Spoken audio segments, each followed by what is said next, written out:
this video, we will focus on how to troubleshoot situations where your remote control is not working with your television. The first thing that we need to do is to try to identify whether the problem is with your remote control itself or with the television.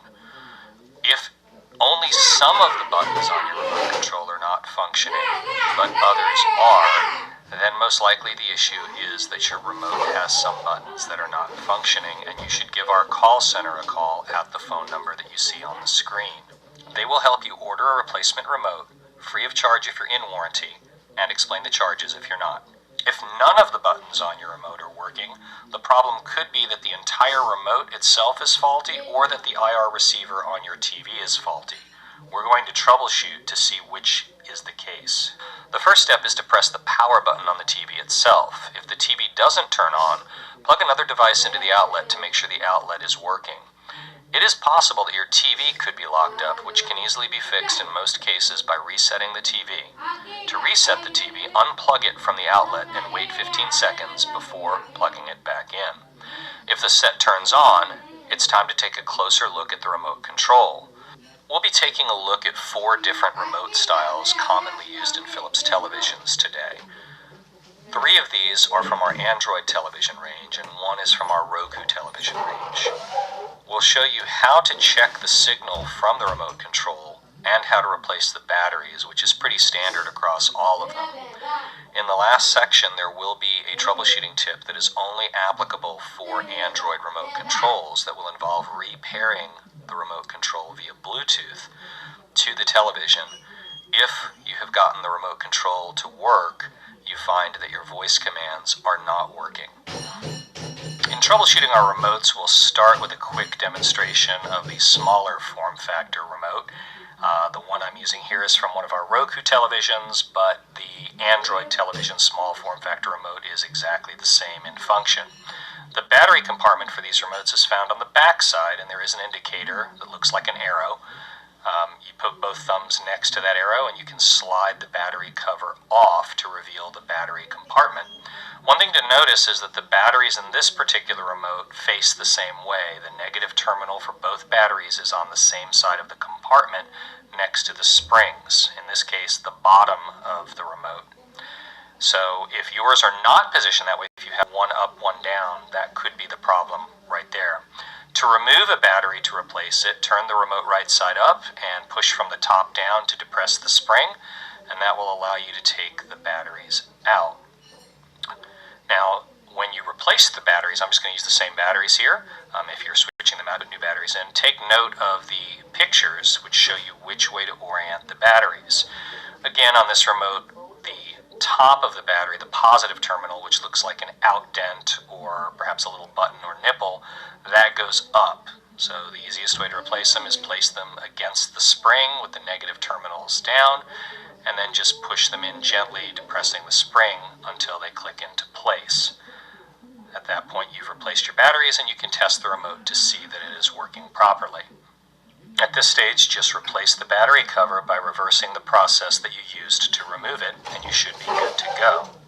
So the first step in troubleshooting any remote control issue is to check that your batteries are correctly inserted, and if they appear to be correctly inserted, to replace them with fresh batteries to make sure that the batteries are not the issue causing the problem. Turning our attention to the larger form factor Android remotes, you can see that there are 2 different styles. The remote on the left has 2 direct access application buttons, one for Netflix, one for Vudu. The remote on the right has 4, Netflix, Vudu, and YouTube and Google Play. Depending upon which one you have, the battery compartment may be on the front or the back. In the case of the remote with just the 2 direct access application buttons, the battery compartment is actually found on the lower front portion. Down where it says Philips, place your 2 thumbs and gently slide until you hear a very faint click. At this point, be careful as you gently wiggle off the battery cover. You want to be careful when you remove the battery cover because the 2 tabs that hold this cover on are easily broken if you just click it and then pull it off hard. So be careful when you do that. One thing you'll notice with the Android remote as opposed to the Roku television remote is that the battery terminals for the batteries are opposite. One battery has the positive terminal on this side and the other battery has the negative terminal. So that's something to quickly check. Make sure your batteries are opposite one another and that the negative terminal for both batteries is on the side of the spring. To access the battery compartment on the second large form factor remote, the one with the 4 application buttons, you'll need to turn the remote over and you'll see that there is a very small arrow here on the back side. Place both of your thumbs next to the arrow and push up.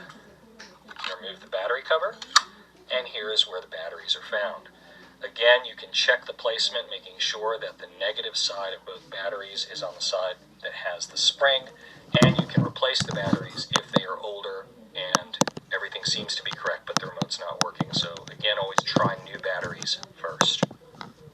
If you've already checked the battery placement and the status of the batteries in the remote, the next step is to check whether the remote is actually transmitting an infrared signal. While infrared signals cannot be seen by the naked eye, you can see them using the camera app on your phone. Simply turn on the camera app and point it at the remote while pressing a button on the remote and holding it. If your remote is transmitting an infrared signal, you will see that it blinks. This indicates the remote is in fact working properly. If the remote is working properly, but your television is not responding to it, that could indicate that there is an issue with the receiver on the television. In that instance, you would want to give us a call at our call center number, and we would be able to further troubleshoot your television and most likely send a servicer to replace the infrared receiver on your television.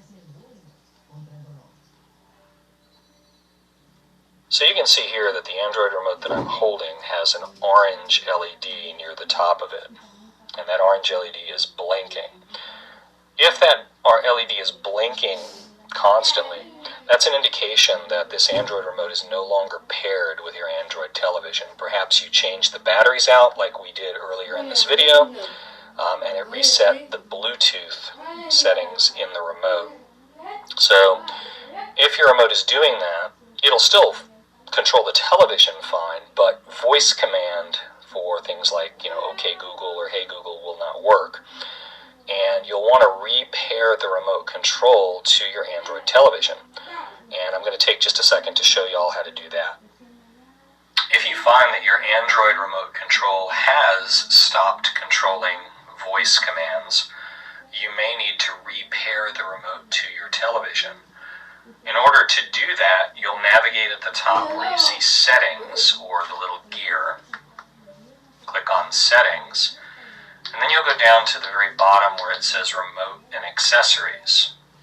Now, normally here under Remotes and Accessories, you would see the Philips remote control, but in this case, there is no remote paired, so I know that voice commands are not going to work.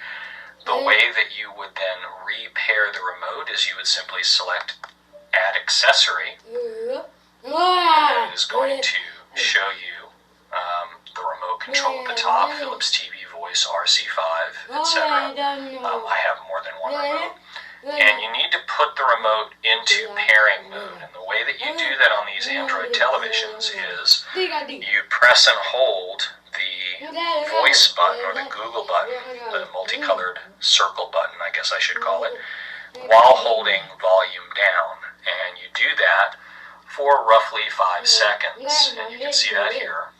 Press and hold those for 5 seconds. And once the remote goes into pairing mode, you'll see that it will detect it and it will indicate that it's paired. And now you can see here under Remotes and Accessories that it does indicate that the Philips TV Voice Remote Control _5 is connected. So you can see it's a very easy process to repair the remote via Bluetooth if you have lost the pairing connection. Thank you so much for watching this video. I hope it's helped you in troubleshooting your remote control issues. Again, if you're not able to resolve the issue between your remote control and your television, feel free to give us a call at our call center. The number is on the screen.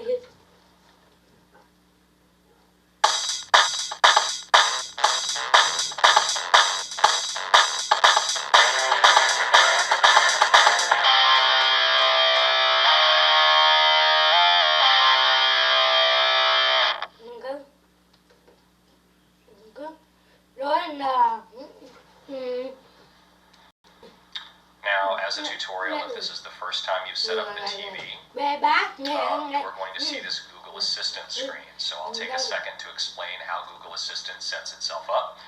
The first time you push the Google Assistant button, you'll see this screen which says, hey, give voice control, continue. And then here you have to decide whether you want the Google Assistant to be able to search all of your apps. This is up to you, how much information you wish to share with the Google Assistant.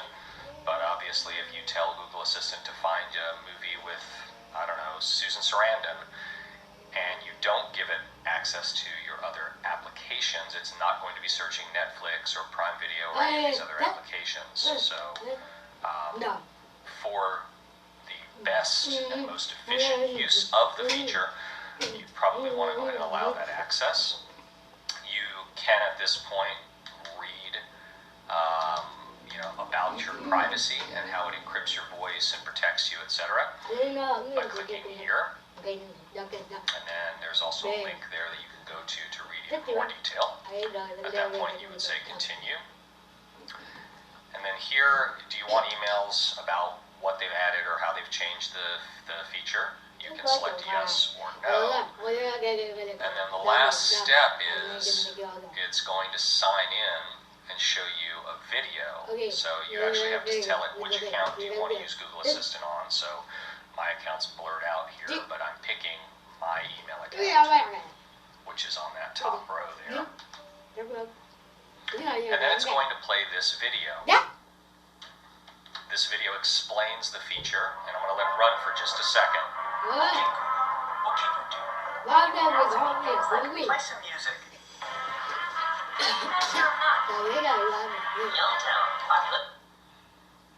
Alright, so rather than show you the whole video, just know that when that video pops up, you can watch it and learn more about the feature. So that's really all there is to it. At this stage, you can just push your Google Assistant button and ask your television to do things for you. And watch the video that I linked previously if you'd like more examples of what you can have the Google Assistant do for you.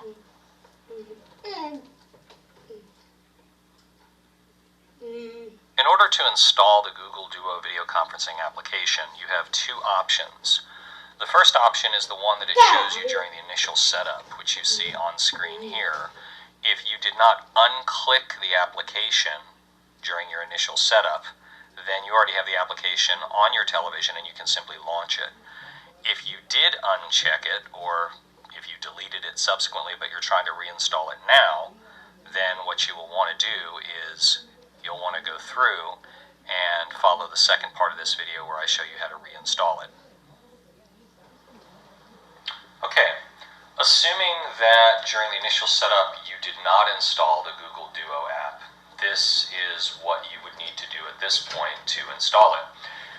This is the newer home screen. I'll put a link in the description of the comparison to the new versus the old home screen. If you're doing this initially right out of the box, you may see the older home screen where you move left on this top row to get to the application screen. But on the new home screen, it is actually up here under the tab labeled Apps. And once you come up here, you basically have all of your installed applications down here. And you can see that I do not have Google Duo installed, nor do I have Stadia installed for that matter. But for this part of the video, we're going to go to the Google Play Store, and we're going to go ahead and install Google Duo. And again, once we're here in the Play Store, the easiest way to find an app is to go up under Search, and then push the button for Google Assistant, Google Duo app. Here's Google Duo on the Google Play Store. And you see it pops right up. I have the button there for install because I have not installed it. So I'm going to go ahead and install the application now.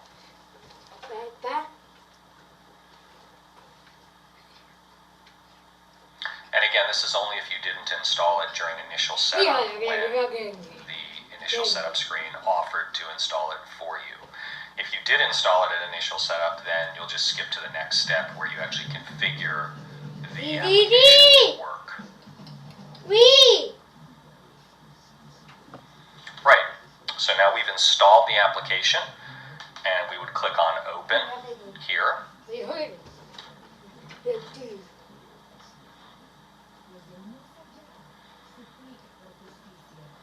And obviously, for a video conferencing program to work, you actually need to give it access to your contacts. These are going to be your Google address book contacts. So you can allow that here so that you can make calls directly from your television to any of your contacts that have the ability to video conference with you through Google Duo. I'm going to skip that at this point. You'll notice at the bottom you can change this later under Settings and Apps. So if you ever want to come back here and revoke access or give access to the program, that's where you would go. I'll show that to you here in a second. Do we want it to be able to record audio? Yes, because I need the video conference to work. And it says here at the bottom that I can now be reached via email at my Gmail email. Right. So there we have it. My account is all set up.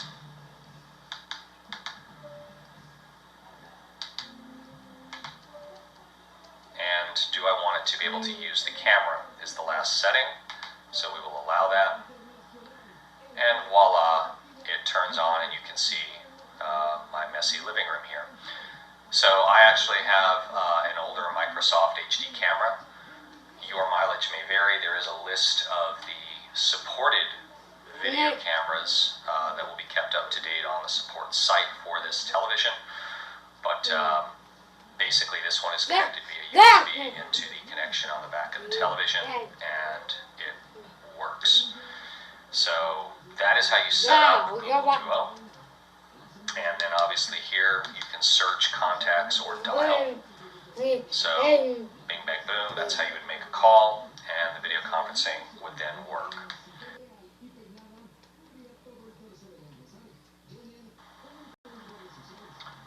Okay, in this quick section of the video, we're going to go ahead and set up the Stadia gaming platform. And just as with any application, if you're looking to add an application to an Android television, you need to go to the Google Play Store. Depending upon how your television is set up, there are a number of different ways to get there. You may have the Play Store as a favorite, as I do here. You may have the older on-screen menu, in which case you would move to the left here on the first row and click on the big red circle that's labeled Apps, which would then pull up the screen that I'm going to show you. But if you have the latest graphical user interface home screen, you go to the top and move across to where it says Applications, and then just go down one click and you can open the Google Play Store. And then at this point you can use the Google Assistant to search for the Stadia app. So to do that, on the remote you're going to press and hold the button that has the multicolored circles on it. Stadia application. Here's Stadia on the Google Play Store. And you can see that it finds it right away. You click Install. And at this point, the Stadia application is being installed on your television. A couple things to keep in mind here, just like when you install the Netflix application on your television, that doesn't mean that you have a Netflix account. And the first time you try to sign into Netflix, it's going to say you need an account, and you'll have to set up a Netflix account. Or if you have a Netflix account, it's going to say please sign into your Netflix account. The Stadia platform is tied to your Gmail account, and the Stadia platform on this TV will be tied to the Gmail account that you use to sign into the TV. So if you're setting up Stadia, set it up on that Gmail account. In my case, I do have an account already set up. So when I click on Open to open the Stadia application, what I'm going to see initially is choose an account. If you don't have Stadia on this Gmail account, but you have it on a different one, then you would need to add another account to the Stadia app to be able to access your Stadia games. But I have it here, so I'm just going to click on that. and now the application will load. Now you will get an indication that the application is not optimized for this TV. You may have gaming performance issues while playing. I think that's really just the Stadia platform trying to cover its bases with all of the various Android televisions that are out there. This television has been tested to work with Stadia, so at this point you can just click continue.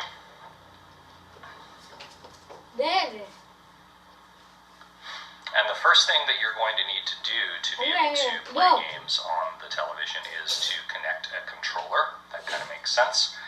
So you will select Connect Controller, and you'll see that you have a menu that pops up on the right side. There is a Stadia controller, there is a PlayStation controller, there is an Xbox controller, and there is an other. If you're using PlayStation or Xbox, you would pick those. If you're using a Stadia controller, you would pick that. We are in fact using a Stadia controller. That controller looks like this. So we're going to select the Stadia controller selection here and pair the controller to this television. You would need to do the same thing for any of the other controllers as well. Now, when you select that, this part is a little bit, I would say, non-intuitive, but it is going to give you a button sequence to press. And that sequence is, I'm going to hold the remote up here. You have a thumb pad here. So where it's basically telling you right, that's going to be the right on the thumb pad. Then button A, then button right, then button Y. So you do those buttons in sequence after you turn on the remote, or rather the controller. So we're going to go right, A, right, Y. Now the remote is going to flash and it's going to double vibrate to let you know, cool, everything's good. But the non-intuitive part is that the instructions on the screen have not gone away. They're still there. So at this point, just hit the back button on your remote to come out to where it says continue. And you can press the A button on your Stadia controller and you now see that it's working. So I have hit the A button and I'm into a game. Now, the game I have installed here is, I have two different games. I have Hitman and I have Terraria, which I'm in. Depending upon which game you want to play, go down here and select the game. You can browse or buy more games with the Stadia mobile app that you would need to do either on your phone or your tablet or online.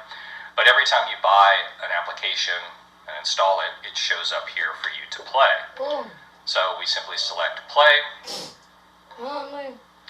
And at this stage, we are ready to begin our Terraria experience on the television. So the game will load, and we'll let it do that just for a second. And we should see shortly that we are in the game, and we can begin playing.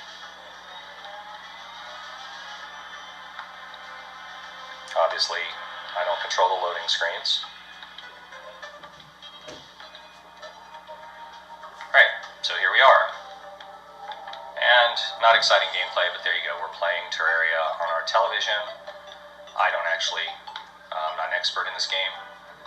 So, sorry for that. But whatever game it is that you wish to play, you have the ability to install it. And you have the ability to play it on your TV. So that's how you get Stadia up and running. Hopefully this has helped. And enjoy playing games in your Stadia gaming platform on your Philips Android television.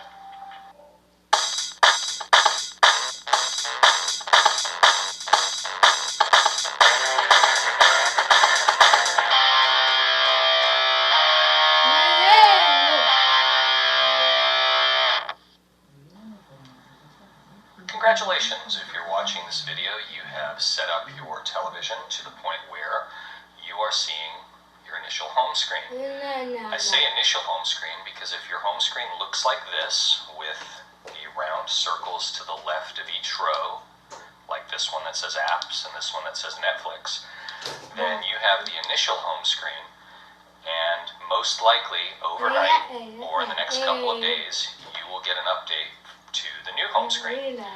I'll put a link in this video to the comparison that we did between the new home screen and the old home screen. The functionality is the same, but the looks are a little bit different. What we're going to do in this video, however, is we're going to walk through how to customize your home screen and how to get all of your television settings dialed in the way that you would like them. We're going to cover three main areas. The first area that we're going to cover is how to either add or remove applications to this television set. The second part of that is how to then designate an application that you add as a favorite. We'll talk about how to reorder favorites, and all of your favorites are on this first row here. We'll do an overview of the whole layout here in a second.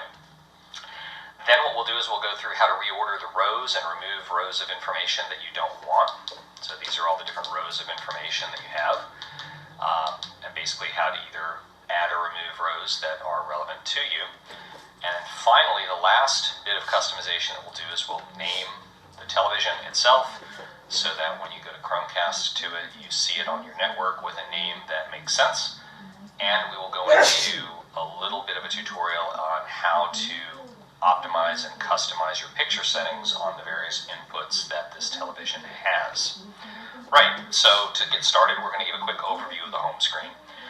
And this version and the new version, the rows themselves are pretty much the same. So the top row on the home screen is always going to be your applications, and it would more properly be called your favorite applications, because only an application that you designate as a favorite shows up here.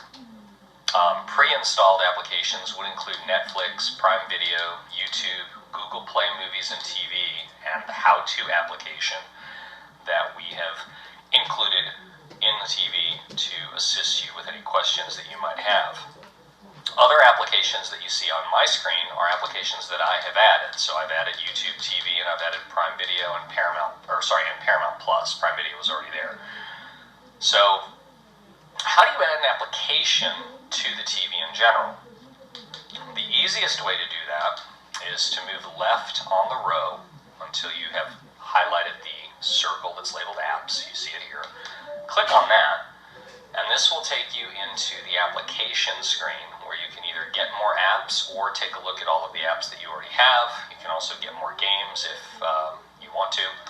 So we click on Get More Apps. That pulls up the Google Play Store, and here are a variety of applications that you can add to the TV. So if we wanted to add Disney Plus, instead of open, because I've already actually added it to this TV, it would say install here. You simply click on it and it would install. So let's find an application that I have not installed on this television. PBS Kids. You see there it says install. You click on install. It will download it and install it on the TV. I guess I should probably take one more second and show you that if you're searching for an application, you have a number of ways to do it. You can go into the application section and click on search and either press and hold the microphone and speak. So for Google Assistant, allowing it, continue. This will be the first time you try to use Google Assistant as well. You'll have to enable these features. But then once you've enabled it, you can actually just speak to search instead of having to type it. Now it's going to play a video to introduce you to the Google Assistant. Play some music. I'm just going to kind of remove that because we don't need to see that now. But if you want to learn more about the Google Assistant, the first time you do speak to search and then press that button, that video will play for you. Peacock TV. Here's Peacock TV on the Google Play Store. Okay, so you'll see I spoke Peacock TV, boom, it's right there ready to install. So that's probably the easiest way to search for an app. If you're not sure if an app is on here, you go under Get More Apps, go up where it says Search, press the button to speak to search, and see if there's an app for that. So, let's see, something that's not showing. Crunchyroll app. Here's Crunchyroll on the Google Play Store. There you go. So that's how you can easily and quickly search. You can also, if you prefer and you don't want to speak to your television, you can also go under search at the top and then just move to the right and your virtual keyboard will come up and you can type it. But you can kind of see, I typed C and Crunchyroll's already visible. So even though speaking it is much quicker, a lot of times if you just type CR, CRU, the app that you're interested in is already there. So that is also how you find the apps that you want to install. Now, installing the application on the TV does not designate it as a favorite and does not make it visible on that top row where your favorites are shown. In order to do that, you're going to want to move across this row all the way to the right where you see Add App to Favorites. And if you click on that, you will now see all of the applications that I have installed, or in your case, you have installed on the television. So if I want Disney Plus to be a favorite, I would click on Disney Plus, and it would show up on that first row. So that is how you both install and designate an application as a favorite. So the next question is, well, okay, I would like Disney Plus to actually be one of my top favorites. I want it to be visible over here on the left side and not off the screen on the right. How do I do that? And what you do is you click on the application once it's on your favorites bar and hold. And you'll see that you have an option to either remove it from favorites or move it. Select move and then simply move it across the row and then click again to drop it into the place where you want it to be. So if I want to move Prime Video to the second slot and then I want to have YouTube TV third slot, works like that. So we've added applications, we've designated them as favorites, and we've put them in the order that we want them to be in. The last sort of bit of information that would be relevant is, okay, I've installed all these applications, but you know what? There's applications on here that I don't use or that I don't want to have on this television. How do I get rid of an application once it's installed? So that's a good question. If we have an application that we, for whatever reason, have installed but we no longer use, maybe we tried something out and didn't end up subscribing to it, tried the free trial period and now we just want to get rid of it, or we were paying but we just decided to stop paying. What's the easiest way to remove an application from the television? And the easiest way to do that is to move all the way to the left on the first row and select Applications, and you'll actually see under Apps a list of all of the applications that are installed. And actually I've got some that are currently installing, so you may see some drop in. But all you need to do is move down to the application that you wish to uninstall and then press the OK button and hold it, and that's going to pull up this menu. And this menu, as you can see at the very top, it has uninstall as an option. So if we click uninstall, it will then ask, are you sure you want to do this? This is PBS Kids. Are you sure you want to install it? Click OK. And it will now uninstall PBS Kids from this television. And once it has uninstalled, it will tell you the uninstall is finished at the bottom. And you'll notice that PBS Kids is no longer there, nor does it appear anywhere in my favorites list.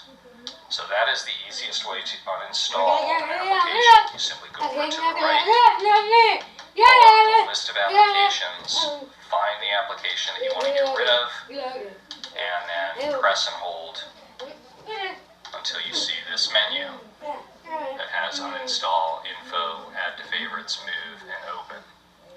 So that's a quick way to uninstall applications.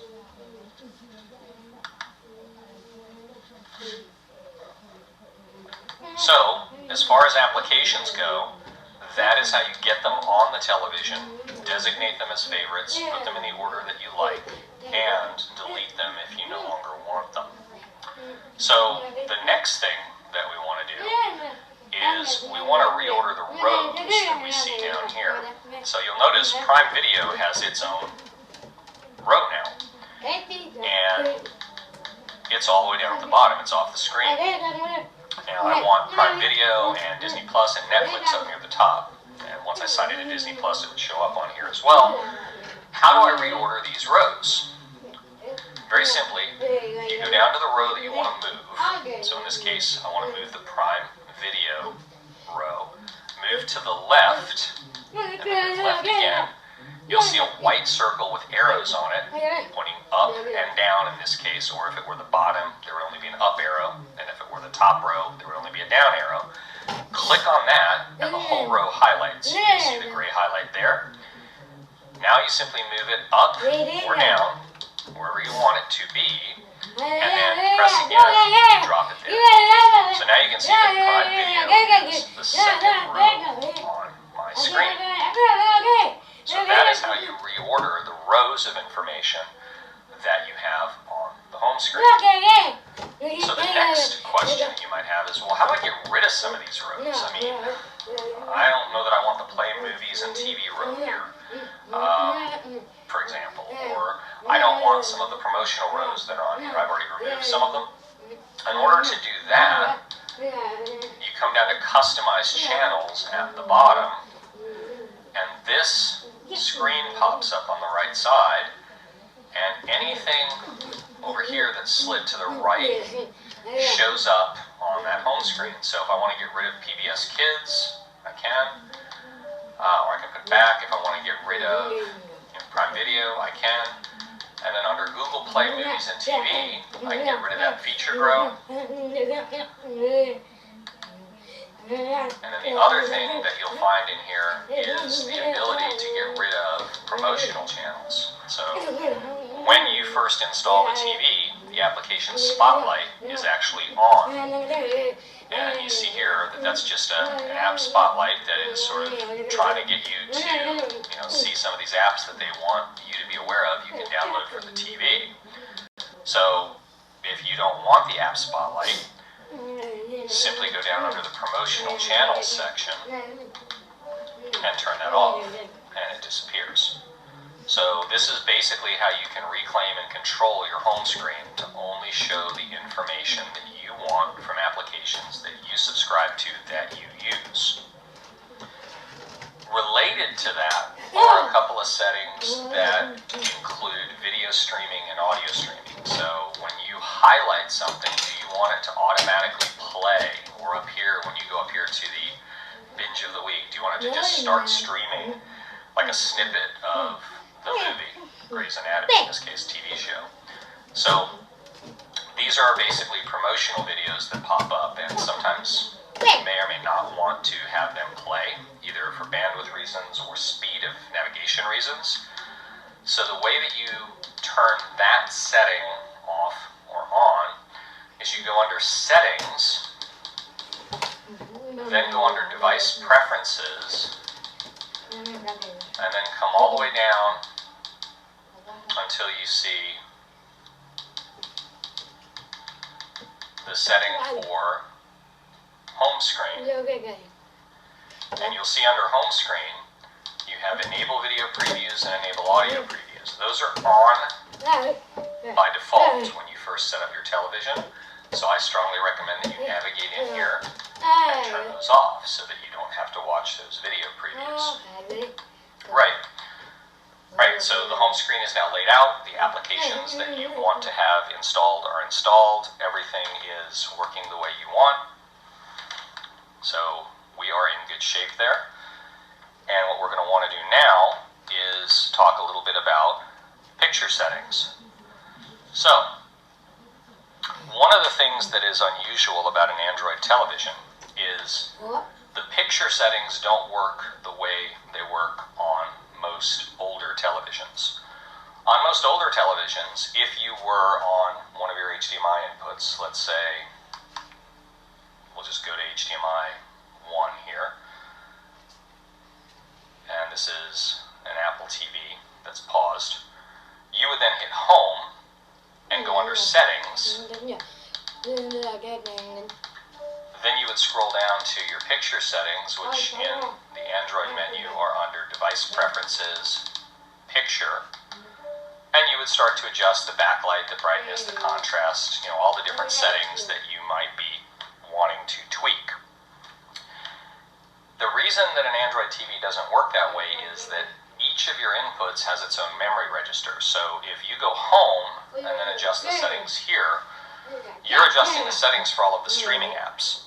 You're not adjusting them for HDMI 1, HDMI 2, etc. So instead, the way that you want to access the same menu for one of your external inputs, let's say you've got a PlayStation on HDMI 1, is you want to tune to that input first. So we go over to HDMI 1, and then what we're going to do is we're going to hit the options button on the remote. And it's very dark here, but there is an options button. And that options button is the fourth button down on the right side of the remote. So if you hit your options button, it pulls up TV options for the input that you're on. And if you go to settings now, you'll notice the picture stays on HDMI 1. And we can go under device preferences, picture, and now we can actually adjust the brightness, contrast, color on the input that we're on. Then once we're done adjusting those settings, that HDMI input is now optimized to our eyes or for our viewing setting. You can do the same thing for HDMI 2, the same thing for HDMI 3 if you're using all three, same thing for composite if you're using your composite input. So remember to hit the options button before going into adjust picture settings while you're on the input that you want to adjust. I'll take a moment to point out a few other settings that sometimes people ask about. Basically, under your advanced video settings, you have some settings in here that video files will say not a good idea to enable. So if you have a very good source, you probably don't need any artifact reduction. You probably don't need any noise reduction. So you can turn all of those settings off. Leave film mode on, that's a good idea. And then you can also go down to your HDMI RGB range and put it on auto, full, or limited. So if you're using a newer source that has HDMI 2.1 and is using a wider color gamut with HDR, you're going to want to put that on full, sort of manually, just to make sure that there's no miscommunication between the two devices. Sometimes HDMI handshakes, they don't always handshake properly. So you can manually tell it, hey, every time you go to this HDMI input, I want the full color gamut. There are some other settings in here that are advanced settings, but I don't recommend that you mess around too much with them. But definitely noise reduction, artifact reduction, you can turn off under advanced if you have a good signal. And then the other thing that you can do is you can also go in here and you can see your picture styles. So you do have a vivid option, which sort of, you can see the settings there, 150, 90, 85, 0, 12. You can also start from movie, so that's a little bit less bright. The backlight's only at 85, brightness 50, etc., etc. So you can get a start on your settings and then go under and tweak them further. So if I go here to vivid, and then I say, yeah, that's a little too much backlight, I'm going to back that down to about maybe 90, maybe 85, let's go with 85. So that's how you can start with a picture style that's predetermined, and then you can go in and tweak it further. You do have a gamma setting in here, so are you in a bright room? Is your room sort of middle, or do you have a very dark room? Even though I'm in a very dark room now, overall, once I turn lights back on and stuff, I'm going to set that for middle. So that's how you tweak your picture settings. There is one other group of settings that it's worth taking note of. The first time you go in here under settings, there will be a notification at the top that is going to suggest that you name your TV. If you named it something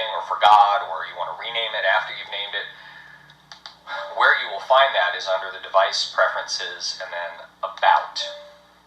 And you can see here, here's the device name. So the very first time you come in here and it says, might be a good idea to name your television, this is so that when you go to use Chromecast on your network, you know this TV is your living room TV or your family room TV or your bedroom TV, or you can enter a custom name, name it Bob, it doesn't care. But this one is actually in my living room, so I'm just going to do it as living room TV. So that's another setting that I think is relevant for most people, the ability to see what this device is on their network and have it correctly named. The other customization that you may wish to do once you've set your television up relates to inputs that you may want to remove or rename and input settings. So if you go under settings, device preferences, inputs, you'll now see I have two connected inputs. HDMI 1, I named ATV, which is short for Apple TV, because when I set this up, I was in a hurry. And then I have HDMI 2 named as Blu-ray, because there's a Blu-ray player connected to it. HDMI 3 is actually hidden, because I don't have anything connected to HDMI 3. I don't want it to show up in my inputs list. But what I'm going to do is show you, if you didn't name these, how would you name an input that you didn't name? So I'm going to name my composite input. And this is also how you would either hide it or reveal it. So you see my composite input, it says show this input. If I unclick that, it will not be visible under inputs. It won't be an input that you can tune to. But I do want to show it, so I'm going to leave that check mark there. And then I'm going to go down here. On my composite input, I actually have my AV receiver connected, just so I can see the menu on my receiver if I want to tweak my surround sound settings, etc. So I'm going to give this a custom name. Click on where it says composite. It doesn't clear it automatically. I kind of wish it did, but you can delete it. And I'm going to go ahead and take a little bit of a second here to type this correctly. So this is actually my dead-on receiver. So I'm just going to call this dead-on. Sorry, I'm not quicker on the keyboard. I know this is riveting video for you. And it is an AVR receiver, so I'm going to stick a space in here.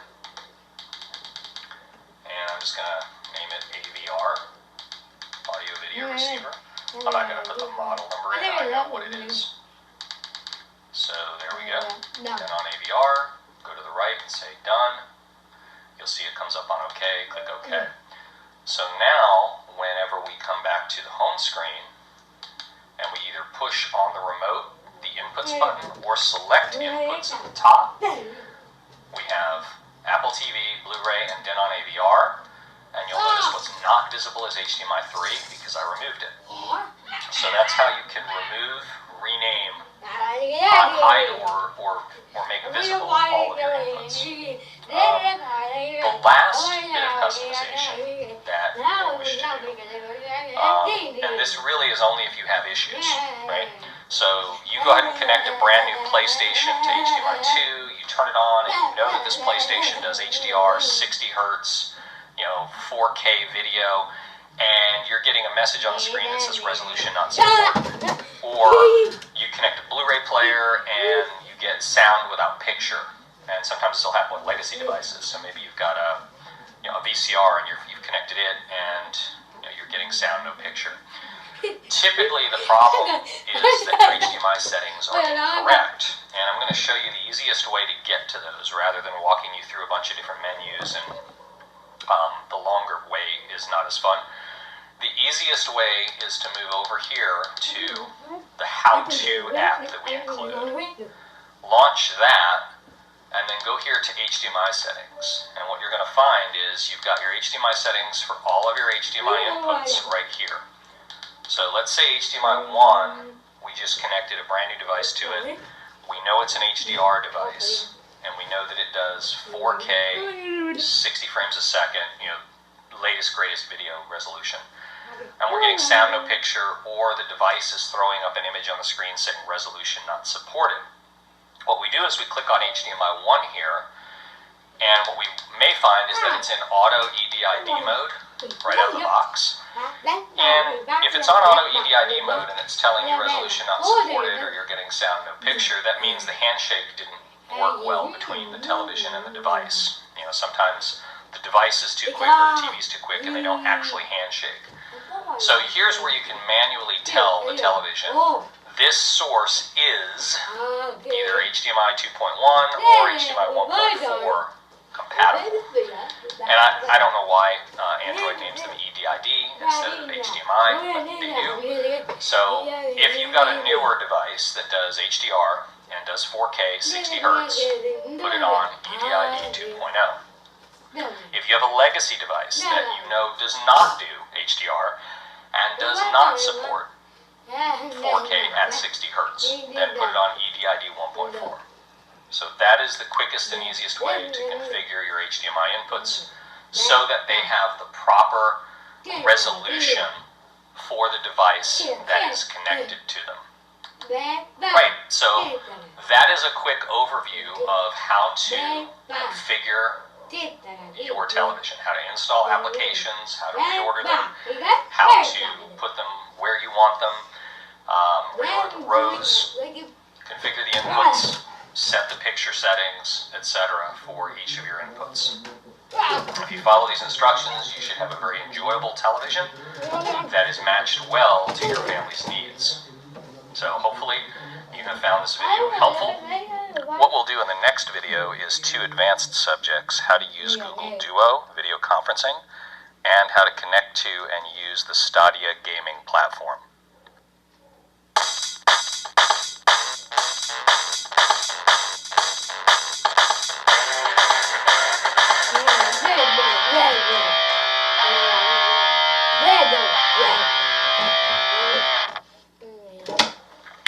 This would probably be a good time to go over the remote layout, since we're going to be using the remote extensively during the setup of this television. If you look at your remote, you will see at the top that there are 4 buttons corresponding to 4 very popular applications. Those are direct access buttons, and then once we have the TV set up, if you wanted to access either Netflix, Vudu, YouTube, or Google Play, you would just push those buttons and it would directly access those applications. The next 6 buttons are in order from sort of left to right on each row. The format button, so if you have a 4x3 or 16:9 source, you can select that button to change how the TV handles the signal, whether you want it to fill the screen or keep it in its native 4x3 mode, for example. In the center you have your SAP button, that stands for Second Audio Program. Many broadcast stations have a Spanish language or alternative language track that you can select by using that button. The info button on the far right of that 3rd row, that will pull up information about the source material that's on the screen, what resolution it's in, etc. You then have a TV guide button that'll pull up if you have an antenna connected. It will pull up the guide and show you sort of what's on, and you can then use the guide to tune to a channel. This button here in the center, the multicolored dot button, is a very important one. That is the button that's going to access Hey Google for you. So you'll push that, hold it, and speak into or speak aloud near the remote control. And that is how you would say things like, "Hey Google, please start YouTube," or "Hey Google, show me my next appointment in my calendar," whatever you have connected to the TV that the Google Assistant can do. Your options button here, this is going to be a very significant button for setting each input. The way that this television stores the settings for picture and contrast and brightness, etc., is by source or by input. So, unlike on most televisions where you would hit the home or menu button, the home button's down here, by the way, right below the thumb pad, little house there, you would normally hit the home button and then just set the picture settings for everything. It doesn't work that way on this Android television. What you actually have to do is tune to the source that you want to affect and then hit the options button to then access the picture quality settings for that specific source. It's not necessarily as intuitive as the old televisions where you just hit menu and do it, but it does make sense because we are storing separate picture settings for each source. So it's actually an advantage to be able to do that. This is the thumb pad. This is basically where you will do all of your navigation and selection. So up, down, right, left, select. And you can see here, if I go down, up, that's how we're going to navigate on this screen, or any screen for that matter. Below the thumb pad, you have a back button. So if you're in 2 menus deep and you want to go back, you can hit the back button. That's also how you can exit the menu. So if you're in a menu and you just want to go back to the screen, just go back, and then you'll be back on the picture or source. Home button is here, as indicated previously, and then you do have a previous channel button, which is really more of a previous input button. It doesn't work as a previous channel when you're watching television. It'll just go to the last input or the last source that you were on. Down below that, you have some multicolored buttons that are contextual, so you will sometimes see on screen, indications that if you hit the red button, capital letters, or the green button might be numbers or whatever if you're on a keyboard input. So if you see those sort of like a red line and you hit the red button, it'll do whatever's below the red line on the screen.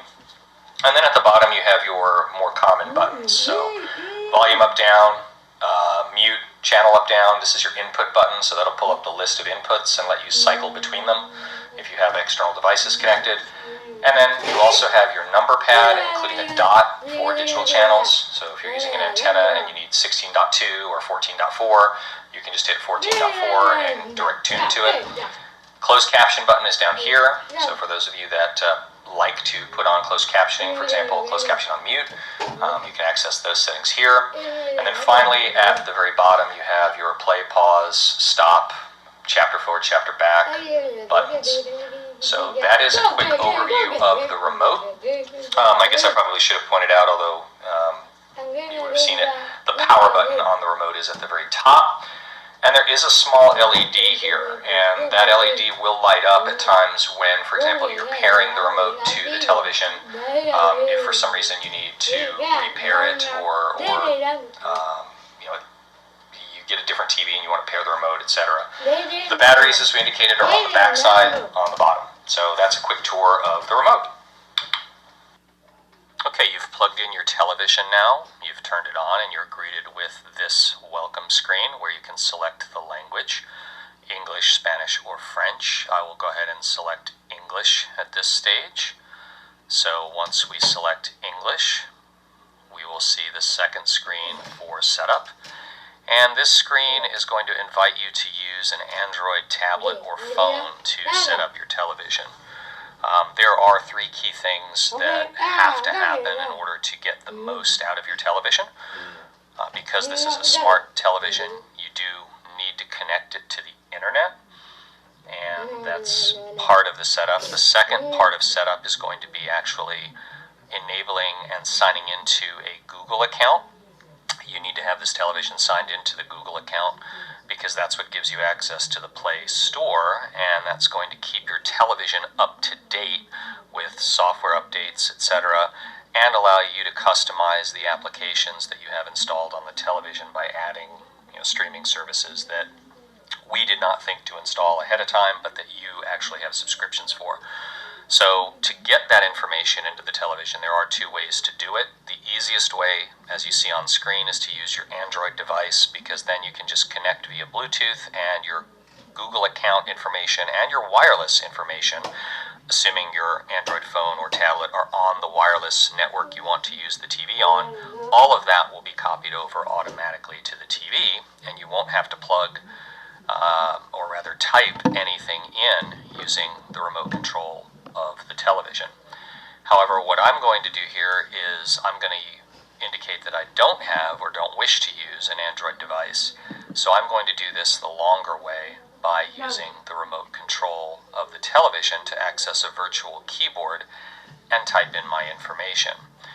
The order of this is going to be that first it will get you connected to a wireless network, then you'll sign into that, at which point it will check for updates and install those updates if necessary, and then finally, once you have connected, it will then ask you to sign into your Google account. So those are the steps that we're going to see happen here as we go through this setup process.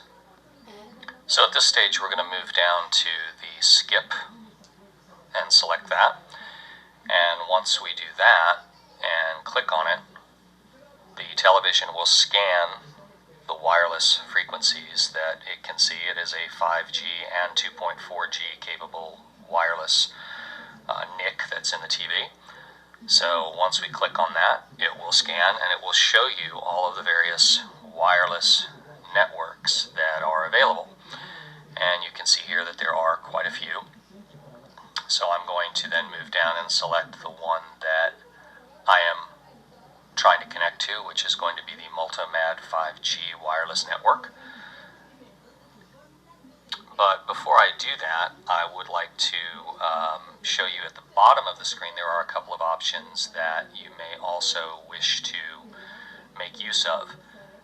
You see here, use Ethernet. So if you're going to connect this television using a wire instead of wireless, if you happen to have your router close enough to the television where you can do that, we certainly recommend that you do so. If you connect with an Ethernet cable, your bandwidth is not going to be at all constricted, and you're going to have the fastest, most reliable possible connection. So by all means, if you can reach your router or reach from your router to your television using an Ethernet cable, that is our strong recommendation for the best possible bandwidth, highest resolution video streaming, with the least amount of possible hassle from distance to the router. Also, at the very bottom of the screen, you'll see that there is an arrow labeled skip, and the only reason that you would want to do this is if for whatever reason you don't want to set this television up on wireless or wired to your network. You just want to use it with an antenna or a cable connection from a jack on the wall, basically turning this smart television into a not so smart, or what we would call a dumb television. If you do that, bear in mind that you will not receive any firmware updates and you will not be able to use any streaming services. So that would not be our recommended installation method.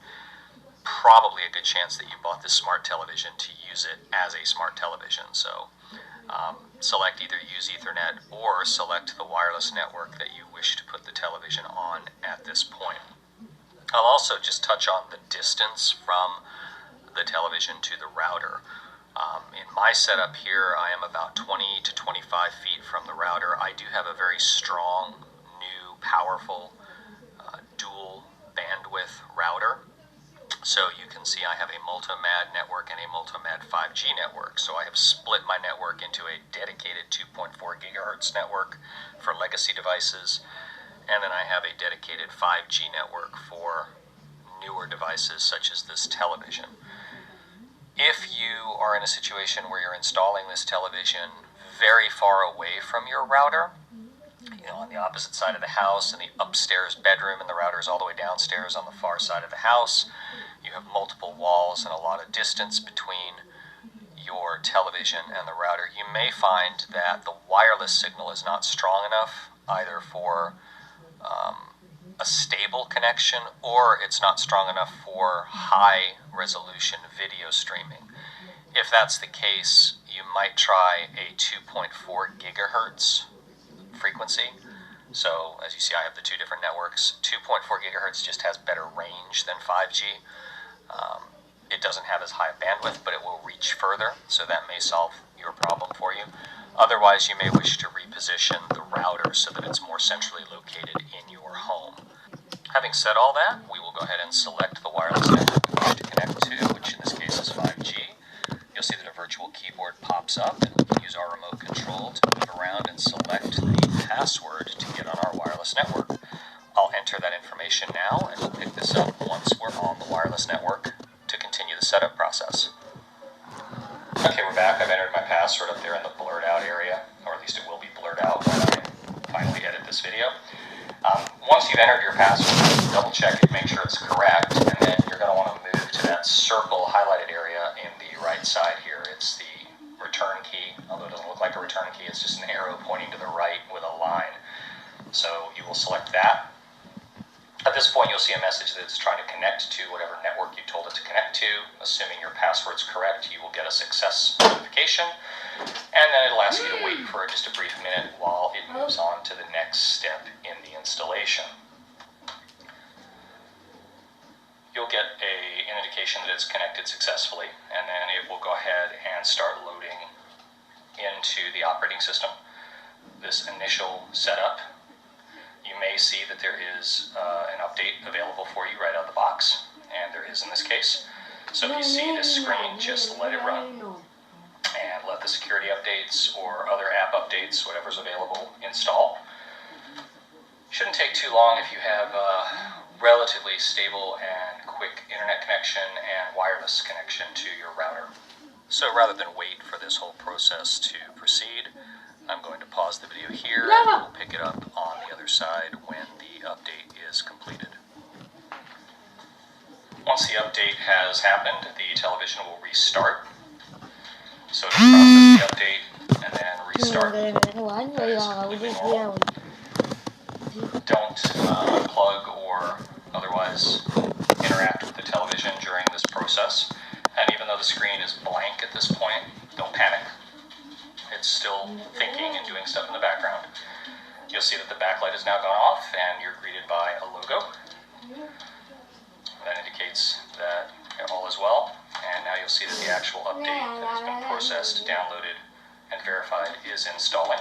This can take a few minutes, but again, don't interrupt the process, don't unplug the television, don't interact with the remote. Just sort of let it do its thing, and we'll check back once this update has installed. Okay, the update's completed, so we get the Philips Shield for a third time now. And the system will again restart with the happy colors for our logo from our partners at Google Android. One thing to note is if you have the latest firmware, then you won't see the security update screen. It'll just go straight to the next screen that you'll see when this loads. But the television I had obviously needed a security update, and so you may see this. The first time that it fully loads, it does take longer than subsequent times. It's got to actually load in all the applications, check all the applications that are on the TV, etc. But then you're going to be greeted with this screen, and if you've purchased this TV to do nothing other than plug an antenna into it, you can pretty much skip almost everything we've done so far. But if you've purchased this television understanding it's a smart TV and you're going to want to use streaming services, then this screen and the previous screen are important. I mean, obviously, if you're not going to use any streaming services, you don't need to connect it to your wireless. But as you would have noted, if you don't connect it to your wireless or to the internet, then updates cannot reach the television. So the only way to update this television is by having an active internet connection. So that's one thing to keep in mind. So strongly recommend that even if you aren't going to use streaming services, you do connect it to your internet. But this screen is what's going to allow you to install applications and manage and get updates to all the various applications that you can get from the Google Store. And it does require a Google account. Google accounts are free. It's just a Gmail account. If you already have a Gmail account, you can simply sign in here by using your password, username, etc. If you don't have one, go ahead and set one up. Go to the Google website, Gmail, and set one up. So I do have one, so I'm going to go ahead and sign in. Once you opt to sign into your Google account, you'll see here on screen that a keyboard will pop up, and you'll use your remote control to type in your Gmail email address as well as your Gmail password. I'm going to skip ahead a bit until I have already done that, and I'll rejoin you on the other side. Okay, once you've entered your password, once again, you'll want to move over to the right side and select that right pointing arrow. And at this point, it will sign into your Gmail account, unless you have two-step verification, which I do, and I strongly recommend that everybody use two-step verification. It's just an additional security protocol, and I'm going to now have to enter my Authenticator application token number. So those of you that are familiar with two-step verification, you know what I'm talking about. Those of you that don't, if you enable two-step verification, no one can sign into your Gmail account unless they take this second step. This can be a text message to you. It can be an application that is constantly randomly generating a password that's synced to your account, 6 digits. So at this point, I'm going to go ahead and get my password and input it. Okay, pro tip here, anytime you have to enter numbers, you don't have to use the keyboard on the bottom of the screen, even though it's visible. You can simply hit the numbers on the keypad on the remote. So that's a lot quicker. So you can see the 6-digit code that was generated for me, and I'm going to select next.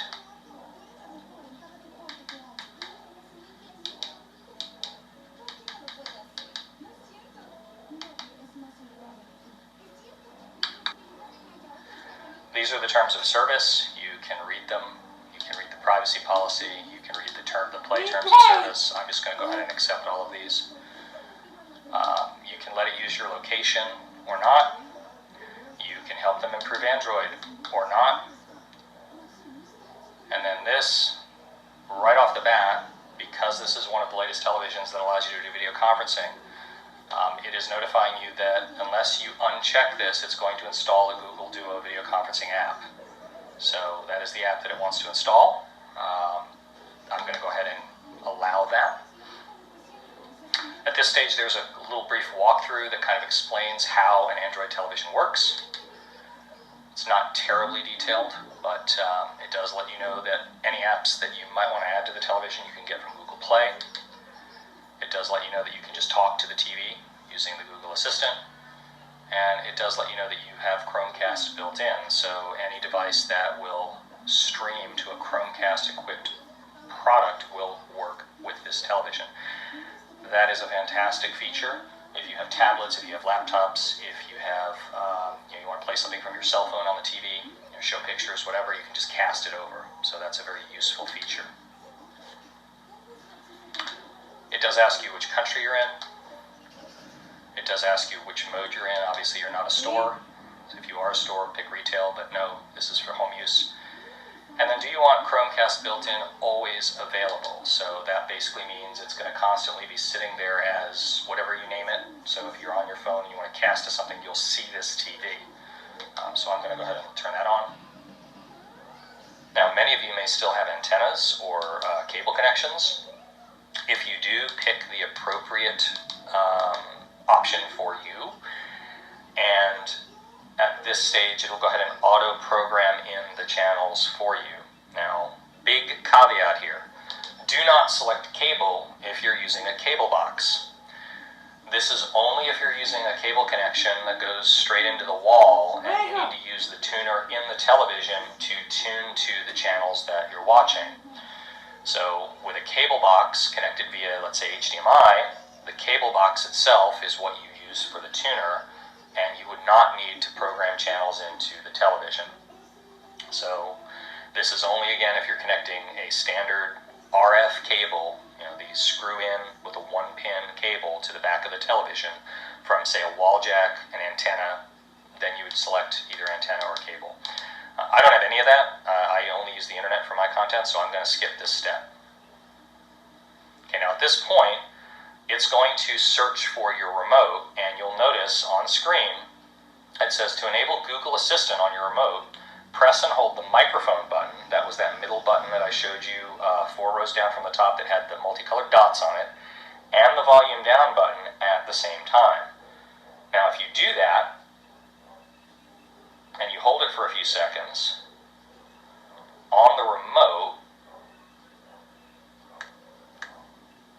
it will start to blink the LED at the top. So you see there, the LED is now blinking.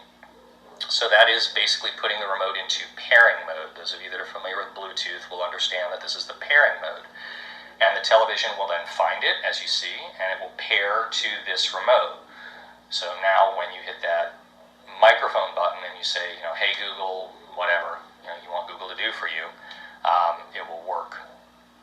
The next screen is a registration screen. If you'd like to go ahead and register with the Philips Global product site, you can either use the QR code or you can go to our website and do it that way, but this is the easiest way. Just scan the QR code, it'll take you straight to the page, type in your information, and you'll be registered.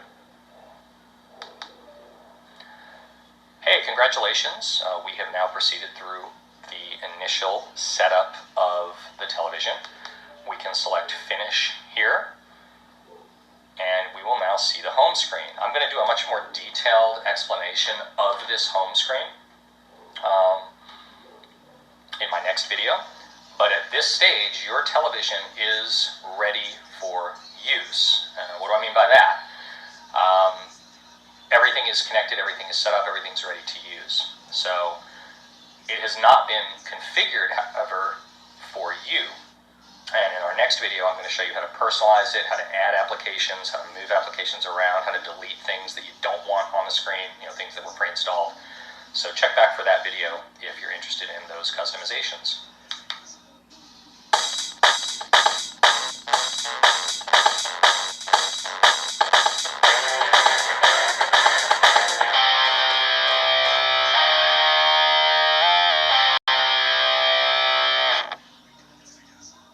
Hello, welcome to the assembly video for the brand new Philips 5766 Android television series. This year's Android television series comes with two key updates from the previous year's range. This year's range has the ability to use Google Duo, which is a video conferencing application with the connection of a USB camera. It also has the ability to run the entire Stadia gaming platform. So with the simple addition of a wireless gaming controller, you would actually be able to, after installing the Stadia gaming platform, there's the controller, you'd be able to play video games right on the television. This television out of the box comes with Android 9, and in this video we're going to show you how to physically assemble it. Okay, we have the box opened, and I'm going to walk you through where to find all of the items that you need for installation. On the left side of the box, as we're looking at it, is one of the stands that we will put on the bottom of the television. The second stand is located on the right side of the box as we're looking at it. So over on those two side cubby holes, right in the center, we have our remote control. Oddly enough, the batteries for the remote and the screws for the stand are found in the bag with the quick start guide. So if you're not seeing the batteries in the remote control bag or the screws in with the stands, don't panic, they're actually in the bag with the quick start guide. There is a caution, please read this first statement that's taped here on the top. I'm not going to spend a lot of time on it, but before you install the television, you may wish to read these cautionary statements for your own edification. I will, however, just go on and start assembling the television. One thing to notice is that in front of the television there is a really nice piece of cardboard helping to protect the screen. We're going to want to use that here in a second because we're going to actually set this television face down on a hard surface to make installing the stands that much easier. This is probably not vitally important with a 43-inch. You could actually just flip that over easily and put the stands on that way. But for the larger screen sizes, rather than stand it up upside down and then run the risk of possibly, if it fell out of your hands or whatever, we just recommend that you place it face down on a hard surface. Okay, we've placed the television face down on a coffee table. And hello, dog. You'll notice that I have put the piece of cardboard underneath the television so that it goes from the bottom of the screen to the top. Just prevents a little bit more flexing and protects the TV just a little bit more. What we're going to be concerned with are where the two stands go. So there's a spot there, and there is a spot there where each stand will soon be installed. Okay, getting ready to put the stands in. I have actually unfolded the quick start guide, and you can see here are the screws and the batteries that I referenced earlier. So if you're looking for screws or batteries as you're setting up your television, that is where you will find them. These are the screws. There are 4 of them. You can see here that they are ST4 by 14 millimeter. So they are 14 millimeter depth, and they are a 4 diameter. Now, they are going to be Phillips head, so in order to install this television, it would be a good idea to have a Phillips head screwdriver nearby. The other thing that I will point out to you is if you look at the back, or rather the top of each stand, there are 2 tabs on one side here, and no tabs on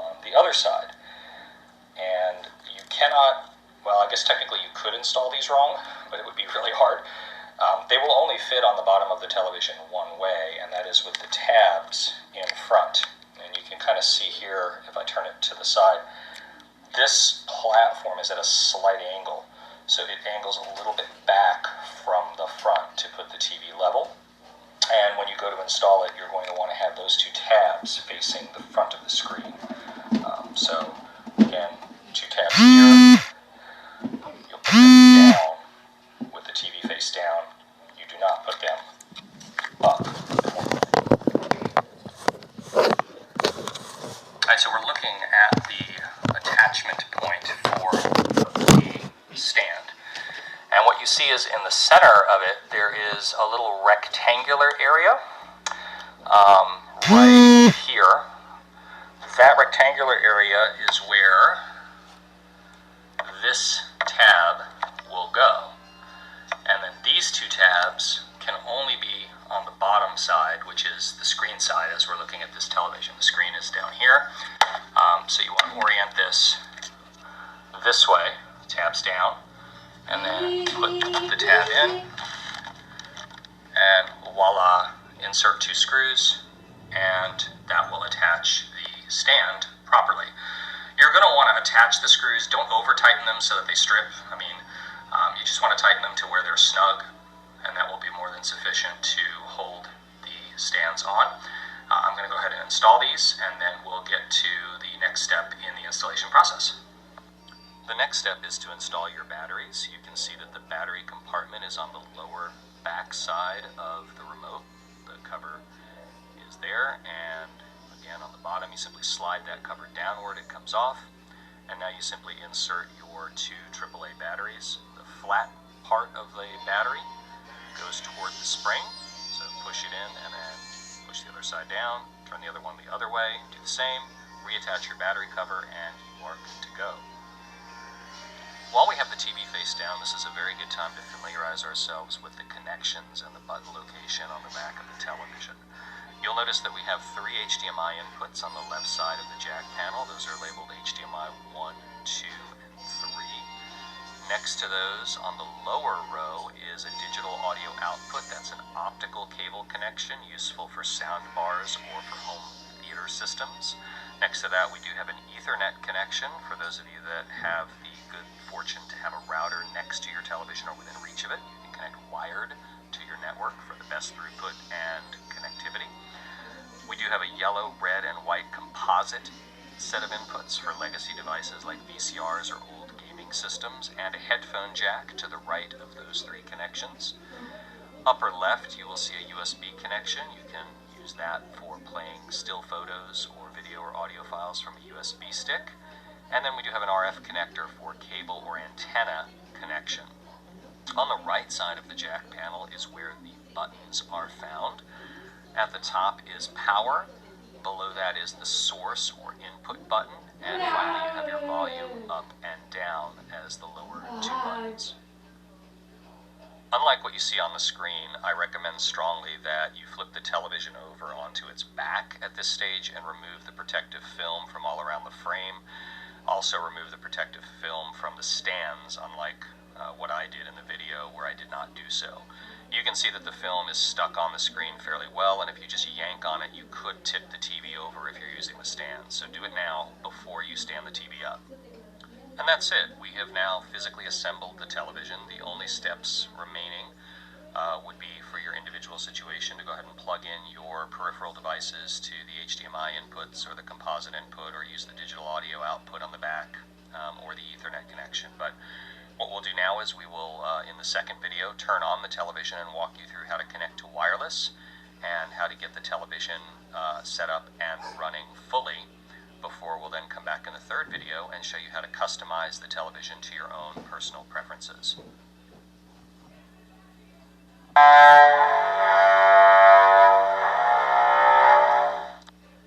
Hello, welcome to our video showing you the new Android television home screen layout.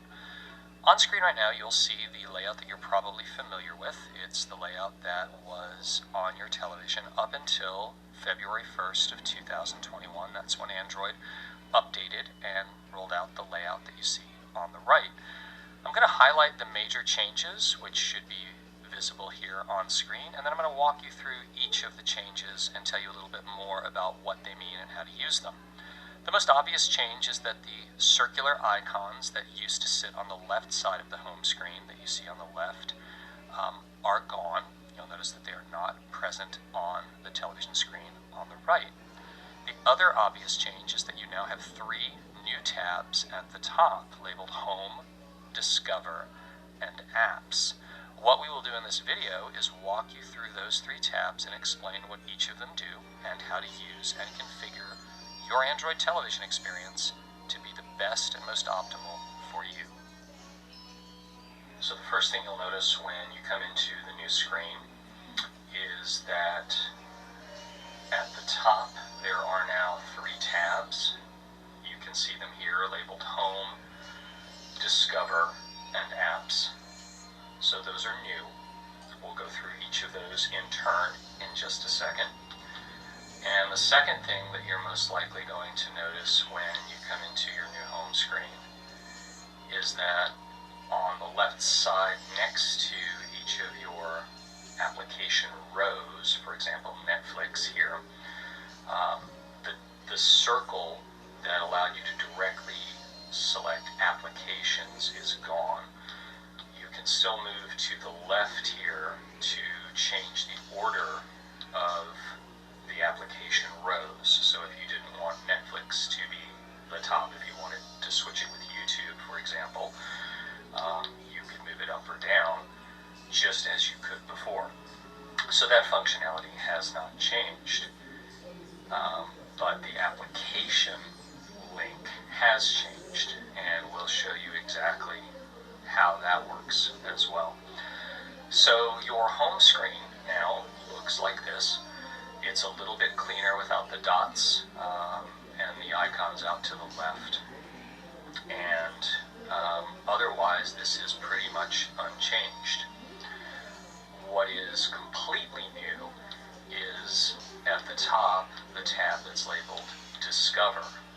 This is essentially a tab that is designed to try to anticipate and recommend content for you, depending upon which applications you opt in.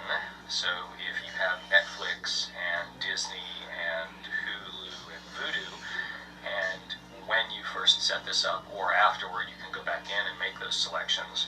But if you say, yes, please monitor my viewing habits on these applications and then offer me content based on what I'm watching, you will then see personalized recommendations here. This is basically a way for them to market content to you that you might not know is there that you might be interested in. So you can see there's a top picks for you row. You can kind of think about this a little bit similarly to what Netflix does for you now, but cutting across all of your applications, all of your subscriptions, all of your content sources. So whereas Netflix does this top picks just within the Netflix library, this Discover tab will do it across all of the content sources that you have. Again, if you opt each of those content sources into this algorithm. And then the last new tab is Applications. And instead of having to click Applications and then another button or to click Google Store Apps, this is just a direct link to all of your apps that you have installed. And you can see here, this shows all of your installed applications. It also gives you a direct link to the store so that you can find more applications if you'd like. And then you can see at the top as well, you can open the store directly. So just a one-click access to where all of your applications are. So really the only new thing that is important is to show you in the settings exactly where you can opt in or out of the Discover section. And for that, if you go under Device Preferences, and then you scroll down to the home screen, you'll see a section here called customize services. And this is where you can opt in or out for which services or which subscriptions you want Google to be able to make recommendations from. So you would confirm that here if you hadn't already set it up. And add Prime Video, add Philo if you have it. And you can see the different options that you have here for it to pull from. And once you have made those selections, you would then confirm them here, and it will set up your personalized recommendations based on those services. So now when you go to the Discover tab, it is actually looking at the sources of content that you have. So just a few minor tweaks to the home page. One designed to get you to content much more quickly, one designed to get you to your applications much more quickly, and really to just clean it up and make it a little bit more navigable. So I hope that this little tutorial helps. Again, this new menu structure and this new home screen were deployed or are about to be deployed on February 1st. I say we're about to be deployed because I'm recording this before February 1st. You're probably watching it after that. So if you're watching this video, you either got here because your home screen changed and you looked at the FAQ online and you wanted to know more about it, or you've purchased a TV after that and you're curious. So hopefully, like I said, this little tour helps. And if you have any questions, feel free to contact our call center. Thanks very much for watching.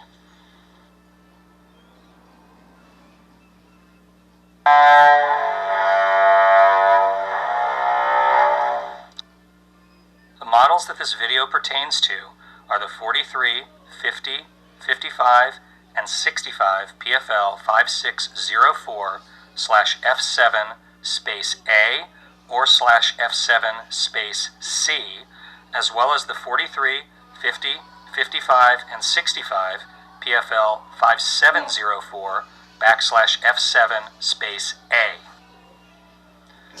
Hello and welcome to the 6th video in our series designed to show you how to get the most enjoyment and reliability out of your Philips 2020 Android television. Today's video is going to be a short overview of how to make sure that your television is updating properly. That is to say that the firmware that the television runs on, the operating system, which in this case is Android, is kept up to date, as well as how to make sure that all of the individual applications on your television are also up to date. Obviously, if you have an older version of an application or an out-of-date version of software, that can cause problems. So we don't want those problems to creep in the longer you own your television. Having said that, there are 2 very important steps that you need to take up front to ensure that your television is kept up to date. These were detailed in the initial setup video, but it is worth returning to those key recommendations and making sure that you have done them. Number 1, the television does need to be connected to the internet. It is a smart television. All of the applications that are on this television require an internet connection. But an often overlooked fact is all of the firmware that's in this television, even the stuff that has nothing to do with streaming over the internet, that also is updated over the internet.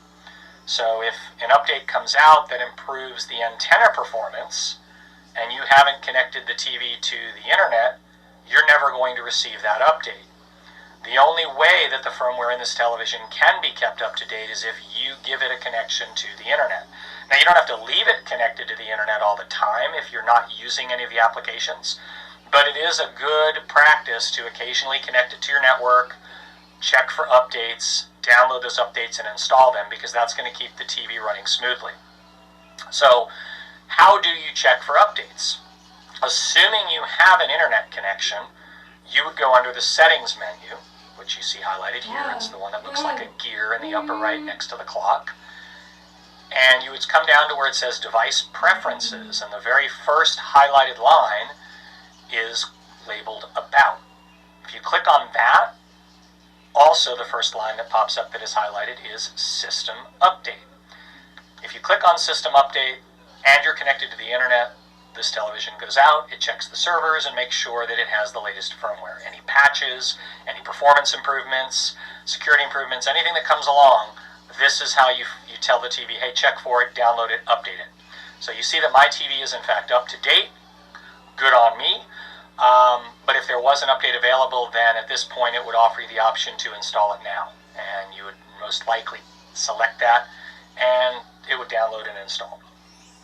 So that is the first part, how to keep the firmware in the TV up to date. The second aspect to this is in your About menu, below where it says System Update, this is where you can actually see the version numbers and the date codes on pretty much all of the main software that this TV runs on. So it's Android version 9, but you can see that the software version is referred to, we always go to the shorthand of the last 3 digits before the 0, so we would say you're running version 101.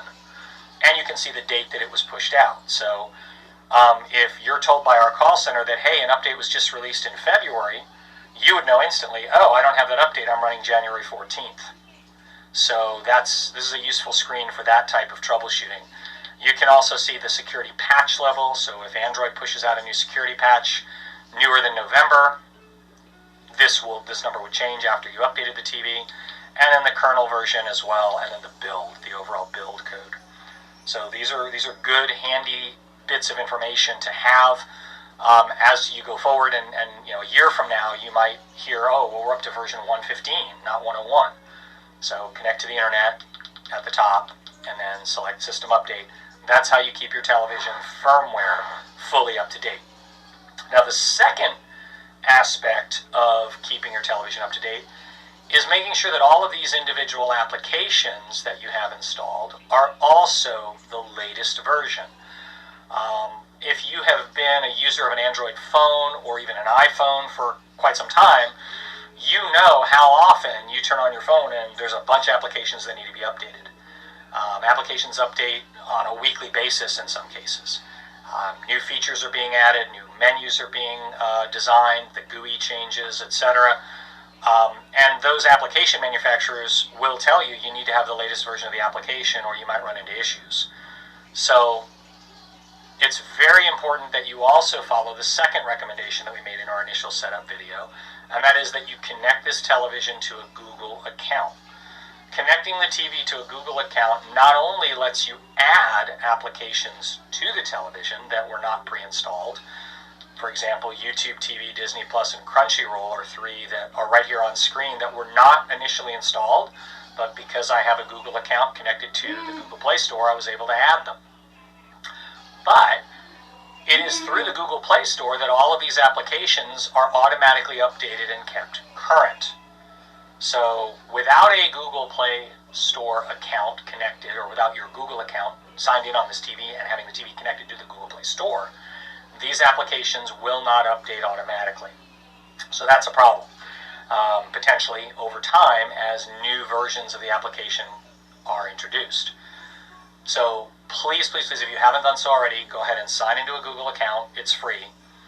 And then to verify that your settings are correct, you're going to want to go into the Google Play Store.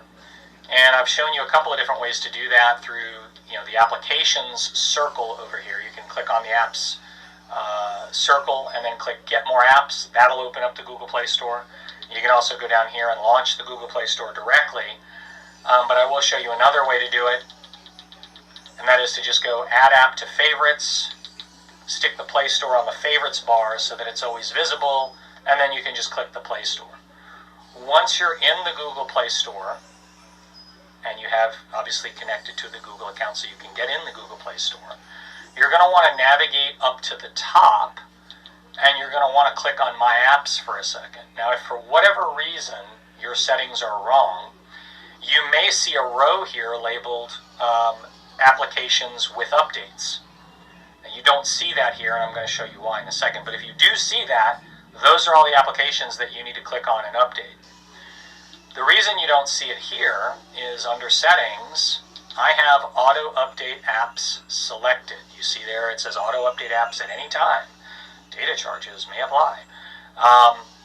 So if your apps are not updating, and they seem to be lagging or out of whack, or you call in and you check the version of an application and the application manufacturer says, well, there's a new version. Do you have the latest version? It might be that somehow or another your TV has been set to not auto-update apps, or it could also be you're not signed into the Google Play Store. So you're going to want to correct that by signing into the Google Play Store and making sure that auto-update is turned on. That will keep all of the applications current and working as efficiently as possible. So we've shown you how to connect to the internet and how to check for firmware updates. We've shown you how to make sure that your applications are auto-updating. The last thing that is sometimes helpful is how to see what version of the individual application you're running. You might run into an issue and the application manufacturer XYZ says, oh, well, we've released version 1.3.4. What version are you running? And you're like, I don't know. I'm on a TV.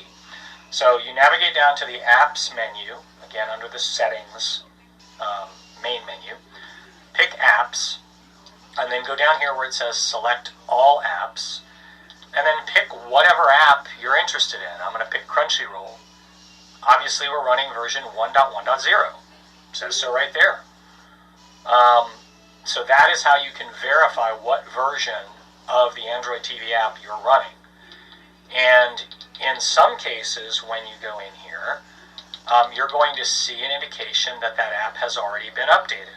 So if I select the Google Play Store, you'll notice here it says uninstall updates. Well, I personally didn't install the updates, so it obviously automatically updated in the background, but that lets me know that my auto update function is working, and I'm now running version 19.1.27 with a bunch of letters and numbers after it. The TV did not come out of the box with that version. So those are the three key things to keep in mind in terms of making sure your television has the latest firmware, making sure that your apps automatically update in the background through the Google Play Store, and if you need to do any further troubleshooting, how to get in and see what version of any given app you're running on your Android television. I do hope you found this video helpful, short and sweet though it is, and please continue to enjoy your Android television and let us know in the comments any issues that you find. Thank you.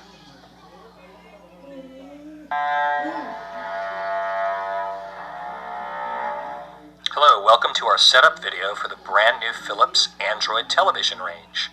The models that this video pertains to are the 43, 50, 55, and 65 PFL 5604/F7 space A or /F7 space C, as well as the 43, 50, 55, and 65 PFL 5704/F7 space A. There are other videos available for previous year's Android televisions, which will end without an A or a C after the /F7. In this video, we will complete the full initial setup of a Philips Android television, starting with how to connect the television to the internet. We will demonstrate 3 different methods for doing so.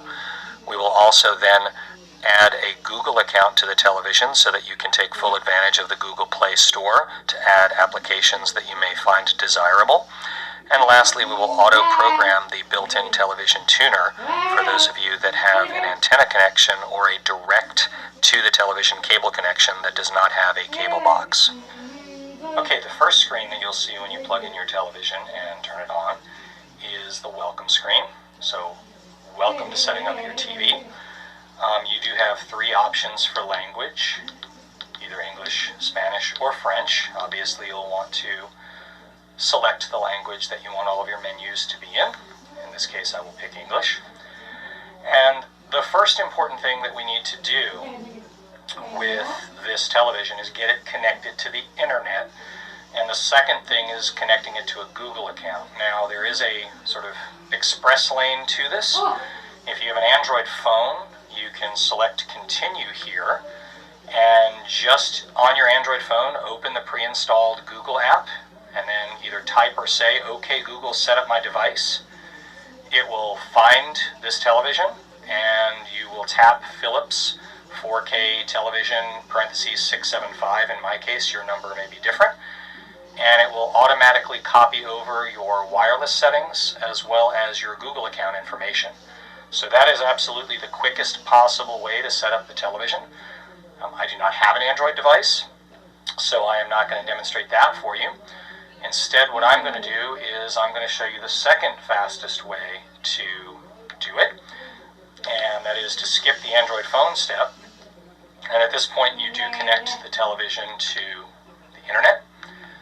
So I'm going to do that here, and I will go ahead and type my password out here, but I'll blur it in the video so that you guys can't see it. Once you've typed in your password, you're going to want to move to the right, where you see that right arrow pointing to a straight line, and select that. That's the enter or return key.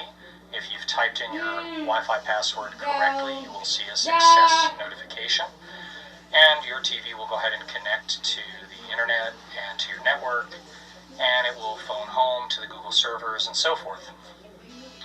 Once you're actually on a Wi-Fi network, you're to the second step of the 3 steps that we indicated were highly significant to setting up your television. Remember, the first step was to get on the internet or on a wireless network, which we've done. And the second step is to make sure that you sign up this television with an active Google account. You definitely want to take advantage of all that a Google account will offer you. They're free, but in terms of getting the most out of this television, with a Google account, you'll be able to install thousands of apps, including apps that are not pre-installed like Amazon Prime Video, Pluto TV, or the Disney Plus video service. So you definitely want to be able to enjoy all the content that you're paying for on this television, and the only way to do that is to have a Google account that you're signed into so that you can go to the Google Play Store and download the correct apps. At this point, select Sign In, and you do again have 2 different options. You can use your remote control, which may take you a while. You'll have to type in your Gmail address, followed by your Gmail password, followed by your 2-step authentication code if you've set up 2-step authentication. That takes too long. I don't like doing it that way, so I'm just going to say use my phone or computer. In all honesty, you can use any wireless device that's connected to the same network that this TV is on that has a browser on it. So this would also work with a tablet. If you had a tablet, even though it says computer phone, a tablet would work fine. What you'll see on screen is a code that's popped up, and that code is telling you go to the Google site, which we've done here.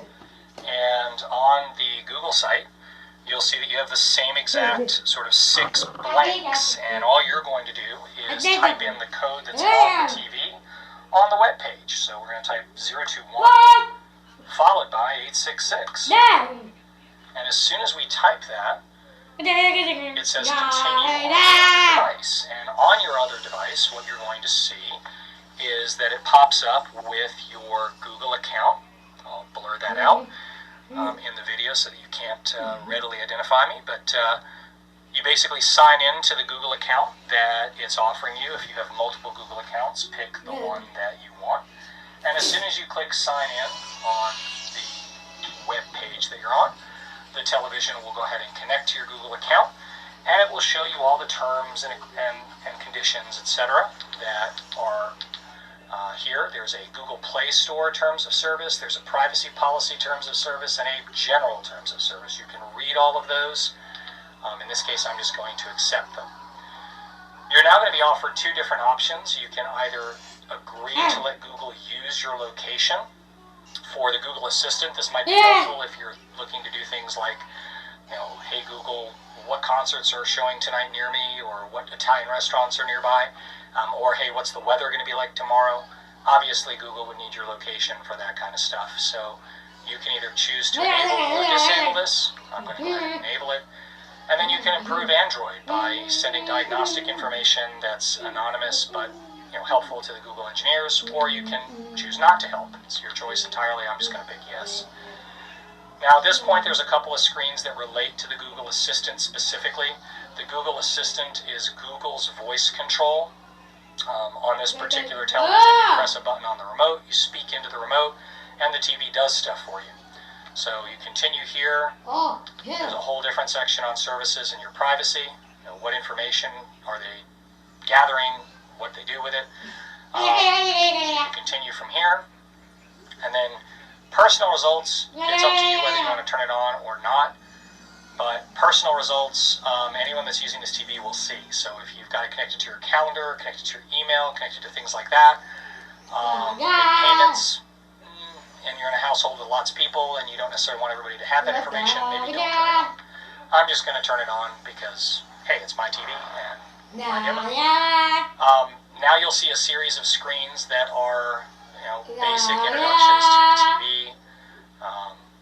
We're going to go through this in the next video in more detail. We're going to show you how these things work anyway, so I'm just going to skip quickly.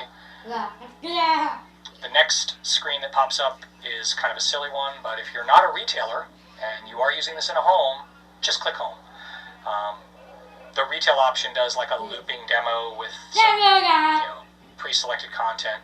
It's basically like a self-selling mechanism that retail stores would use. We're not a retail store, so we're going to turn that off. However, this screen is an important one. You definitely, I think, are going to want to take advantage of Chromecast. Chromecast is the Google feature that lets you, from any other device that's running certain applications, just cast directly from the device to the television. If you wanted to send a PowerPoint presentation over, or if you wanted to connect a tablet, an Android tablet or an Android phone, and mirror the screen to the television, or more commonly, if you have an application on your phone and you're searching on your phone and you're like, oh, I want to watch that video now, let me cast it to my TV, say from Amazon Prime Video or another application, then you definitely want to turn on Chromecast. So we're just going to turn that on. The third stage to installing or setting up this television is going to be channel installation. Now I'll say right here, if you're not connecting an antenna to this television, or if you have a cable box or satellite box, you don't need to do this step, you can skip it. But if you do have an antenna or a cable connection without a cable box, so it's coming out of a wall jack straight into your TV, then you do need to do this step. And I'm going to go ahead and program the antenna here, and I'm going to pause the video because this takes just a few minutes to do, and we'll resume the video once all of my channels are programmed.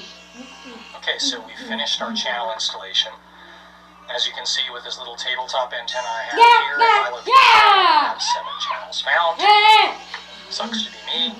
Hopefully, with your cable connection or your antenna, you'll have a lot more channels. Select Finish. And this is the second part of setting up the Google Assistant that now pops up. Remember, for Google Assistant to work, you're going to push a microphone button on the remote control and speak into the microphone that is in the remote. And the way that your voice gets from the remote to the TV is through a Bluetooth connection. So this is actually Bluetooth pairing of the remote to the TV to enable that feature.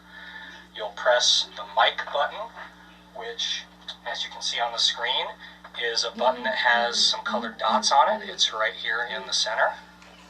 And at the same time that you press that, you're going to press volume down, which is right here. So you press and hold both of those buttons for just a few seconds, and what you will see is, if you've done it right, about 3 to 5 seconds later, you're basically going to see it pop up, and it's going to say pairing, and then it's going to say connecting, pairing, and then success. And sometimes with my fat fingers I'm not hitting them at the same time, but there you go. Pairing, and then it should say connecting, and then finally success, or paired. At this point, you have successfully set up your Philips Android television, so congratulations if you've been following along at home. Selecting Finish here will immediately bring you to the home screen. I'm going to go into a lot of detail on everything that you see on this screen and all of the settings menus and how to configure and customize everything in the next video. But I will just give you a very brief overview here of what you're seeing. In the upper left, this is where you can either click to speak or type. If you haven't paired your remote and you don't want to use the remote microphone, you can of course just hit the microphone button and speak as well. So that is sort of the search area, or the Google Assistant area. Inputs are located here, so if you click on your inputs button, you can see all the different inputs that are available on this television, including, importantly, the top one, which is if you've used the tuner inside the TV and auto-programmed in an antenna or a cable that's how you would easily tune to it. There is also an input button on the remote that does the same thing, but from the home screen sometimes it's easier to just navigate there. You have an indication of wireless connectivity. Yes, you're connected, hooray. And then all of your settings are located underneath that little gear-shaped icon that's conveniently labeled settings. And then the layout of the rest of the screen is basically a favorite app row. These are all the favorite apps, or since we've just set this TV up, it's the pre-installed apps. As you add apps from the Google Play Store, you can designate them to be on this top line as one of your favorites. You can also hide or get rid of any of these, and we'll detail that in a future video. And then each key app, a lot of the apps will have their own row showing you personalized content to the right. So in this case, Netflix is showing you things that it thinks you might be interested in. Since I haven't signed into a Netflix account, these are not personalized yet. But if you sign into your Netflix account, you'll see personalized recommendations there. And then you have your YouTube recommended, your Google Play Store recommended. And this is a very useful area if you're quickly looking to add apps, because these are the most popular apps and they're right there to click on and install. Okay, the very last thing that you should do after your initial setup is name your television. And it's going to kind of remind you to do that. If you click on Settings right at the very top, there is a suggestion to set your device name. This is important because this is the name that your TV will use to identify itself for casting. So if you're in any kind of an application on your phone or tablet that has support for Google Cast, when it pulls up the list of devices, this is the name that this TV will identify itself by.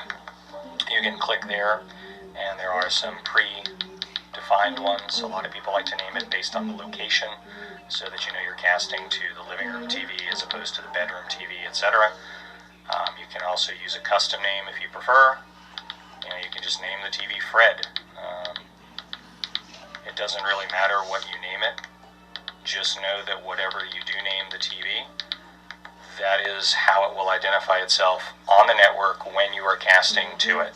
So a good idea to do that right now that you've just completed initial setup. And that's it.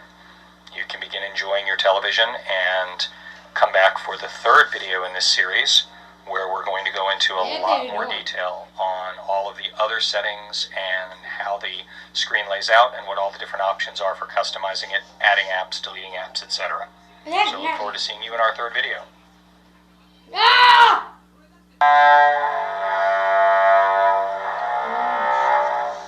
In this video, we will show the correct and safe way to assemble a Philips 2020 Android television. The models that this video pertains to are the 43, 50, 55, and 65 PFL 5604/F7 space A or /F7 space C, as well as the 43, 50, 55, and 65 PFL 5704/F7 space A. There are other videos available for previous year's Android televisions, which will end without an A or a C after the /F7. The carton you see here is for the 65 PFL 5604/F7A. Upon opening the box for your brand new Philips Android television, you should see the two stands as well as a bag containing the remote control, the batteries, and some screws. You'll want to set these items aside, make sure that you have them sorted, so that when you go to assemble the television, it's ready to go. If you look at the remote, you'll turn it face down and the back cover will slide off. This will allow you to insert the two batteries. The stands do have arrows on them pointing to the front. Those arrows should face the screen. And each of the stands is attached with two Phillips head screws, so you will want to have a Phillips head screwdriver available. The easiest way to assemble the television is to lay it face down carefully on a flat surface while still in the bag and with the cardboard protector. Then attach the stands, again with the arrows facing the front of the screen, 2 screws per stand. At that point, once the stand is attached to the bottom, you'll be able to stand up the television, and then you can carefully remove the bag and the protective cardboard. This is the best way to assemble the television to minimize any chance of damaging the screen or the finish on the frame of the television. So congratulations, you've now set up your television. It is physically standing there and it is ready for you to plug it in, hook up your devices to it, and complete the initial setup. Please check back for the second video in our series, which will walk you through the entire initial setup of your brand new Philips Android television.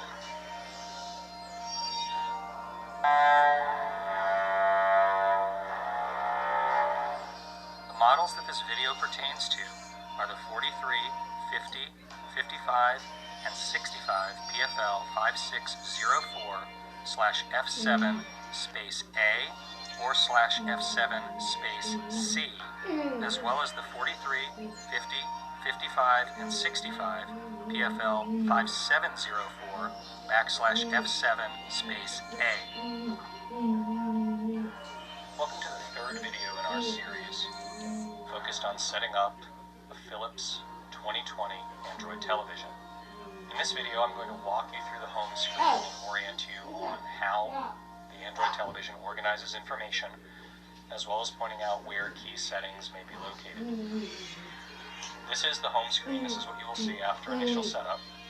And the way that Android organizes information is as follows. This top row is kind of your bookmarks or favorites bar. What is here now, as we've just set up the television, are the pre-installed applications, as well as an icon for live television. There is also the Play Movies and TV store, and a how-to app.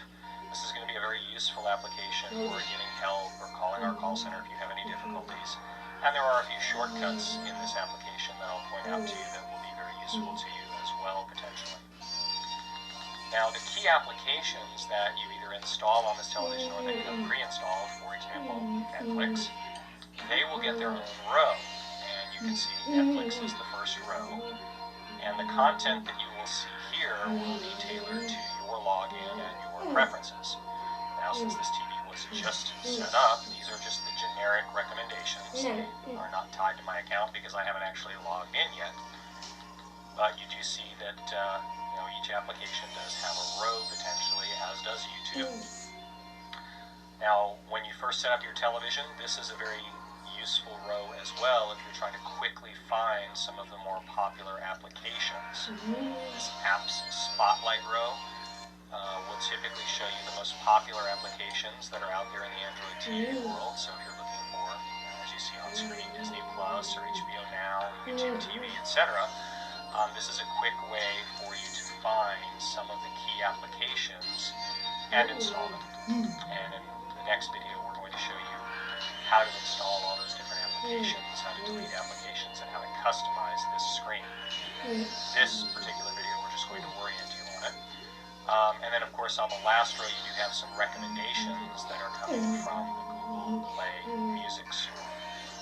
An important icon is this bottom one, which we'll go through in more detail in the next video. This icon lets you customize the channels, so if you wanted to remove one of these particular preview channels, you could actually do that here. And it'll take you straight to the customization section of the setup menu, and in that menu, you can do a lot of different customizations, anything from removing applications, adding applications, or reordering them. So that is the basic layout of this grid that greets you when you set up your television. At the very top of the screen, you do have an area that is essentially devoted to the Google Assistant. If you're not wanting to press the button on the remote and talk into the microphone, you can also click here and speak into the microphone on the remote, and it will respond to your commands. And if you're just not into speaking, or you didn't pair the remote, don't want to pair the remote, then you can just type a search here into Google Assistant and just tell it what you want it to do, and it will respond as well. Moving to the right, this is an icon that you will use if you have different peripherals connected, or if you're wanting to watch live TV. This is the inputs section, and clicking on that will show you all of the different inputs that the television has. As of this moment, there's nothing connected to the TV. There is a Blu-ray player sitting here in the shot, but it's not plugged in, so the television doesn't recognize that it's there. But if it were connected, then whatever input it was connected to would be highlighted white as the channels icon is, and you would be able to tune to that input and see that particular device. The channels input takes you straight to the tuner that the television has. So if you have programmed either an antenna signal or a direct cable signal, that's a cable signal coming out of a wall jack with no cable box between the wall jack and your television, clicking on channels will take you straight to the tuner. And then finally, we have a couple of other icons that may be important for you. One is the Wi-Fi status, so if you've connected this television via Wi-Fi, or if you use the Ethernet connection on the back of the television to connect it to a router, this will give you an indication that you are connected. Clicking on it will pull up more information related to the network. It will tell you how you're connected wirelessly and which wireless network you're on. It will allow you to add another network. And there are a couple of other settings in here. If you had connected using an Ethernet connection, then down here where Ethernet says not connected, it would say connected. And then up on wireless, it would not say connected. So you have a shortcut into your wireless settings should you ever need them. And then this is probably the most important icon on the home screen. This is where all of the settings for the television are. So we went through this in the second video in the series because clicking on settings after initial setup allowed you to name the television for the purposes of Chromecast, so that the television has a name that you see on your network when you go to cast to it. But you'll note here that there are a number of other settings in here, from the network and internet to your account and sign in, and I'll obviously blur that out when the video goes out live. But you also have a very detailed menu here for device preferences. I'm not going to go into a tremendous amount of detail in this video. I just want to orient you a little bit as to how the menu is set up. The next video in the series, we will go into a number of key settings in detail and show you how to use them and how to make correct choices for your particular setup. But some settings in here that might be important to you, obviously power and the sound settings if you're trying to change the different sound features and so forth. Customizing the home screen, customizing the screensaver, and accessibility settings if you want the television talkback feature to either be enabled or disabled if it somehow got enabled. And that's a feature that for people that are visually impaired that still want to make use of televisions, the television will actually speak every single menu item that's on screen as you highlight it, so it sort of orients you where you are using your sound rather than your eyes. So those are some of the key settings that you find here. And then this is an area that may also matter to you. It's remotes and accessories. If you're going to pair this television to a wireless device that's not the remote, for example, a wireless Bluetooth soundbar or wireless Bluetooth headphones, this is how you put the television into pairing mode. So you hit add accessory and then you put the into pairing mode. You'll see it show up here. You can select it and add it to the television. So a very short overview of what you see on the home screen and kind of how it all works. And on the next video, I'm going to actually take you through a detailed how to customize the home screen and add to it, take away from it, add apps, delete apps, etc. So check back in for the fourth video in our series if you're looking for more information related to customization. The video after that will be a detailed look at some of the key settings involved in connecting peripherals and customizing your picture settings. So if you're looking for information on either of those two topics, check out the next two videos in the series. Thanks for watching. The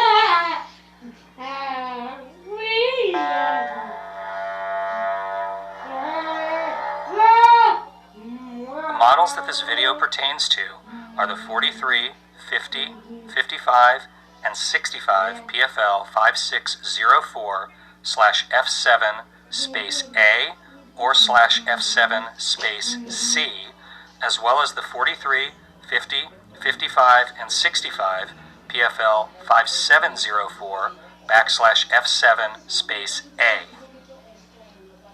Well, hello, welcome to the fifth video of our series. that is designed to walk you through setting up and getting the most out of your film television.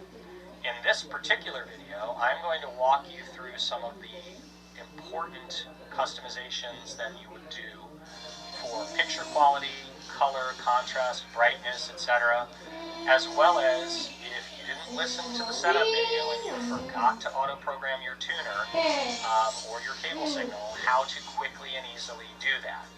And then finally, we will talk about how to connect peripheral devices to this television and to make sure that the resolution setting for the HDMI input matches the output from your peripheral device. That's going to be particularly important for those of you with newer devices that support HDR10. A lot of the new gaming systems support HDR10, PlayStation Pros, etc. And of course, if you have a newer Blu-ray player that supports 4K at 60 Hz with HDR10, you're going to want to make sure that the HDMI input shows you the full picture resolution that your device is capable of. What we're going to start with, however, is what not to do. And it takes a little bit of a mental adjustment, but the logic of it makes sense. On most televisions, you can simply hit the menu and then go into settings and you can adjust all your picture settings. Now, if you hit menu on an Android television, it brings you to this home screen. And if you were to go to the settings menu, you would see under device preferences, oh, there's picture. Great, I'm going to adjust my picture settings. I would like to brighten up my antenna signal. It's not bright enough.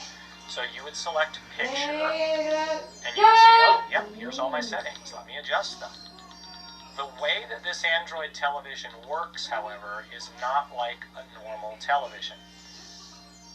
The picture settings that you are adjusting them for what is on the screen right now. In other words, in this case, the home screen.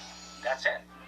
In order to adjust the picture settings for any source, whether it's your Blu-ray player connected to HDMI 3, or your PlayStation Pro connected to HDMI 2, or whatever you have connected to HDMI 1, or your antenna signal, you have to be on that signal first. So I'm going to show you how to do that.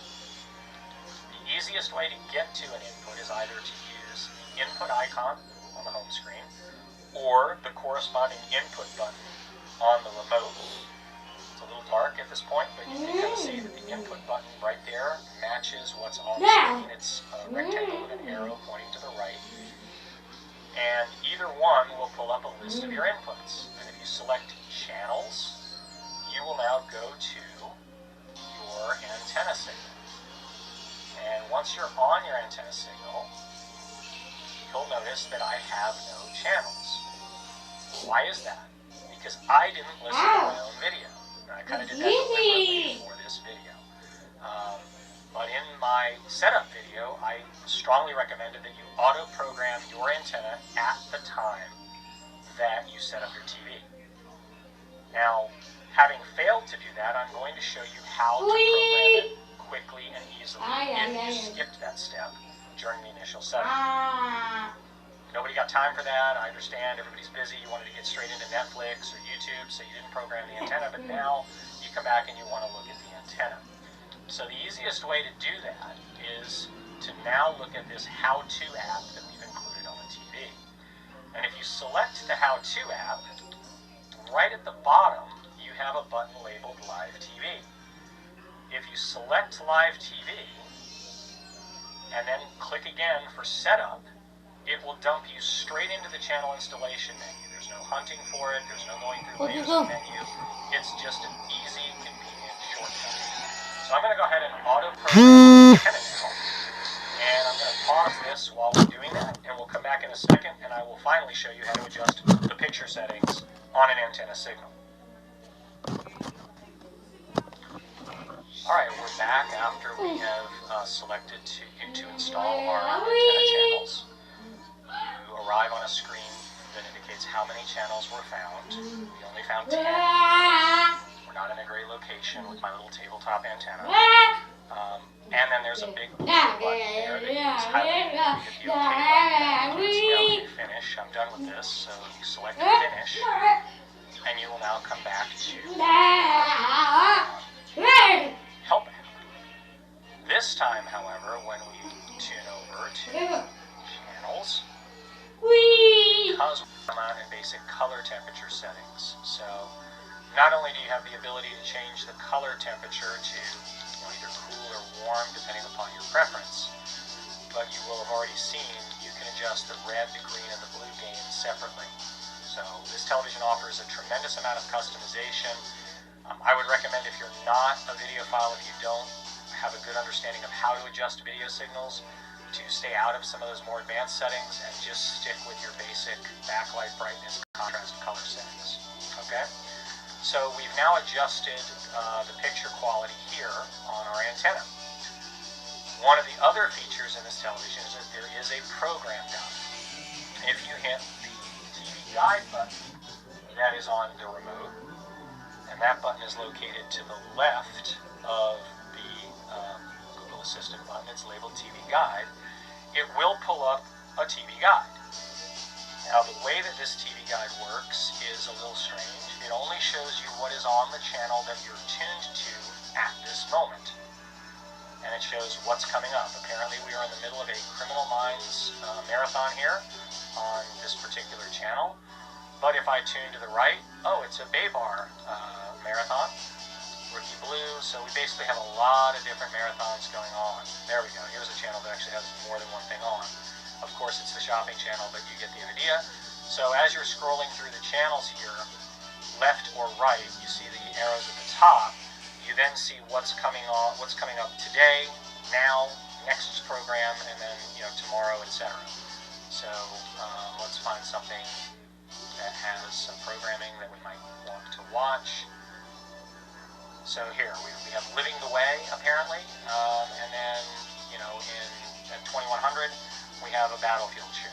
So this is how you can quickly find what's on different channels, but you do have to kind of scroll through the guide because the guide is only going to show you what is on the channel you're on now and into the future. So that is how the guide works on this television. So that is how the antenna works. That's how you change the picture settings for your antenna or cable feed, and that's how the guide works. All of your picture settings and all of your customization and closed captioning, etc., those are set up with the TV Options button. And again, the first time you load TV Options, it may take a while as that application has to load and then run. So that is normal. Don't panic if that happens to you. Now, coming back to the home screen, I want to show you how you would connect and label a peripheral device. So I've now plugged in the Blu-ray player that is sitting there in the shop, heretofore quiet and unnoticed. And you will notice that if I come into my inputs now, I do have that HDMI 3 is connected to a Philips 4K Blu-ray player. So if I click on that, because we have HDMI CEC and these devices are talking to each other, it will automatically start up the Blu-ray player. And voila, we have a picture. Now, to adjust the picture quality for your Blu-ray player, and you can substitute any peripheral device here. It could be your PlayStation Pro, it could be your Blu-ray player, it could be any other peripheral device that you have. If you have a standalone Roku box or other streaming device, an Apple TV that you're connecting, you would again hit your Options button. And your Options button now, every setting that you adjust here is only going to be adjusted for this HDMI input, which I think is HDMI 3. So again, you go all the way to the right to Settings, you go under Device Preferences, and you select Picture. And here I have my brightness, contrast, color, tint, and sharpness for a Blu-ray player. Well, Blu-rays are really sharp, so I want to crank the sharpness on that. I might want to adjust my contrast or brightness. Obviously, if you have some sort of configuration disc, one of the discs that you put in a Blu-ray player to actually get test patterns on the screen so that you can exactly adjust the brightness and contrast to the test pattern, put that in and adjust these settings accordingly. So that is how you adjust the picture settings for your peripheral device. Now there is another key setting that matters for peripheral devices, and it is located under Inputs. But you do have to be on the input that you're trying to adjust. Once you are tuned, in this case to HDMI 3, and you go under your settings menu and select inputs, this is where you can choose whether to have HDMI control on or off, or auto power on or off, or TV auto power on or off. So, in a nutshell, do I want to be able to use the HDMI connection between the peripheral device and the TV? If I turn the device on, do I want the TV to come on? If I turn the TV to come on, do I want the device to come on? That kind of thing. But this is the most important setting that you've never heard of. HDMI EDID version.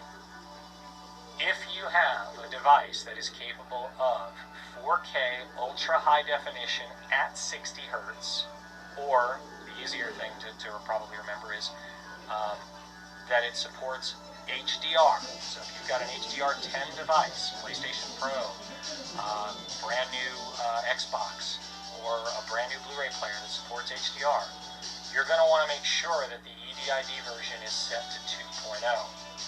If this is not set correctly, if you have it set to 1.4, and you put in a 4K Ultra HD 60 Hertz disc with HDR and go to play it, you're most likely going to see an error message on the screen generated by the Blu-ray player saying resolution not supported. And you're going to get upset and you're going to say, wait a minute, I thought I bought a 4K HDR capable television. Why am I not seeing that? If that happens to you, don't panic. Simply go into your settings menu while you're on the input. So you tune to your input, you hit options,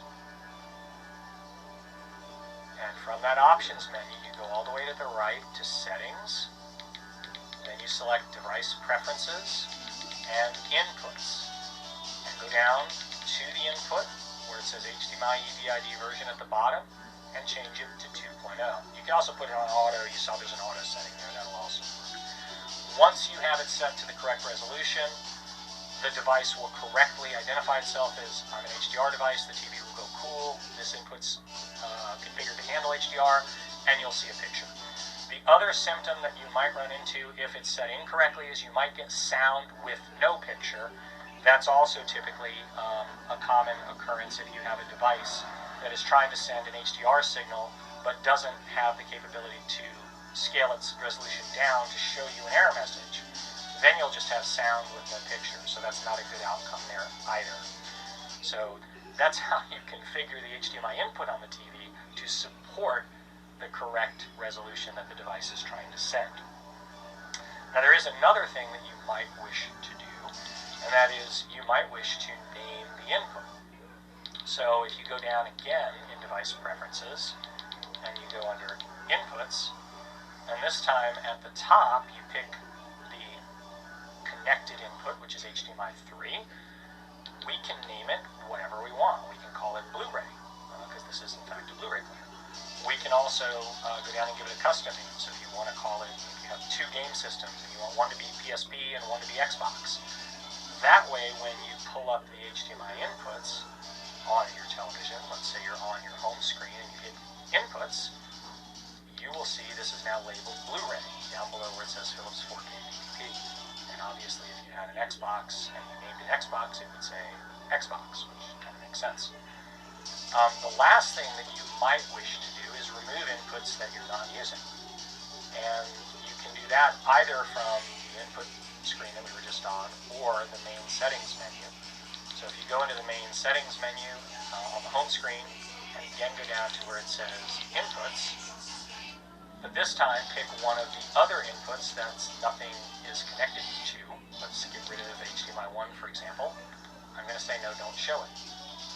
And then if I go back and say HDMI 2, don't show that because there's nothing connected to it.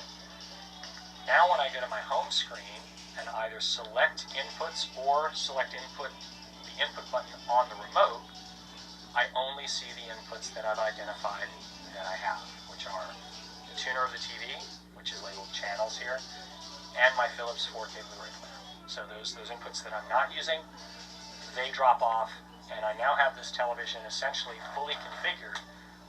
Picture quality wise, closed captioning is turned on my antenna. I've adjusted the brightness and contrast and picture settings of all of the devices that I have connected. So those are some of the key settings that you might wish to adjust.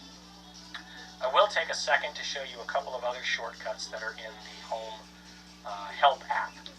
So if you go down here, let's say for whatever reason you were just blowing through setting up the TV and you didn't even connect it to the internet. You just spaced. You forgot it was a smart TV. Or your network connection, you bought a new router and you named your wireless router SSID something different because you wanted to kick your lazy neighbor off your wireless connection that he was stealing. I don't know. Could happen. We're all sort of quarantined now. These things happen.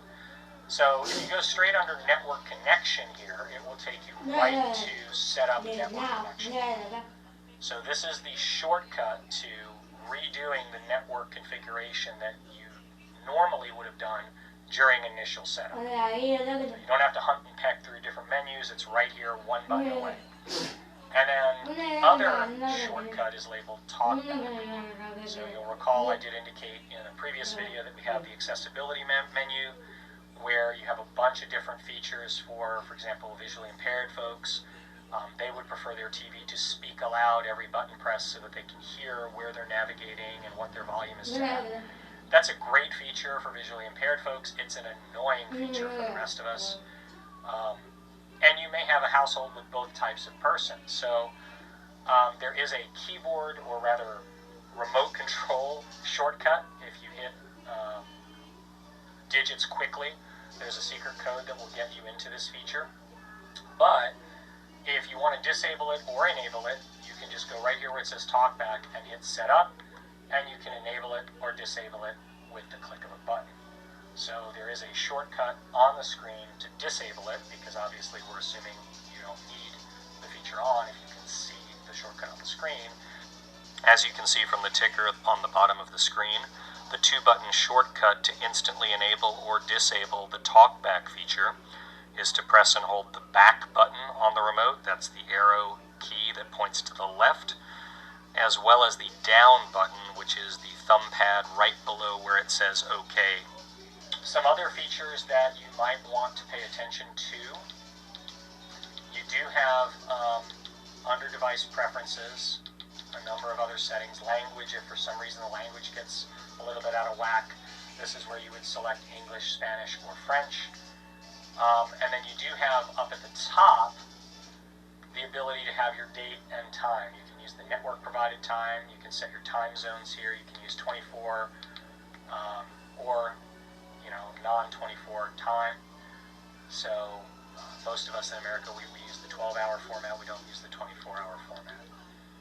And beyond that, I think another key thing that you might find useful at some point is this About menu. This About menu is going to show you everything about the TV, from what version of Android we're running, which in this case is 9, to the software version and when it was last updated, to the security patch levels, and all this. This is useful information if you ever have to call us, if you ever have any kind of an issue. And if you want to rename your device, I jokingly named this television Fred when I was setting it up in a previous video, but you can click on under About where it says device name and change the device name right here. So that's how you would either rename the television if you didn't like the name that you picked, or if you forgot to name it, you just go right under device name and do that. So very useful menu there. And then one last thing that I will show you, you do have some Google Assistant settings here. So you can look at the permissions that you have for your settings. You can tell it which apps you want to include in search results. You can also tell it that you want a safe search filter, or that you want to block or not block offensive words. And if you need the open source license for Google Assistant, it is here as well. And then finally, under accessibility, this is the full accessibility menu rather. And you can see all the various different settings. If I want high contrast text, because I'm getting a little older, I want to be able to really see those words pop on the screen. You can see the difference just on the screen. If I turn it on, you see how bright the white text got where it says Netflix or Search Movies, TV, and More at the top. And then it's much dimmer when I turn it off. I typically leave that on. I find that useful. And then you have the full accessibility menu and the TalkBack, which I did show you the shortcut how to get to previously. Another menu that you might find interesting is the screensaver menu. You see here that you can turn it on or pick either the backdrop option or the colors option. So either one of those, whichever you prefer. You can also sort of determine how long you'd like to wait before the screensaver kicks in. 5 minutes is way too short. I'm going to set it at 30. And you can also have a sleep setting, so if there's inactivity, nobody touches the remote, nothing happens, you can set the TV to turn off after, in this case, 6 hours of inactivity. And you can also start now if you want to see what your screensaver actually is going to look like. So this is the image that Google is providing us right now. That image will rotate through. Another menu that might be important for you is the home screen menu. We did demonstrate this previously in a previous video, but we did not cover one part of this, which is the bottom section. This is where your open source licenses are. So if you want to take a look at the open source license for either Android TV Home or Android TV Core Services, they are here waiting for you to peruse them. If you are totally bored and having trouble falling asleep, feel free to read all of this information. However, for those of you that are needing the open source licenses, that's where they are. Another menu that you may use from time to time is the storage menu. This is the menu that you click on if you're wanting to see how much space you have left in the television. You see that it's got 4.6 gigabytes of total space. Clicking on that will then dive deeper into the amount of storage that you have, and it will show you the various apps and how much space they are taking up. You can then go even deeper into this by clicking any individual item, such as apps. Here are all the actual apps. And clicking on See All Apps will literally show you all of your apps. And you can see that Disney's taking up some space here. Maybe you're not using an app and you want to clear the cache, so you can click on, for example, Play Music, go down where it says Clear Data, and that will clear the cache. So you now see down here that once you've done that, the cache has 0 bytes of memory in it. So that is the storage menu. Heading back one level here.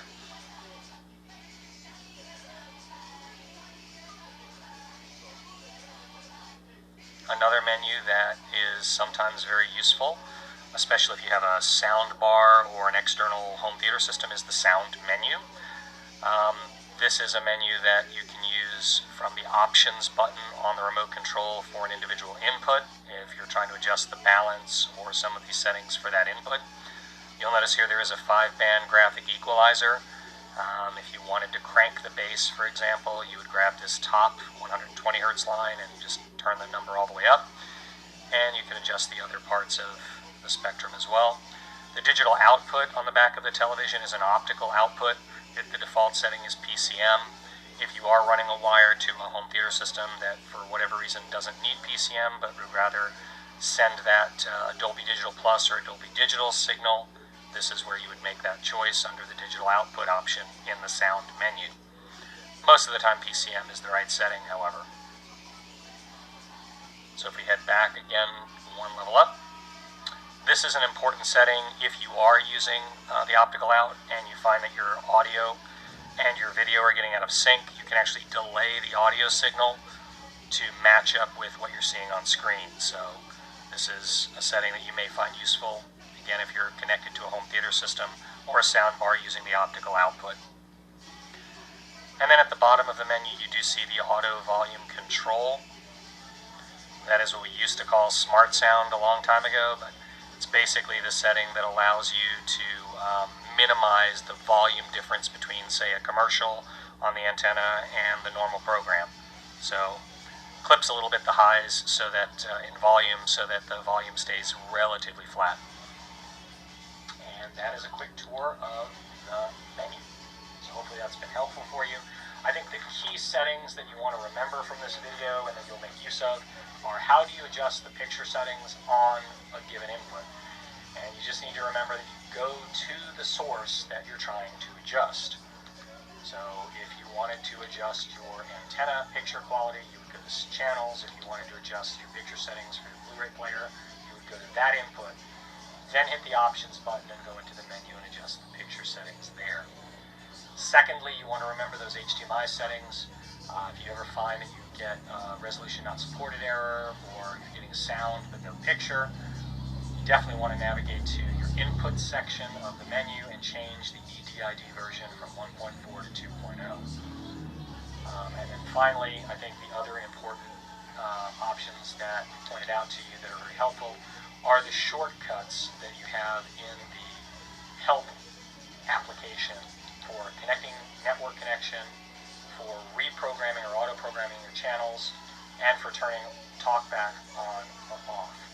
The other reason, by the way, that you might want a shortcut to be able to reprogram the antenna is that a lot of stations around the country are going through a renumbering. They're actually consolidating and moving the different channels. It's called channel packing. And you may suddenly find that channel 13 is no longer at channel 13 and you need to reprogram the tuner. So that's a very useful feature to have. Hopefully this has been helpful. And we will, in the next video, talk a little bit more in detail about how to make sure that all of your applications are updating or up to date, and how to check for firmware updates on your wireless network or wired network. So tune in for that video, and hopefully this has been helpful.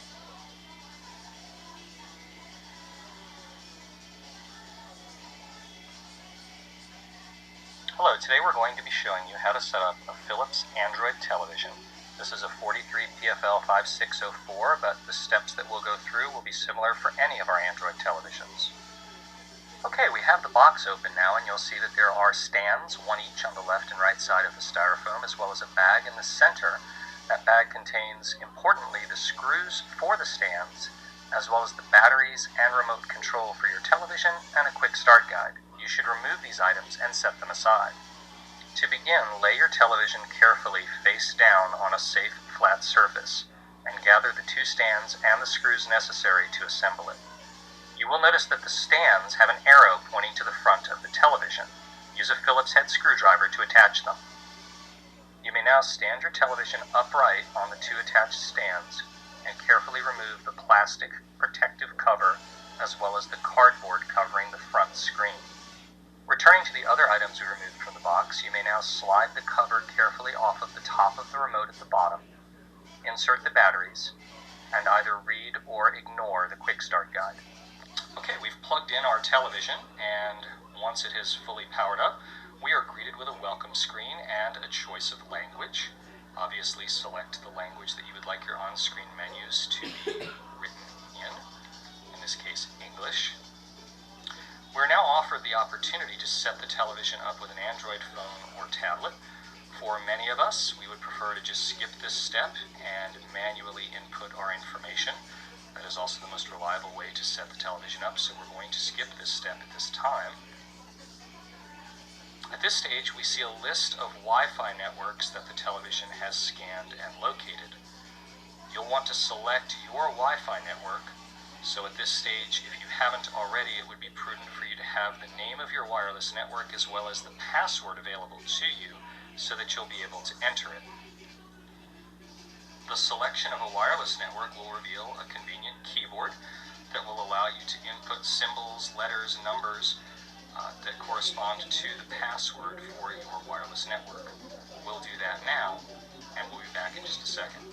Okay, we've selected our network and we've input the password.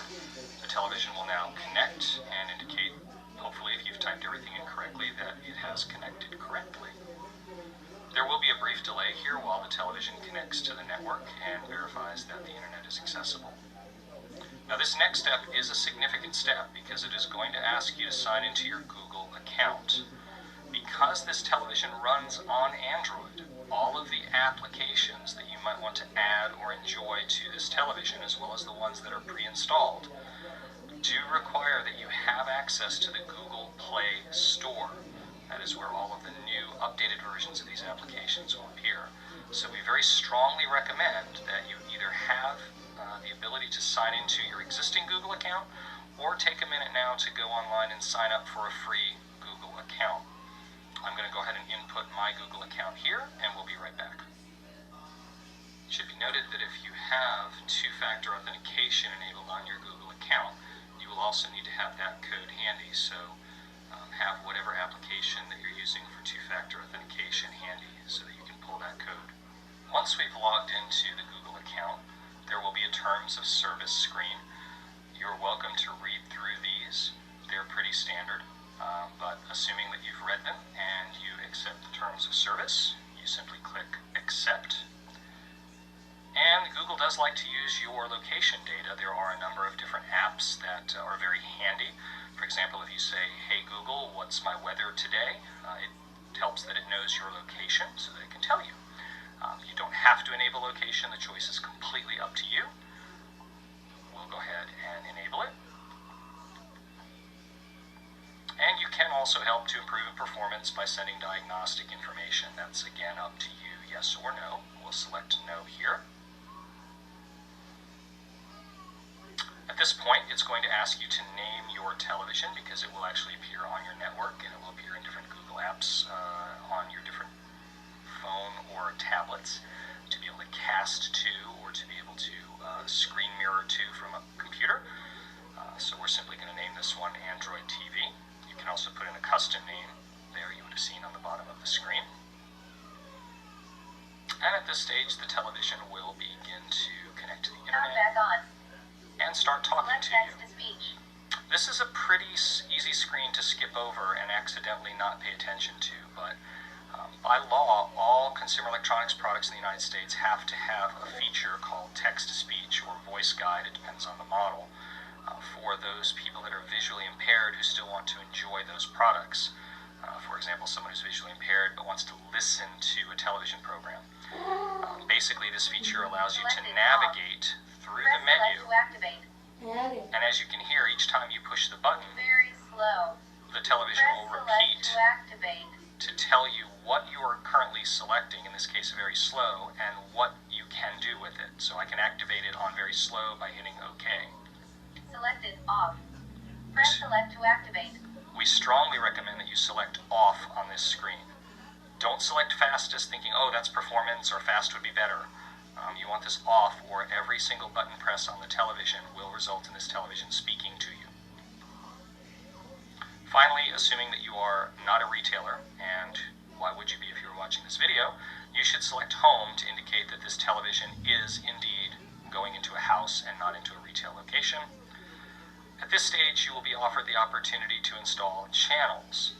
Many of you will actually have a cable box or a satellite box that you will connect to the television using HDMI.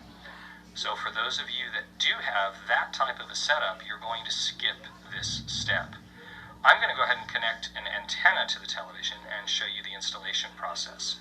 Please skip ahead to the next stage if, again, you're using a cable or satellite box. A quick tour of the inputs and buttons on the back of the television will be in order at this time. You see in the center where I have connected a cable, that is the antenna or cable connection if you are using a screw-on or push-on RF type cable. So that should be a connection that's familiar to most of you. On the left side of the jack panel, you will see at the very top a USB connection that can be used to add memory to the television or to stream videos or play pictures from. Below the USB connection, you have 3 HDMI inputs, and I will point out that the center one, HDMI 2, is the only input that supports ARC, or Audio Return Channel. So if you have a device that supports ARC, perhaps a home theater system, or a soundbar, you would want to use HDMI 2 for that connection. To the right of those 3 HDMI inputs, you will see a white, it looks white in this picture, but it's actually yellow. It's the video connection. It's labeled video in this shot, and obscured by the cable I have connected is another connection, which would be the left audio channel, and you can see the right audio channel there. It looks orange in the picture, but it's actually red. These are the RCA connections for legacy devices like older VCRs or other inputs that still use the red and white audio cables, as well as a yellow, typically video cable. To the right of that is a headphone jack, conveniently labeled headphones. That's where you would plug in a 3.5mm headphone connection. And finally, at the bottom of the screen, you will see two connections that could be useful to you depending upon your circumstances. The left side, it looks like kind of a raised silver area or black area with a white shape there that's almost like a door. That is what we call toslink. It is an optical digital output from this television. So if you needed to take audio from this television to a home theater system using optical, that is where you would do it. And then to the right of that is an Ethernet connection. That's very useful if you would prefer to connect to your network using a wire for stability or speed reasons. And then, of course, on the right side of this shot are 4 buttons, your power button, and your various buttons that will allow you to control the source or volume up or down. Okay, we've connected the antenna, and now we're going to tell the television, hey, it is an antenna. And this stage will take some time, so we will probably pause it here and resume because it does scan all of the major and minor channel frequencies. And for those of you that are not into frequencies and geeky stuff like that, just look away and don't listen. But it can take, as it says here, it may take longer. Probably won't. But if you have a lot of channels or very some channels, it may take longer. So again, we'll pause this and we will return once the television has programmed all the channels. And you can sort of see over there that 7 have been found so far. That number will change as it goes through all the frequencies. Okay, once the channel installation has completed, you can select Finish. And the TV will take just a second to go ahead and load into the next screen, which is a welcome tour.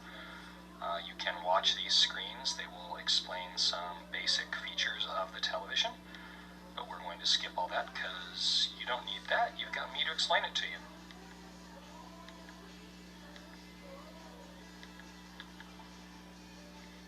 And then once you finish the tutorial, it will go ahead and prepare your home screen. So the very first thing that you may well see is a notice that was just up on screen in the upper right indicating that new software is available. That is very common, as both Android and all of the apps on this television are updated frequently to keep them current. To initiate the software update, select Details. So if you do that, you will see that there is a new software version available, and it is downloaded already and verified because we did connect the TV to the internet. There's a note there indicating that what this television does receive from the update, in this case stability improvements, and it is recommended. So we will go ahead and restart the television to receive that update. And you'll see a countdown to reboot. The television will reboot, and we will resume on the other side of that update. While the television is updating, you will see kind of a multicolored ring that shimmers and a countdown for system update progress. Of course, please do not unplug your television or your router or your access to the internet during this period. So the TV has rebooted, and we will begin our tour of the menu. Okay, the first thing that you'll notice if we start at the upper left of the television home screen is something that looks like a bunch of multicolored balloons and a suggestion to try searching for movies about football in this case. Now those multicolored balloons actually correspond to a button on the remote, shown right there above the main thumb pad. And pressing that remote will actually enable your television to take voice commands from you. So it will pop this screen up that asks you to turn on the voice dictation feature, which we've now done. So with the voice dictation feature on, we can push and hold that multicolored circle button or balloon button and simply say, okay, Google, do something. Google, what is the weather like? Currently in Woodstock, it's 42 and sunny. Today, it'll be sunny with a forecasted high of 45 and a low of 31. Now, you may well want to do more than just check your weather, and I wouldn't blame you if you did. So one of the tips that I will give you is that you can simply push the Google button and ask Google to tell you what you can say.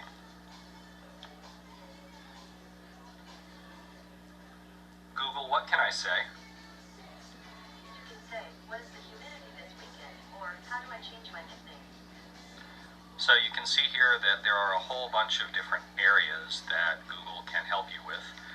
If you have one of the many thermostats that are able to be linked to Google Home, for example. You can control your thermostat just by talking to your television. If you have a radio app installed, you can play the radio.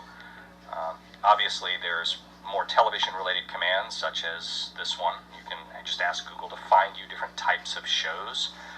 You can also have Google start to play various apps. Simply push a button and say, Google, open YouTube, or Google, play Netflix, etc. So it's a very useful feature. Should simplify the control of your television. So hopefully you will enjoy that fantastic feature.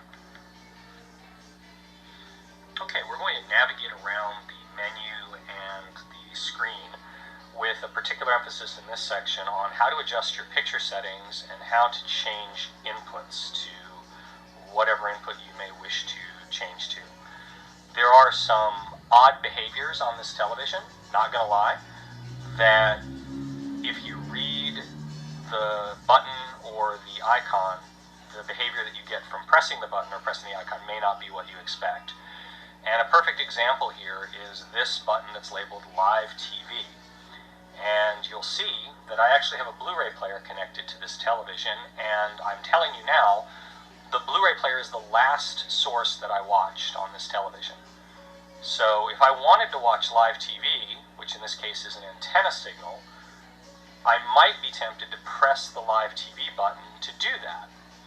But what you see here is that pressing the Live TV button actually went back to the last input that the TV was on, not my live TV signal, which is connected via an antenna.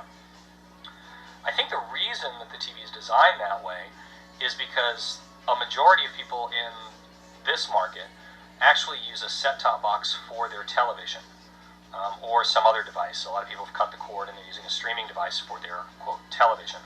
So it made sense to have the live TV button function like the last input button, so it'll just kick you back to whatever device you were on.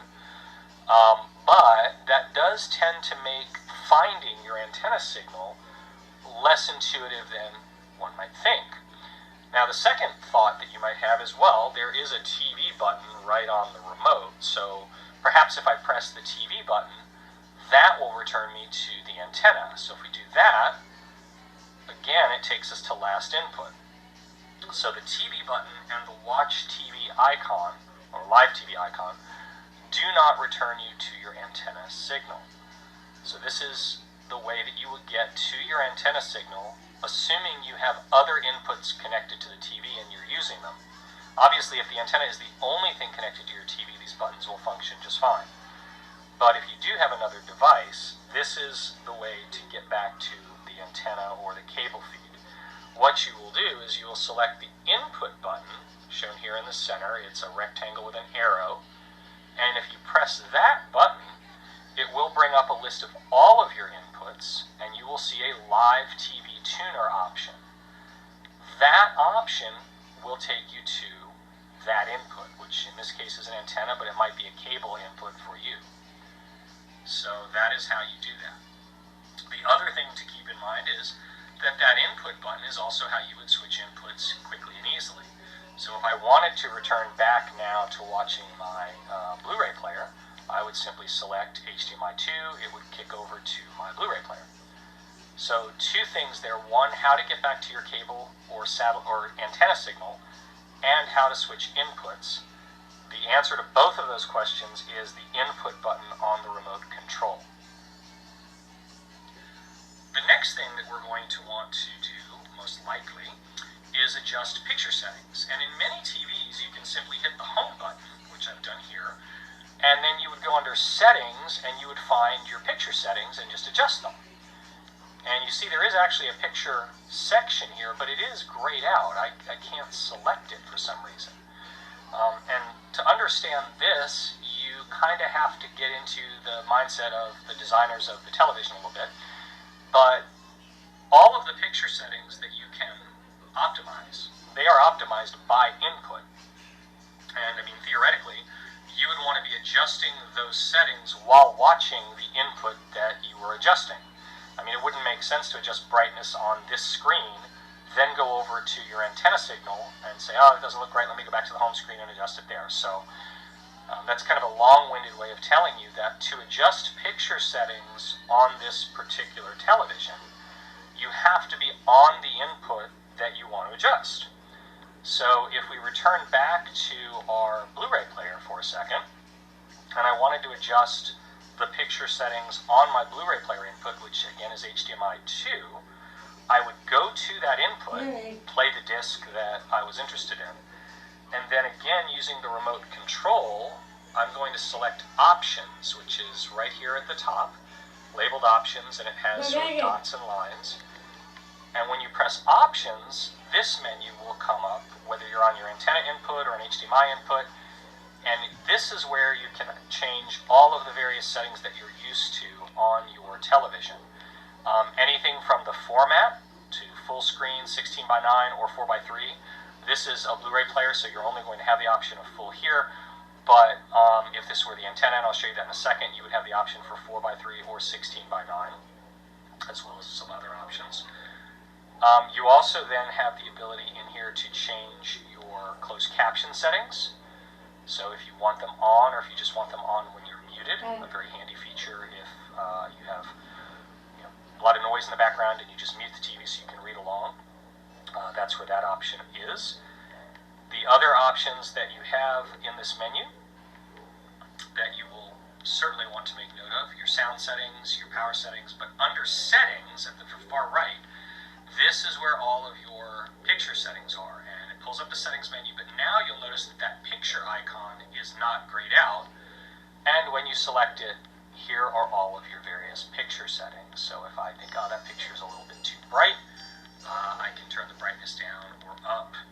I can go back and adjust the color, the tint, the sharpness, and all of the other settings that I might want. So that is how you adjust your picture settings. You go to the input that you are wanting to adjust and then hit the options button on the remote. Now if I come back to our home menu and I want to show you the same thing for live TV, so, which is my antenna signal, I'm going to go to the live TV tuner here. And this time when I hit options, I'm going to go under my picture format, and you'll see that I now have the option to make that picture widescreen so that it fills the entire screen. So if you're watching a television program and it's not filling the screen for you, you can select the option to do so. And again, my picture settings are under settings, picture, and now I'm actually adjusting the brightness for just this input. You'll notice the brightness here is only on 50. On my Blu-ray player, it was already up to 60-something. So those settings are toggled and remembered individually for each input. So that is how you will adjust your picture settings for each input, as well as formatting, picture format, closed captioning, sound settings, etc. Hopefully you will find that helpful. Okay, we're going to cover a special topic for those of you that are using an antenna signal or a cable signal from, say, a wall outlet directly to your television, where you've auto-programmed the channels into your television. And we're going to show two different ways to get a program guide on this television, because you might want a quicker and easier way to find programming than simply channeling up and down and looking for it the old-fashioned way. So the first thing that we're going to do here is I'm going to go ahead and tune over to our connected antenna. Remember, we hit the input button on the remote control, and that pulls up all the different inputs, and we're going to select Live TV Tuner. That's then going to tune over, and here we are. Look, it's TV. On the remote control itself is a button on the left side, two buttons down from Netflix, that is labeled TV Guide. And if you hit that button, you will see that all of the channels that your television has memorized are here.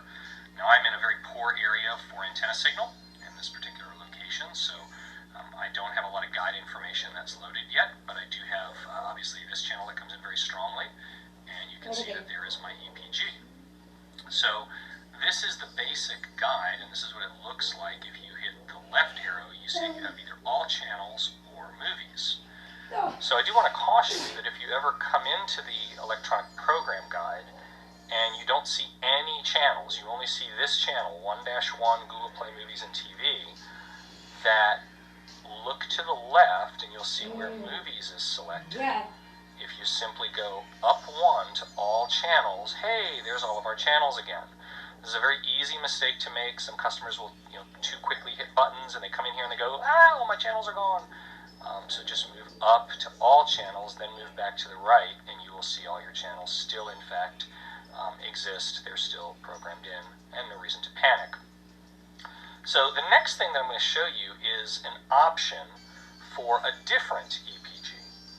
Now, this is fully up to you whether you prefer the functionality that this adds or the programming that it adds.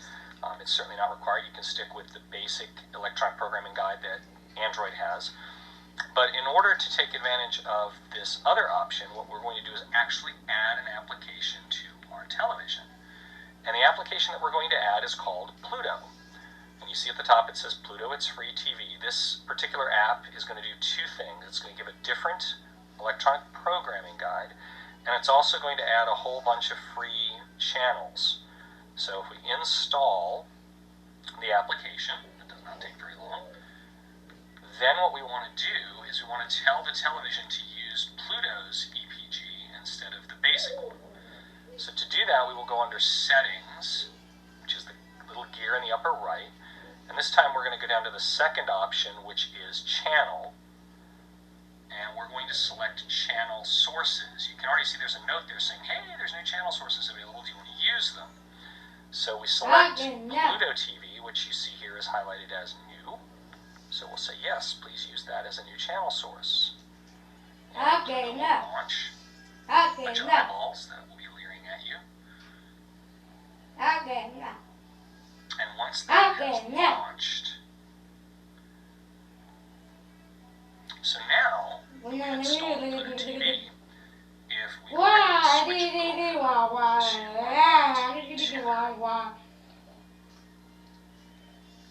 and hit the electronic program guide or the TV guide button, it looks the same here, but you will notice that on the left side, instead of just having all channels and movies, there are a whole bunch of other categories, ranging from sports to movies, comedy, drama, etc. And there are a whole bunch of other channels that are going to show up here. And these are basically the channels that are coming from Pluto TV. So there are a bunch of just free channels that are available through this Pluto service. I do like the EPG because it does give you the option to quickly find comedies or dramas that you might not have otherwise been aware of that were on. And it also still contains all of your existing TV channel information. So it's entirely up to you, totally optional application. Pluto TV, don't need to use it, but if you find it useful, it's an option for you to use an EPG and to get some additional free channels to watch. So there you go. This next setting is an important one to make note of. If you have a newer source device, that device could be a Blu-ray player, it could be a cable or satellite box, a gaming system, or a streaming device, Apple TV, Chromecast.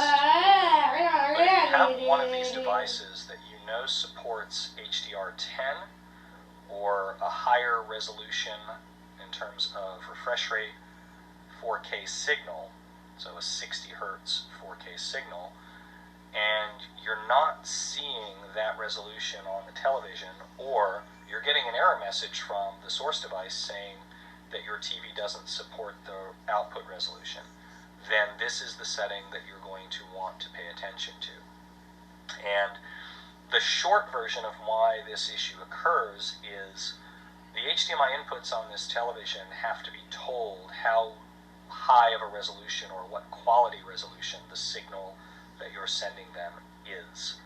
And there are two options for this. And I'm going to do two things. I'm going to show you one way to determine whether you're set correctly by looking at your source. And I have connected a Blu-ray player to the television in order to do that. And I'm also going to show you in the menu how to both check and or change the setting.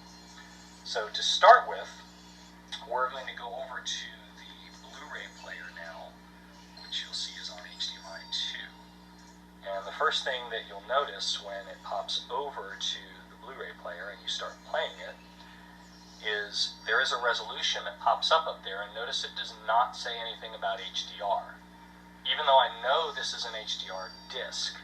So that's the first way to tell with any source device. The second thing is it's telling you, hey, please connect it to a TV that supports HDR, and we know that this TV does support HDR, so why are we getting that error message? And then finally, if we play any source on the television, we can actually hit the info button, which is in the upper right below the unit button.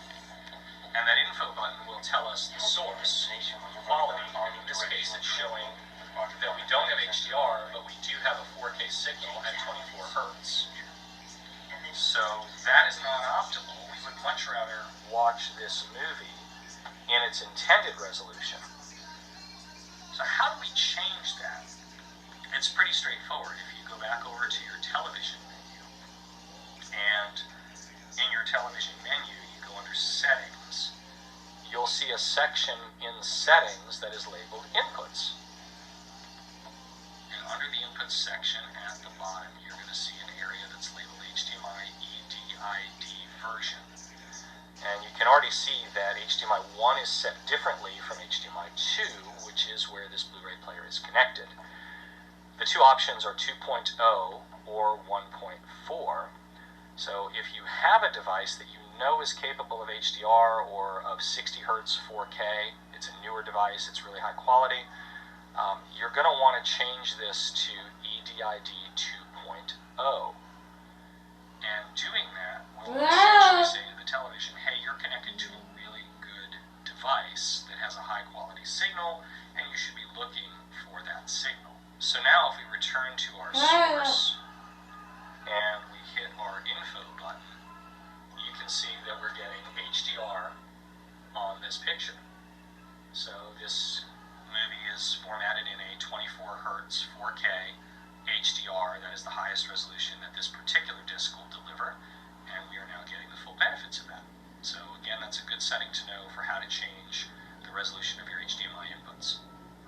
Okay, so at this point I'm going to show you some ways to customize your home screen layout.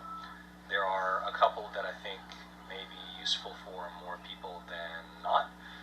And the first thing that I will point out is that you will want to know how you can reorder all of these various channels that you see stacked up here. So each channel that you are signed into, and I am signed into YouTube and Netflix on this particular television, gets its own row, and in that row you see various videos that are tied to your sign-in. So these are what Netflix is recommending, and these are what YouTube are recommending, for example. Now let's say that you, in your household, do not want YouTube to be on the top, you want Netflix to be on the top. So the easy way to reorder these items is to simply scroll down to the item that you are concerned with, in this case. Then you'll see that there's a left arrow that is appearing there. If you move left once, now there's a circle that has an arrow going up or down. Go ahead and press OK to select that. Now the whole row is highlighted, and you can move it up or down as you prefer. And I'm going to go ahead and just drop it by hitting OK again to be the top. So we've now completely reordered these applications, and Netflix is at the top. If you had a Disney Plus account or a Vudu account or any other account that you wanted to be at the top, the procedure would be the same. You would just go down to that app and move it up. A second way that you might want to customize your home screen has to do with what you want to actually appear. And if you scroll down in the menu until you see home screen under settings, there are a bunch of different options here. You can enable or disable video previews. So when you highlight something you don't want the video preview to show, just turn that off, as I have. Same for audio previews.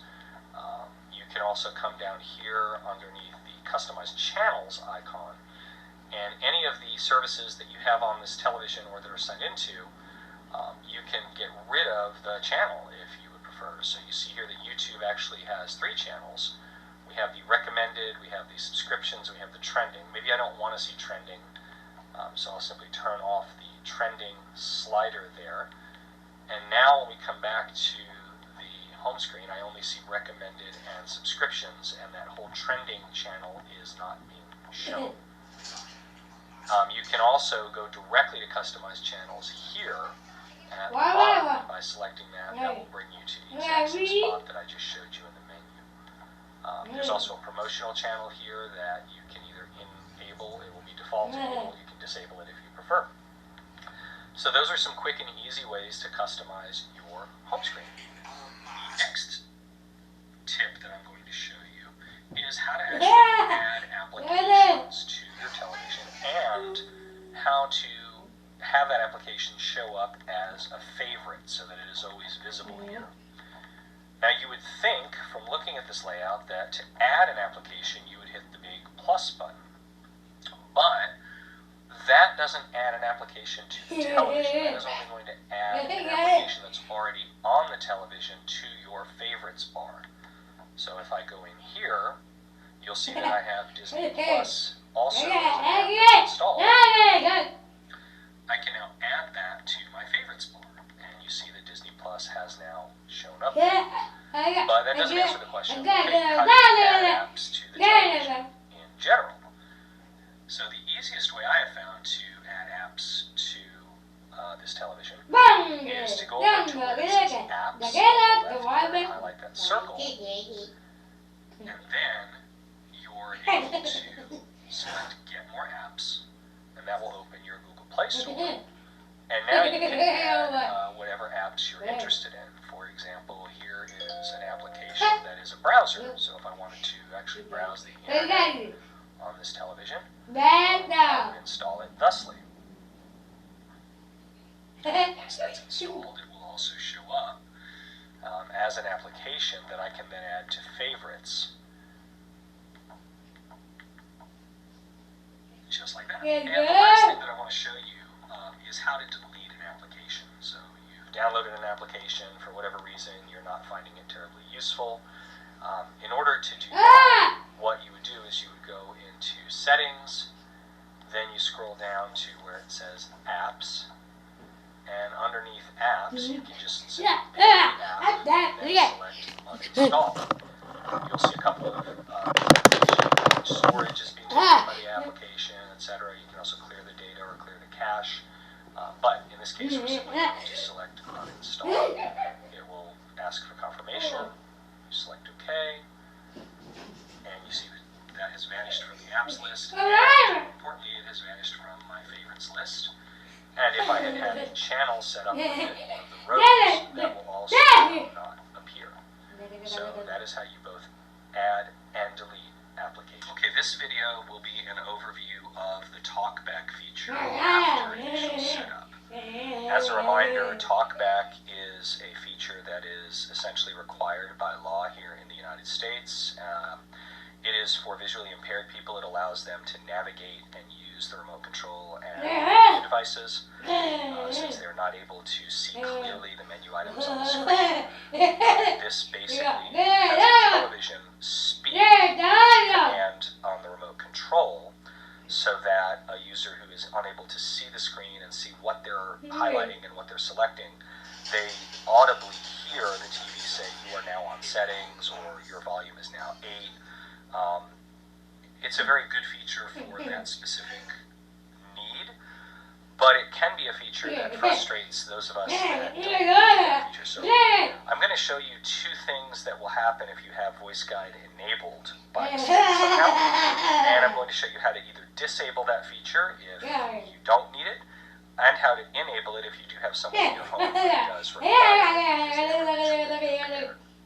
So the very first thing that may happen to you if Voice Guide becomes enabled and the volume level on the TV is not very high is this. You will hold the volume button down and you will say, hey, my volume is not responding. Look, the bar is not going up. It's just sitting there. I'm pushing volume up. Why is it doing nothing?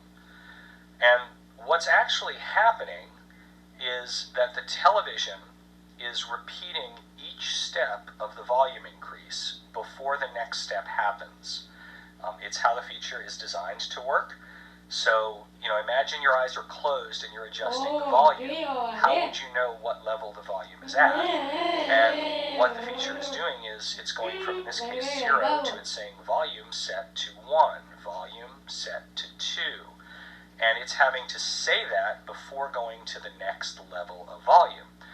So to your eyes, it appears nothing's happening, when in actuality there is something going on in the background. And I'm going to move a little closer so you can hear this. Music volume set to 10%. So you see there we're only at 10% volume, and now we're going to be at a higher level. 10%. Volume So in that case, if you do see that your volume slider is not reacting quickly or seemingly not reacting at all, definitely check your voice guide settings. The other sort of frustrating to those of us that don't require this feature behavior is that every single remote results in the TV talking to you. Press select to activate. So you're navigating around, Input. Press select to activate. and every time you move, 11 items. you hear that the TV is saying something. Press select to act live TV. Apps button out of list. So Press again, select to activate. this feature is designed for those who cannot see the screen from a viewing distance. They have a visual impairment of some sort. So Live TV in list 11 items. for someone who needs this feature, it is a lifesaver. But for those of us who don't require this feature, when it becomes enabled, it can be a little annoying, to say the least. Why is my TV talking to me? Please make it stop. So the way that you would disable this feature after setup Input. Health. Settings. is you would go under Press select to settings, activate. Settings on left. Android TV home on right. and you would scroll down to the bottom section that is labeled accessibility. Network in channel. Press input. Pick tap. App. About. Prep. Left. Read. Accessibility.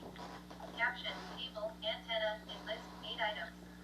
Of course, this television's talking to us the whole way. But you'll notice a little bit below midway down, there is something labeled TalkBack, and it says that feature is on. Serve talkback on. We're going to disable that feature. Enable check. OK. In list 2 items. Talkback off. Once we turn that feature off, it no longer speaks to us, and our volume behavior is what we would expect. It's moving much quicker because it's not having to speak to us to tell us the volume level anymore. So if your TV behaves in either of the two display ways, either the volume seems to be very slow, it's not responding, you can't see that it's doing anything, or more commonly, your TV keeps repeating every single button press that you're doing on the remote, then TalkBack is most likely turned on, and you'll want to navigate to the settings menu, which is that gear in the upper right, and you'll want to go down to accessibility and disable TalkBack.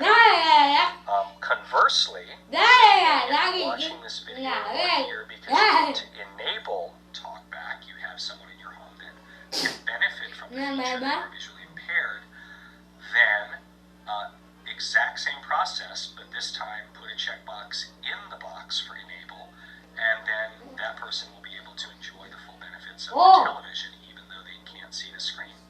So that is an overview of the TalkBack feature and how to enable or disable it.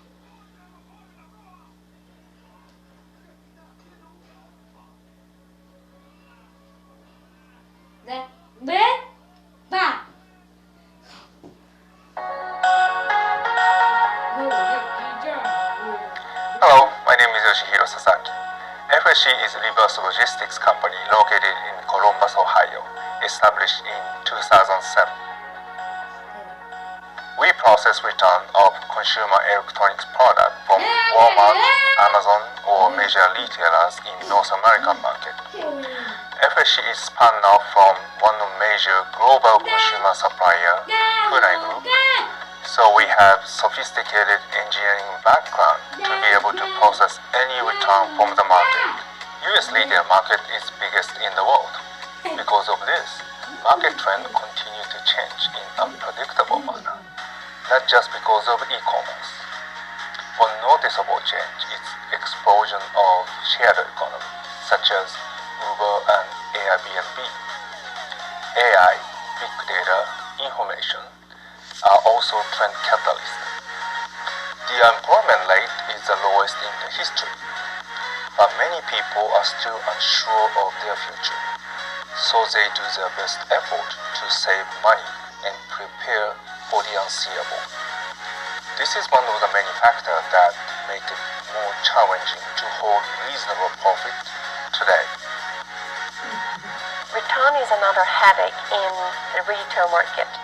Generally, US retail markets have a liberal return policy in place, so return rate has been as high as 9% on average, but is growing in e-commerce economy. If you look at the return cost to the sales, it is 8% of sales on average, which is no small amount. It will continue to grow unless an effective solution is implemented. Funai Service Corporation provides the solution for the sustainable retail market. We are proud to run our operation very efficiently and accurately by utilizing internally developed IoT and AI systems. Reverse logistics is a very specialized industry. It can be timely and costly to bring the increase in efficiency to other business optimizations. But reverse logistics has the potential to quickly and effectively bring value to the bottom line of the retail market. We have IT, IoT, and even AI systems which monitor attendance, productivity, and quality in real time. These systems are all designed and developed in-house, which we keep improving. For repairing, shipping, and inventory management, we have a step-by-step interactive system in place. We are proud to sustain a much higher inventory accuracy and quality process than other reverse logistics organizations. By utilizing our proprietary system, we can control multiple locations remotely from Columbus. This is one of the benefits of this entirely new concept. Although we are a reverse logistics company, physically moving of the products is not our specialty. JB Hunt is our first and last mile partner. They specialize in merchandise movement and have an excellent track record in the trucking industry. Reverse logistics is a niche market and there's a lot of room for improvement when it comes to value-based operation and efficiency. Our goal is to keep retail market sustainable and minimize the waste in the process with mottainai, don't waste mindset. It is fun to be part of this endeavor. Unlike with Ford Logistics, reverse logistics is a hard process to automate. Every day we find new ways to improve. We work as a team to re-engineer process and create IT systems internally. We even train our non-IT associate to be programmers.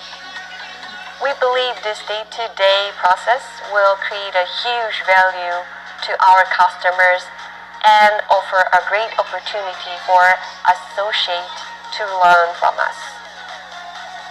We don't just build systems, we build people.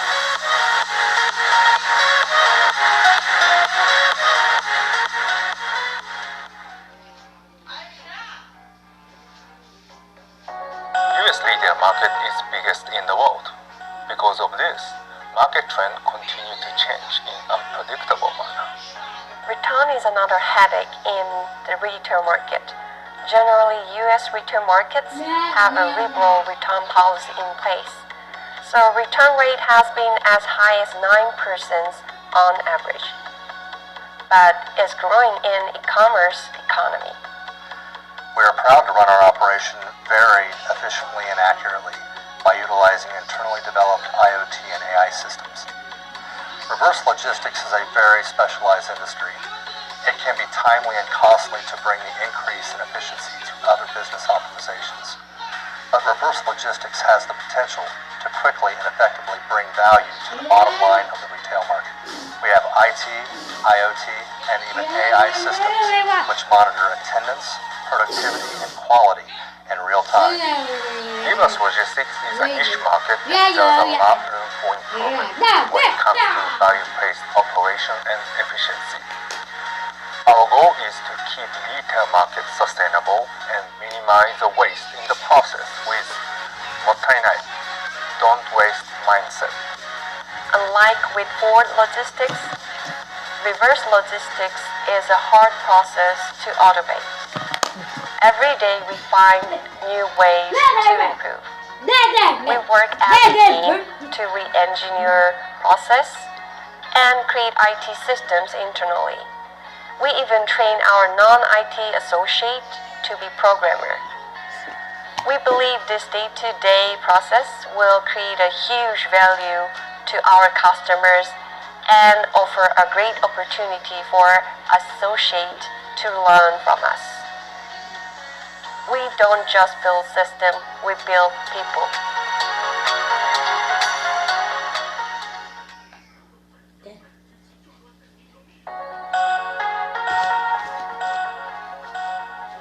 Hello, my name is Yoshihiro Sasaki. FSC is a reverse logistics company located in Columbus, Ohio, established in 2007. We process return of consumer electronics products from Walmart, Amazon, or major retailers in North American market. FSC is spun off from one of major global consumer supplier, Funai Group, so we have sophisticated engineering background to be able to process any return from the market. US retail market is biggest in the world. Because of this, market trend continue to change in unpredictable manner, not just because of e-commerce. One noticeable change is explosion of shared economy, such as Uber and Airbnb. AI, big data, information are also trend catalysts. The unemployment rate is the lowest in the history, but many people are still unsure of their future, so they do their best effort to save money and prepare for the unseeable. This is one of the many factors that make it more challenging to hold reasonable profit today. Return is another headache in the retail market. Generally, US retail markets have a liberal return policy in place, so return rate has been as high as 9% on average, but is growing in e-commerce economy. If you look at the return cost to the sales, it is 8% of sales on average, which is no small amount. It will continue to grow unless an effective solution is implemented. Funai Service Corporation provides this solution for the sustainable retail market. We are proud to run our operation very efficiently and accurately by utilizing internally developed IoT and AI systems. Reverse logistics is a very specialized industry. It can be timely and costly to bring the increase in efficiency to other business optimizations. But reverse logistics has the potential to quickly and effectively bring value to the bottom line of the retail market. We have IT, IoT, and even AI systems which monitor attendance, productivity, and quality in real time. These systems are all designed and developed in-house, which we keep improving. For repairing, shipping, and inventory management, we have a step-by-step interactive system in place. We are proud to sustain a much higher inventory accuracy and quality process than other reverse logistics organizations. By utilizing our proprietary system, we can control multiple locations remotely from Columbus. This is one of the benefits of this entirely new concept. Although we are a reverse logistics company, physically moving of the products is not our specialty. JB Hunt is our first and last mile partner. They specialize in merchandise movement and have an excellent track record in the trucking industry. Reverse logistics is a niche market and there's a lot of room for improvement when it comes to value-based operation and efficiency. Our goal is to keep retail markets sustainable and minimize the waste in the process with funai, don't waste mindset. is fun to be part of this interval. Unlike with Ford Logistics, reverse logistics is a hard process to automate. Every day we find new ways to improve. We work as a team to re-engineer process and create IT systems internally. We even train our non-IT associate to be programmer. We believe this day-to-day process will create a huge value to our customers and offer a great opportunity for associates to learn from us. We don't just build systems, we build people.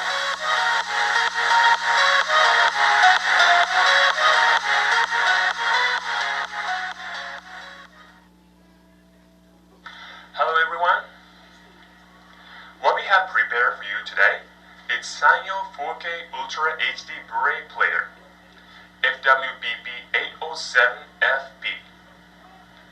It has a capability of playing 4K Ultra HD Blu-ray disc with outstanding image quality. This player is also compatible with HDR and 4K upscale technology. HDR makes better contrast, greater brightness levels, and a wider color palette. 4K upscale will increase the resolution of your standard Blu-ray disc to 4K quality.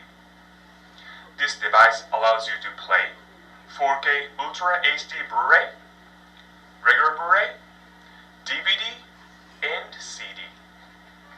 Playable region is A for Blu-ray disc, 1 and all for DVD. It doesn't come with streaming apps. On this video, we are going to go through the following steps: unboxing, initial setup, simple troubleshooting. So let's get this unboxed.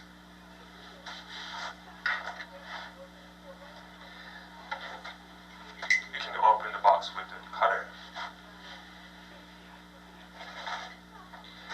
Please be careful when you use knives. Open the box.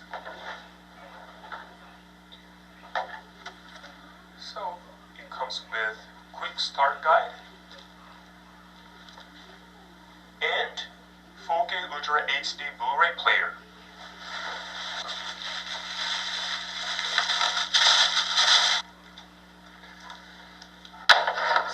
Table. And it comes with remote control. It doesn't come with battery for the remote and HDMI cable. Please get it separately. We recommend you to get a 4K compatible HDMI cable. So now we're going to hook up 4K Blu-ray player to the TV with HDMI cable.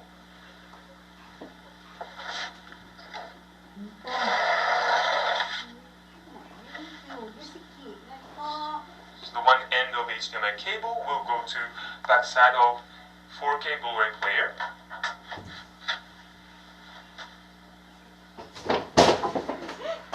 The other end of HDMI cable goes to a HDMI port on the TV. Please make sure the cable is inserted all the way in. Next, we will show you how to set up initial settings on the player. First, turn on the TV and the player. On your TV, select HDMI input source that you hooked up. You will see the initial setup menu. Select the language from the menu using your remote control. Use the arrow key to highlight the correct language and press the round OK button.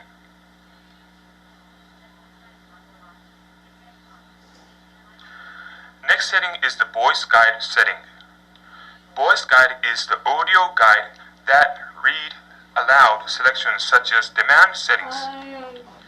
If you don't need a voice guide, select off. For people on sound system and have your preferred audio format such as bitstream or re-encode format, select off as well. You will not be able to use those audio format while the voice guide is on. If you want voice guide on, LPCM will be automatically selected. Voice guide will be disabled if you select either bitstream or re-encode format.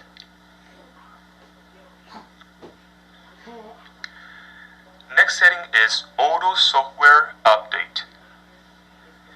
If you have this on, your Blu-ray disc player will be updated automatically when the player is hooked up with the Ethernet cable. Update may be needed when you are having trouble with playing new title Blu-ray disc. To solve the issue, we recommend you to select this on. After you select Auto Software Update, you will see the Network Setup menu. By hooking up your Blu-ray disc player with internet, you will be able to connect to home network, play Blu-ray disc live, and software update. If you skip this, you will get to the main menu. If you want to connect to internet, insert the Ethernet cable that has already connected to the modem or router and select Setup Now, and then select Auto Setup.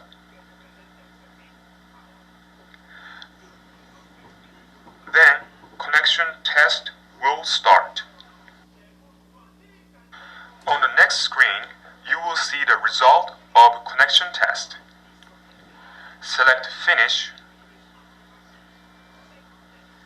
and OK for software update notification. And you can see the current version of software, and it tells you if there is available update. You will get to the main menu by selecting OK. On the main menu, there are disk playback, USB, home network, and setup menu. Select disk and you can watch your disk media. Select USB, you can display picture files or play video files with your USB. Playable format is JPEG, PNG, GIF, FLAC, WAV, Vorbis, AIFF, and Monkey's audio files. With the home network, you can access home network and display picture files or play video files. Next is simple troubleshooting. In this step, we will give you tips to solve your problems. We prepared 2 cases that you may face: disk playback issue and picture quality issue. Case 1. Disk playback issue. If you have trouble with playing disc on the player, first, please check the disc and make sure it is clean. No fingerprints and no scratch. If the disc had dirt, please wipe it off with microfiber cloth. Then, check the region code of your disc. 4K Ultra HD Blu-ray disc doesn't have region code, so don't need to worry about 4K Blu-ray disc. For regular Blu-ray disc, playable region code is A. All and one for DVD. The player won't play any non-playable region disc. If you get new title and the player doesn't start loading, please update software. To update software, connect Ethernet cable to back up your player and go to Setup, on the main menu. Choose Advanced Setting, then Software Update. Select Network and your player will start software update. Case 2. Picture quality issue. If you have trouble with picture quality or have trouble to play 4K quality images, firstly, please check if your TV supports 4K or HDR. Make sure their 4K or HDR settings is activated. And your HDMI cable is also compatible with 4K. Also check your HDMI cable connected to the right HDMI port on your TV.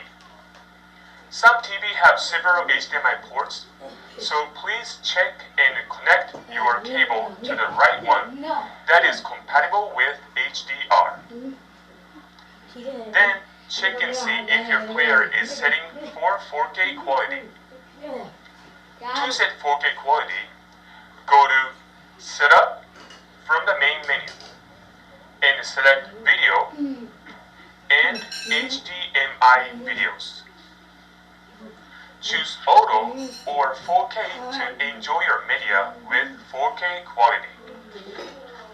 Those were quick tips from us. Hope you will fully enjoy Sanyo 4K Ultra HD Blu-ray player. If your problem was not solved or you get other issues, there is a customer service center that you can call. We are always glad to help you. Please feel free to call 866-212-0436. Once again, 866-212-0436. Thank you for watching. Bye.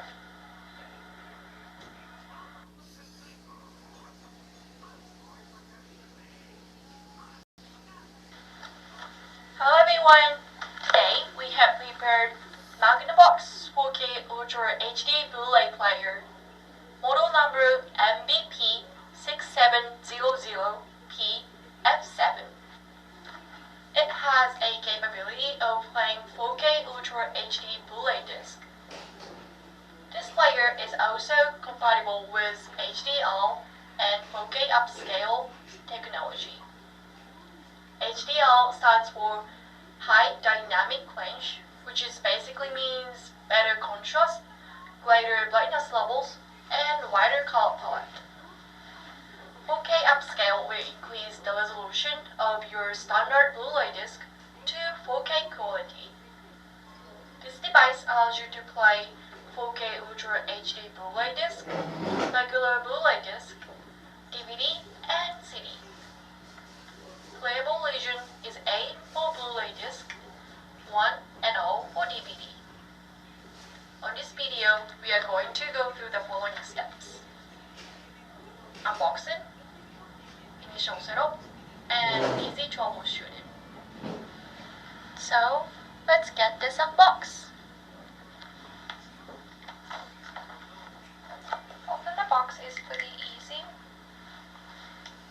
First, cut the tape of the box. Please be careful when you use knives.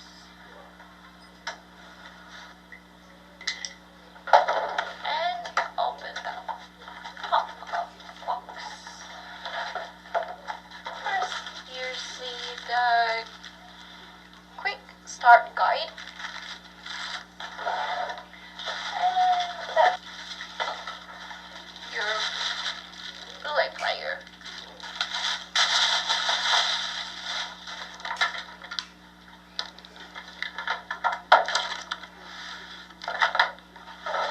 And remote.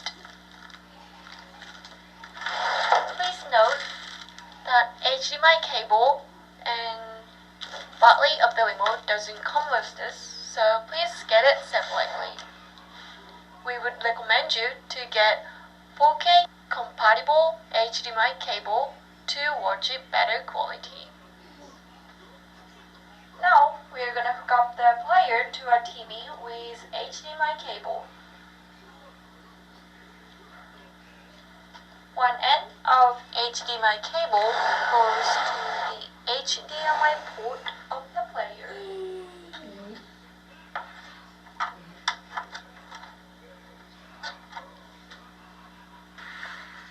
The other end of HDMI cable goes to our HDMI port on the TV.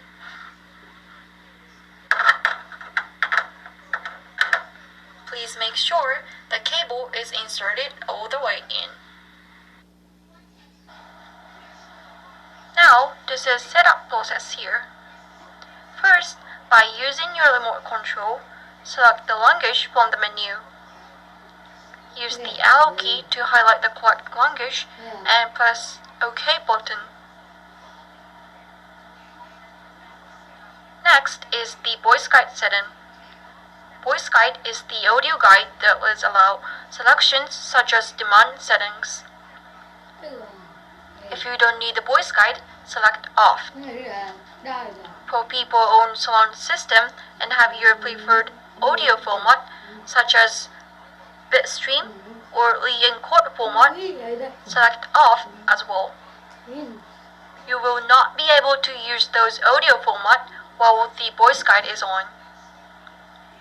If you want voice guide on, LPCM will be automatically selected. Voice guide will be disabled if you select either bitstream or re-encode format. Next setting is Auto Software Update. If you have this on, your Blu-ray disc player will be updated automatically when the player is hooked up with the Ethernet cable. Update may be needed when you are having trouble with playing new title Blu-ray disc to solve the issue. We recommend you to select this on. After you select Auto Software Update, you will see the Network Setup menu. By hooking up your Blu-ray disc player with internet, you will be able to connect to home network, play Blu-ray disc live, and software update. If you skip this, you will get to the main menu. If you want to connect to internet, choose Setup Now. Insert the Ethernet cable that has already connected to modem or router and select Auto Setup. Then, connection test will start. After the test, you will see the result of your test. Select Finish and OK. You can see the current version of the software.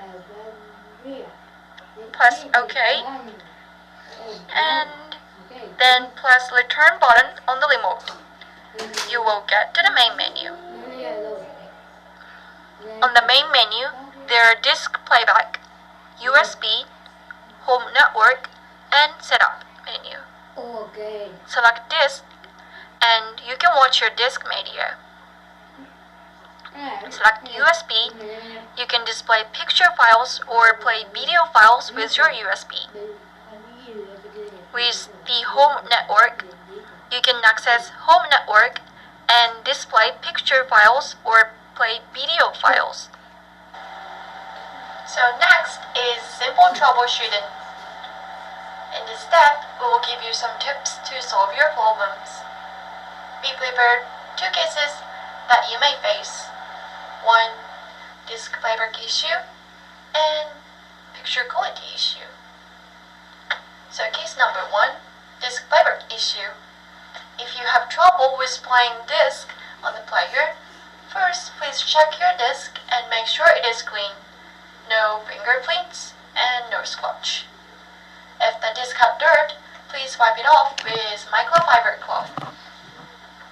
Then, check the lesion code of your disk. 4K Ultra HD Blu-ray disc doesn't have any lesion code, so don't need to worry about it. For regular Blu-ray disc, playable lesion is A. O and 1 for DVD. And the player won't play any no when you get new title and the player doesn't start loading, please update the software. To update the software, connect Ethernet cable to back of your player and go Setup on the main menu. Then choose Advanced Setting, go Update Software Update, and select Network, and your player will start software update. Case number 2, picture quality issue. If you have trouble with picture quality or have trouble to play 4K quality images, firstly, please check if your TV supports 4K or HDR, and make sure their 4K and HDR setting is activated. Then, please check if your HDMI cable is also compatible with 4K. And also please check if your HDMI cable is connected to the light HDMI port. Some TV have several HDMI ports, so please check and connect your cable to the light one that is compatible with HDR. Then check and see if your player is setting for 4K quality. To set 4K quality, go Setup from the main menu, then select Video and HDMI videos. Choose Auto or 4K to enjoy your media with 4K quality. So those were the tips from us. Hope you will enjoy your Magnavox 4K Ultra HD Blu-ray player. If your problem has not solved or you have other issues, there is a customer service center that you can call. We are always glad to help you. Please feel free to call 1-866-341-3738. Once again, 1-866-341-3738. Thank you for watching video. Have a nice day.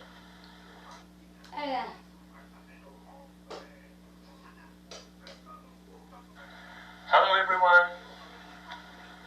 What we have prepared for you today is Sanyo Blu-ray player FWBP 507FF. It has a capability of playing Blu-ray disc with brilliant image quality. This player is also compatible with 1080p up conversion. It converts your standard DVD to high quality picture. You can enjoy your DVD collections with high quality. This device allows you to play Blu-ray disc, DVD, and CD. Playable region is A for Blu-ray, 1 and all for DVD. On this video, we are going to go through the following steps: unboxing, initial setup, simple troubleshooting. Let's get this unboxed. First, cut the tape on the top. Please be careful when you use knives. And open the box. First, you will see quick start guide.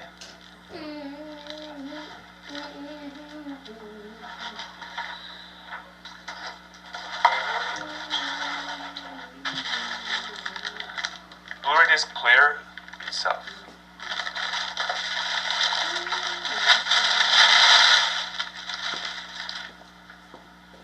And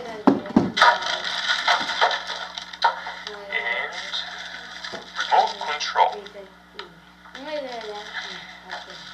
And it doesn't come with HDMI cable and batteries for remote, so please get separately.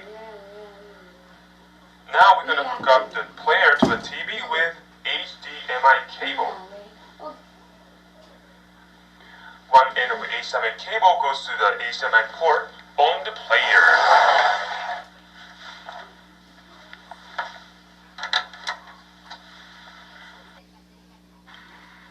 The other end of the HDMI cable goes to a HDMI port on the TV. Please make sure the cable is inserted all the way in.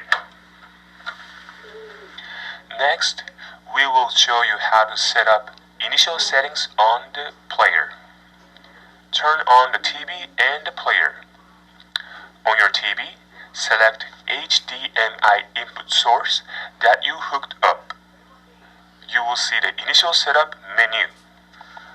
First, select the language from the menu using your remote control. Use the arrow keys to highlight the correct language and press the round OK button. Next setting is the voice guide setting. Voice guide is the audio guide that reads aloud selections such as demand settings. If you don't need a voice guide, select off.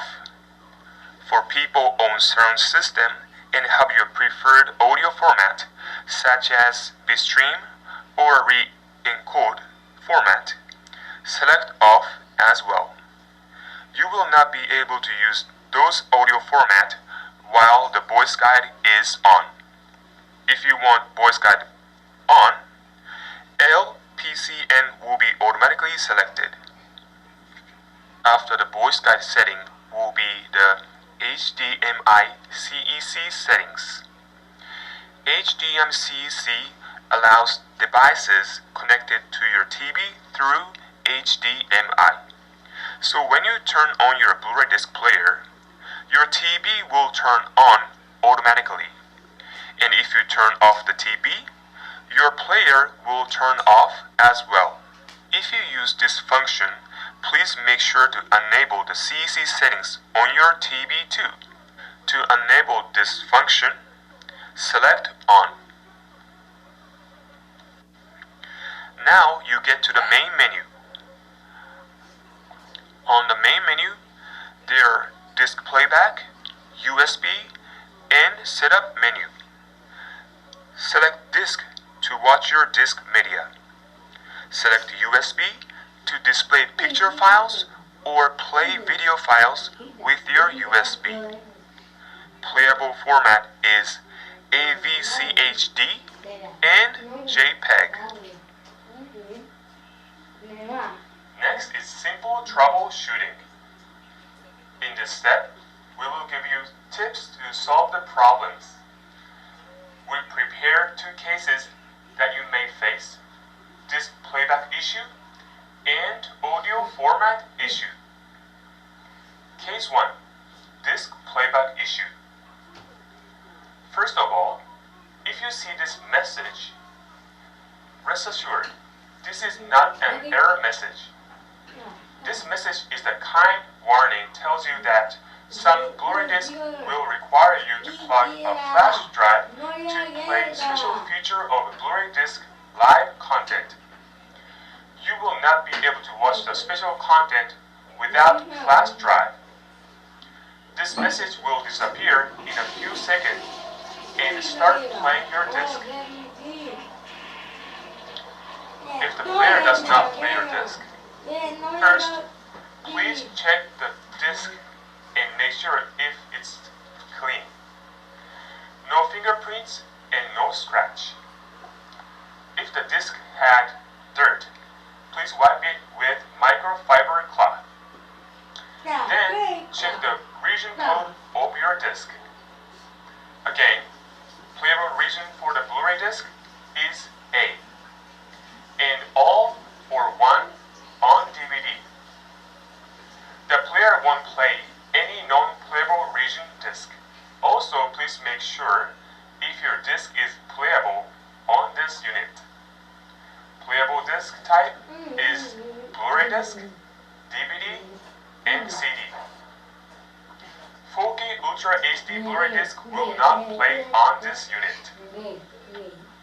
Case 2, audio output format issue.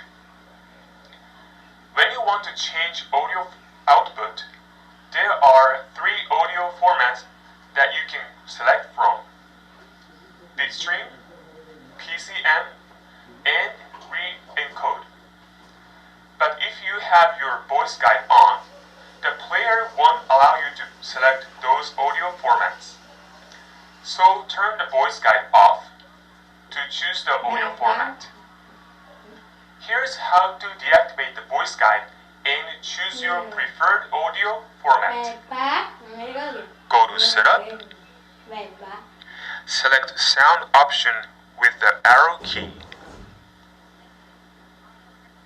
Select Voice Guide. Choose Voice Guide again. And select Off. Now, Voice Guide is disabled. Go back to Top Voice Guide. And now select Audio Output. And select HDMI. Now you can choose from Bitstream, PCM, and re-encode options. If you need help with troubleshooting and more, please contact to our customer service center. We will be glad to help to solve the problem with you. Please feel free to call 1-866-212-0436. Once again, 1-866-212-0436. Those were quick tips from us. Hope you will fully enjoy Sanyo Blu-ray player. Thank you for watching. Bye.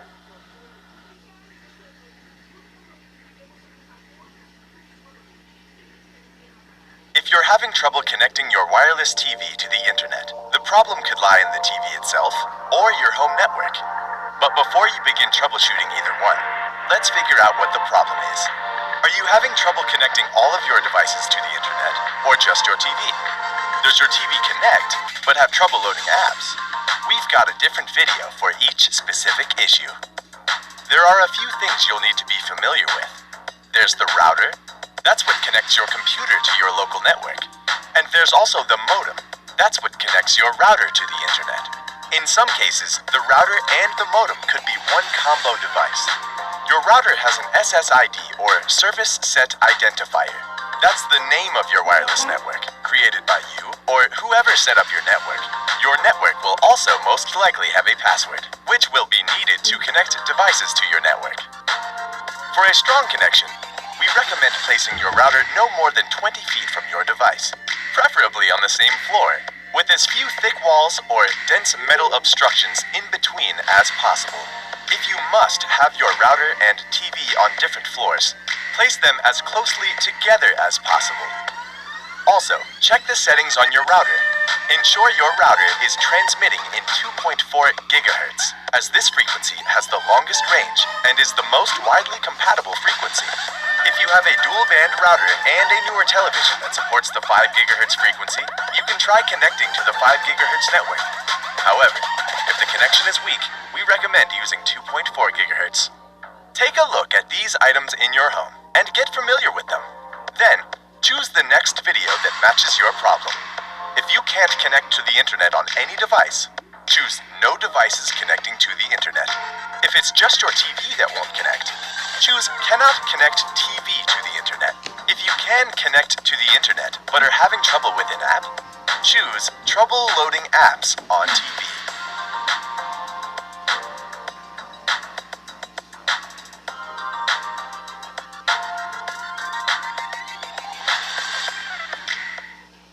If you can connect to the internet on other devices, but not on your TV, try the following steps.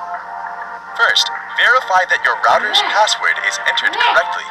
Check the password you entered on your TV, and make sure it matches your wireless network's correct password.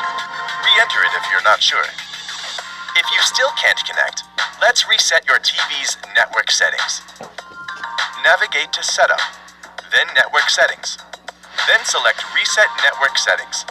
Then, in the Setup menu, select Connect to Network, and try connecting again. If that fails, let's run a test.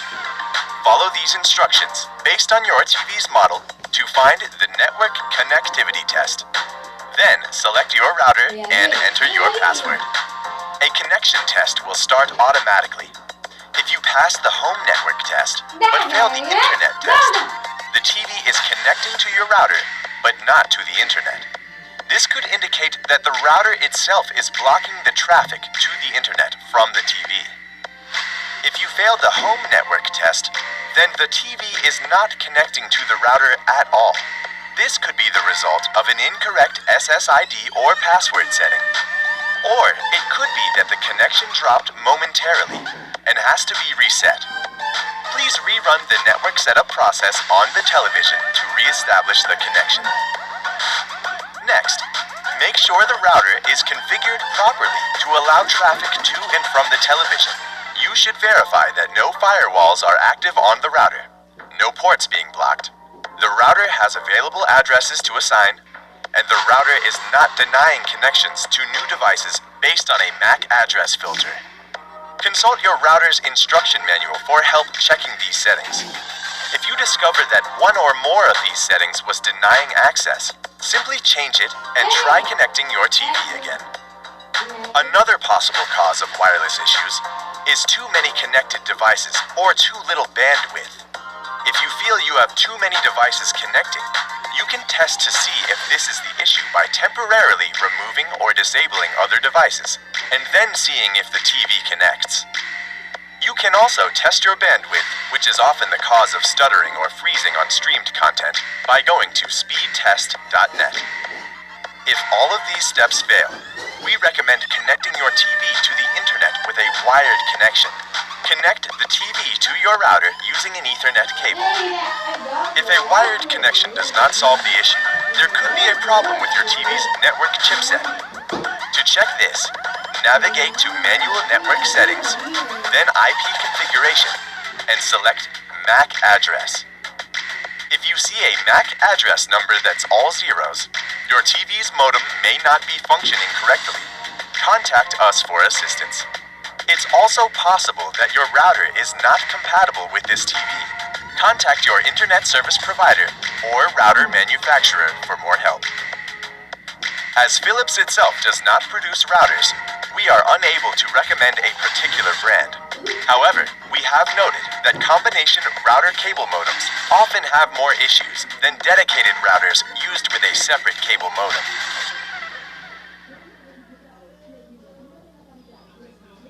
If you're having trouble connecting to the internet on any of your devices, we first recommend contacting your internet service provider for help troubleshooting. They may tell you to reboot your modem and/or router. Here's how to do that. We recommend following these steps in the exact order they're in for best results. These steps only apply if your modem and router are two separate devices. If it is a combo device, simply power cycle the combo device by unplugging the power for 60 seconds and then plugging it back in. First, locate your modem. Unplug the Ethernet cable, usually located at the back, and then unplug the power cable.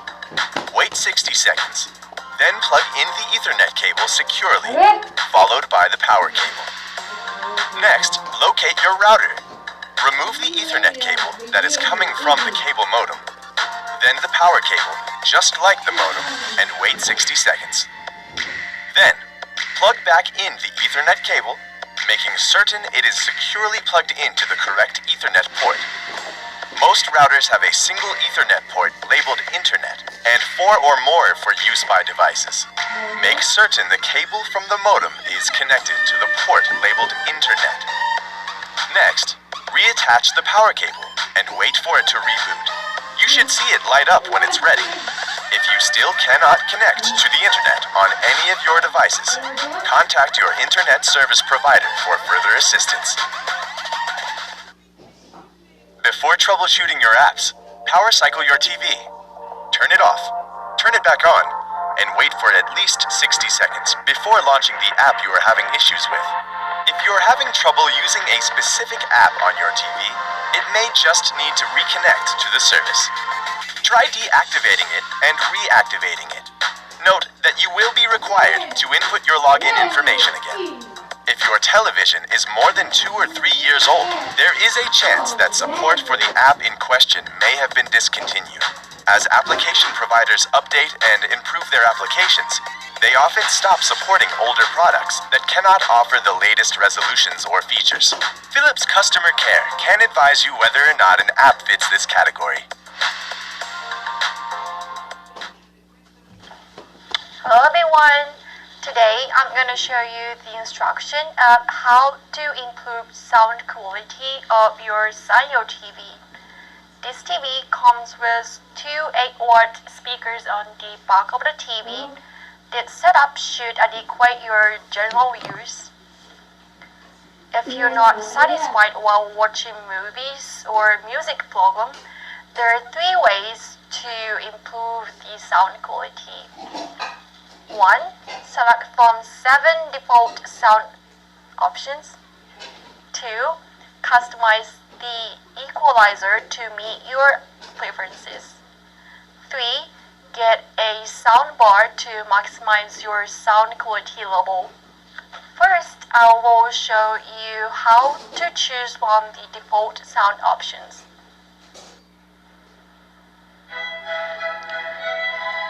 Press menu button the remote. Next, using the arrow keys and the OK button on your remote, select the second option from the top, titled Sound. This menu provides you the options of using default sound quality settings under Auto Sound, or the ability to customize the sound quality to your preference. To choose one of the default sound settings, choose Auto Sound. In this menu, you have 7 options. They are Personal, Standard, Vivid, Sports, Movies, Music, and News. You can choose the one that is suitable for your TV use. You can select your preferred default setting by using the arrow keys and OK button on your remote. After pressing the OK button, you will return to the main sound menu. If you are satisfied with the setting you choose, you can press the menu button to exit the menu screen. For your information, there is another way to select the default sound option. You can find a shortcut by pressing the Pick Sound Mode button on your remote. This will bring you up to 2 options, Auto Picture and Auto Sound. Select Auto Sound and you will be able to change the sound options. If you want to adjust the sound quality more precisely, you can adjust it in equalizer setting. I will show you how to do it. Press the menu button and select Sound, then select Equalizer. On this screen, you will see the 5 bars ranging from 120 Hz to 10,000 Hz. As you go from left to right, the keys will be higher. 120 Hz is the lowest key sound, and 10,000 Hz is the highest key sound. The yellow line will show you which key you are adjusting. You can use the right and left arrow keys to change which key you are adjusting. I will demonstrate adjusting the lowest key. Move the selector to the very left bar, 120 Hz. You can increase and decrease the bass by pressing the up and down arrows on the remote. The maximum level is 10 and the minimum is -10.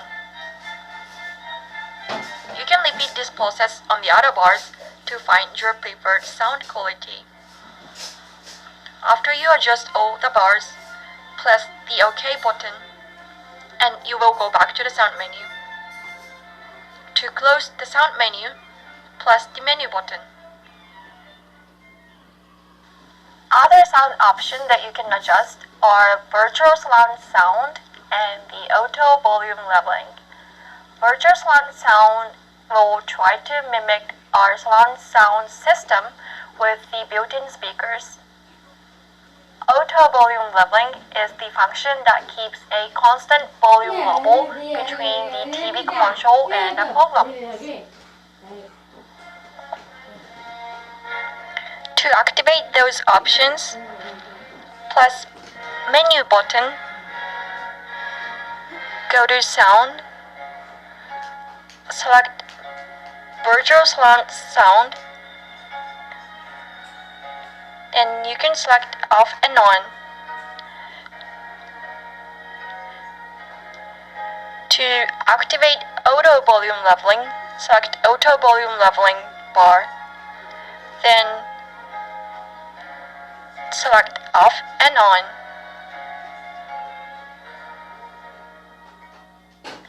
Last, I'm going to introduce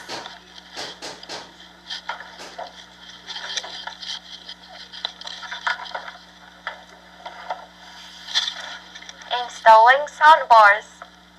This edition is an external unit that has total 80 watt and 2.1 channel.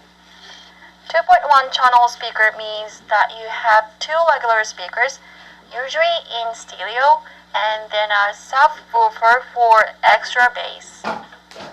This easy addition to your television will provide powerful and fabulous sounds. I'll walk you through how to install the soundbar to your Sanyo TV. The most recommended cable is a coaxial cable, which you have to buy separately, but you can still use lightning cable, which comes with soundbar. I'll show you how to install the soundbar with both of these cables. First, coaxial cable. Put the cable into the back of the soundbar, the very far bottom port, and then insert the other side of the cable into your Sanyo TV. If you want to use lightning cable, put the cord into this lightning port or back side of your soundbar, and put the other side of your cord to the back side of your Sanyo TV. Then press power button of your remote. If you use coaxial cable, press optical coax button on your remote. If you use lightning cable, press line button on your remote. After you follow these instructions, there should be sound coming from the soundbar.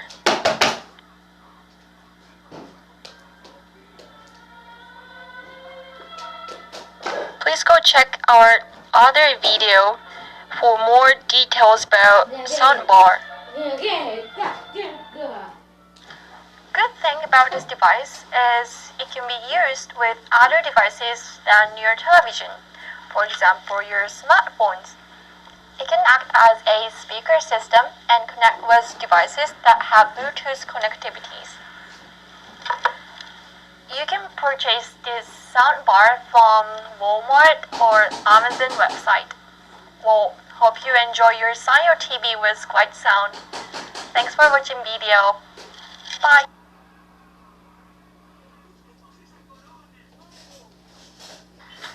Hi everyone! Today I will demonstrate how to change the picture settings and the screen size of your Sanyo TV. With the default picture setting, you may find a TV picture quality does not seem to be good as the one that was displayed in the store, or isn't good as you expect it to be. You may be able to improve it by selecting one of the 6 default picture quality options, or customizing the picture setting manually. Now, we will go through how to change the picture settings on your Sanyo TV. First, press menu button on the remote. Next, select the top option titled Picture with OK button.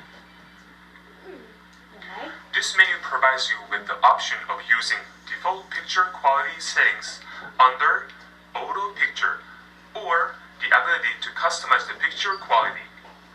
First, let's look at the default settings. To choose one of the default picture picture settings, choose Auto Picture. In this menu, you have 6 options. They are Personal, Standard, Vivid, Sports, Movie, Game, and Eco. You can select it by using the arrow keys and OK button on your remote. You can choose the one that is suitable for your TV use. After pressing the OK button on your remote, you will return to the picture menu. If you are satisfied with this, you can press the menu button to exit the menu screen. If you want to customize the picture quality instead, you can adjust the following options: backlight, contrast, brightness, color, tint, and sharpness. Find below the auto picture option on the picture menu. I will show you how to adjust these options. Select one of the options. For this example, we will select backlight.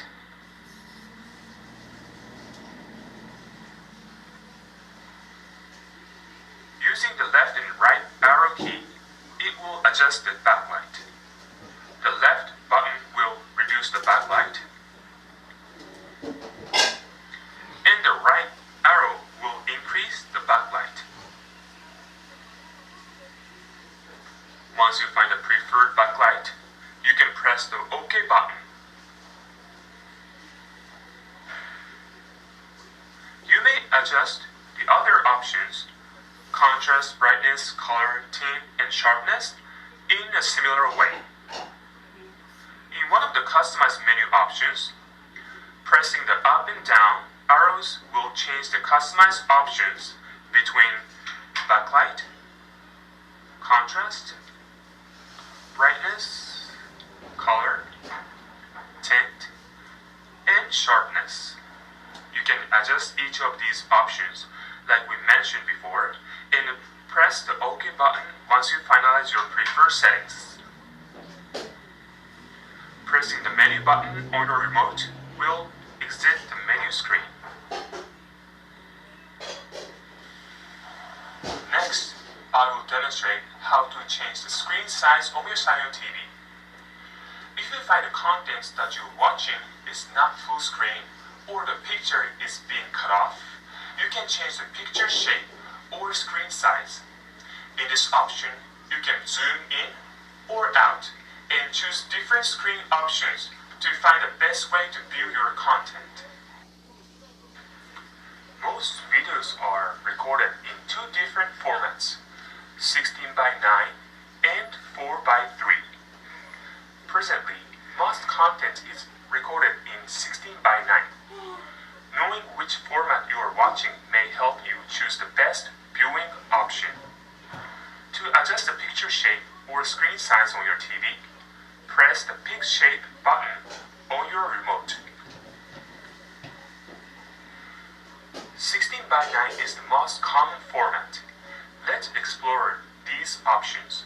When watching content where the picture is 16 by 9, you can choose from following options, and the picture will be seen as this. Normal. This will display original size of the picture. 4 by 3. With this option, the picture will be shortened horizontally, and you will see black bars on the side of the screen. Movie Expand. This option will stretch the content vertically to fill the screen. It will likely cut off the top of the picture. Zoom. In this option, the content will expand to the maximum size without changing its horizontal and vertical ratio. Wide. This option will stretch the picture horizontally. It will cut off some of the picture content from both the left and right side. Full. This option can be selected if you are watching the content from other devices by hooking up HDMI cable. Picture will be displayed similar as normal.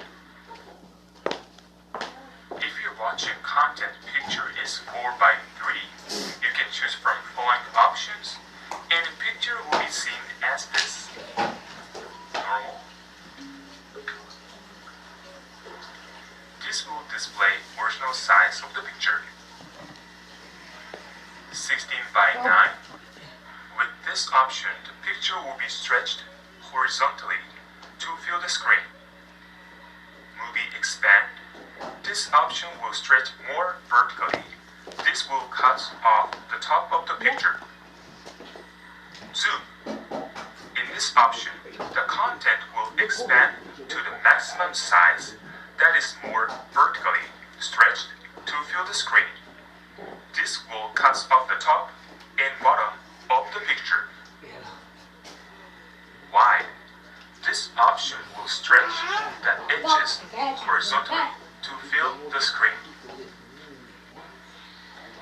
Full. This option can be selected if you're watching the content from the other devices by hooking up HDMI cable. Picture will be displayed similar as 16 by 9.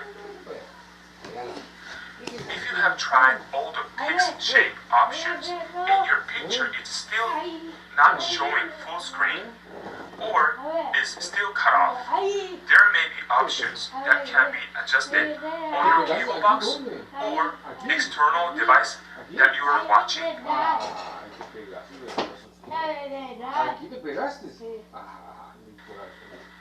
Hi everyone! Today I will show you how to activate and deactivate the voice guide on your Sanyo TV. Voice guide is the function that assists the user who has difficulty reading the words on the remote control or menu settings on the TV. Voice guide will provide audio that explains the option you recently selected or action you took. It can be useful for some people, but others may not want to use this feature. If you have accidentally activated the voice guide and having trouble turning it off, I will guide you through the steps to turn it off. First, press the menu button on the remote. Six items are displayed on this menu. Currently, picture is selected. Press Menu key to exit. Next, select Features on the menu screen using the arrow keys and OK button on your remote. Features menu. 7 items are displayed on this menu. Currently, accessibility is selected. Then select Accessibility. Accessibility menu. 3 items are displayed on this menu. Currently, voice guide is selected. On this screen, you can see Voice Guide at the top of this menu. Select the Voice Guide menu. Then you can choose On or Off. Voice guide menu. 2 items are displayed on this menu. Currently, On is selected. Change value to off. After making your selection, press the menu button on your remote to close the menu screen. Thank you for watching the video. Bye.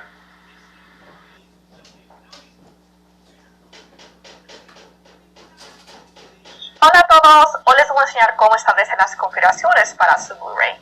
Este Blu-ray lo permitirá jugar Blu-rays, DVDs, CD Media, jugar música como MP3, AAC y mostrar imágenes desde la unidad memoria flash. Una de las mejores características de este Blu-ray es la habilidad de mostrar películas desde las aplicaciones Netflix, Vudu y YouTube. Antes de empezar, hacemos de tener los siguientes materiales e información: televisor, cable de HDMI que es comprado separado, información de Wi-Fi, SSID y contraseña. El SSID es encontrado en la etiqueta de su router de Wi-Fi. Primero, conecte el cable de HDMI de su Blu-ray a su televisor.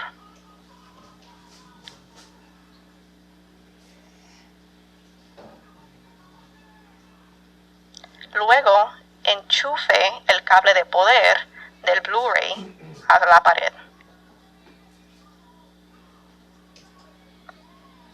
Prenda su televisor y su Blu-ray.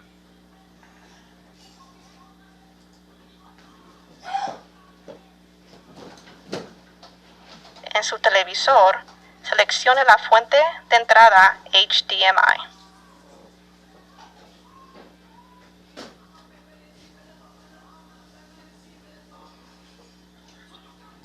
Antes de usar su control remoto, por favor inserte las baterías.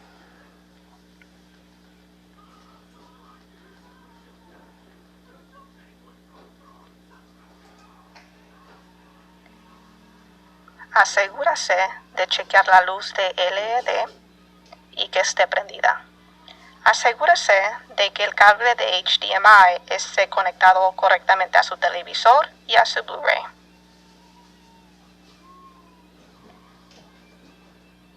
Y asegúrese que la fuente de entrada sea la correcta. Eso se puede tomar 10 segundos.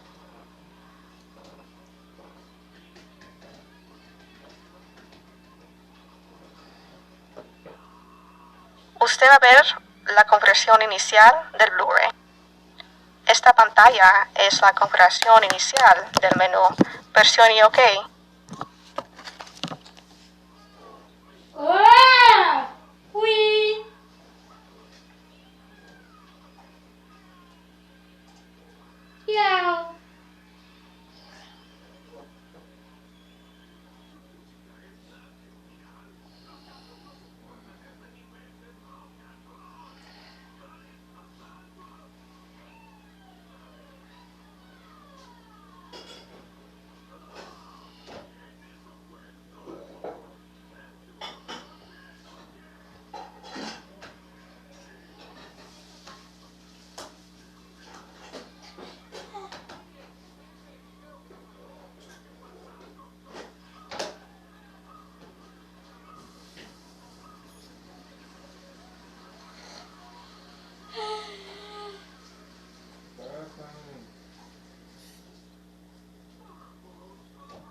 Compruebe su SSID con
Movie,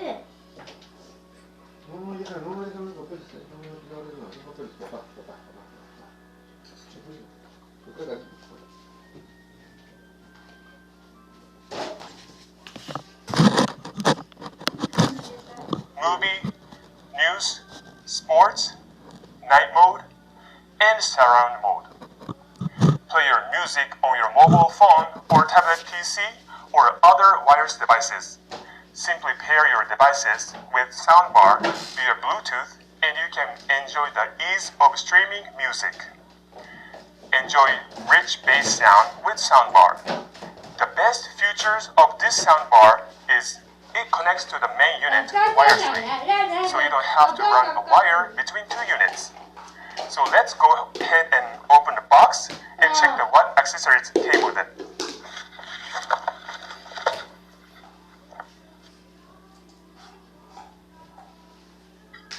Okay, so I'm gonna open the box with a cutter. The shape is really unique. Okay. So it comes with the setup manual and remote controller with battery and line-in cable and digital optical cable.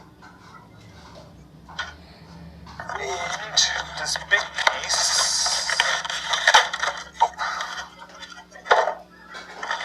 Okay, this is the woofer.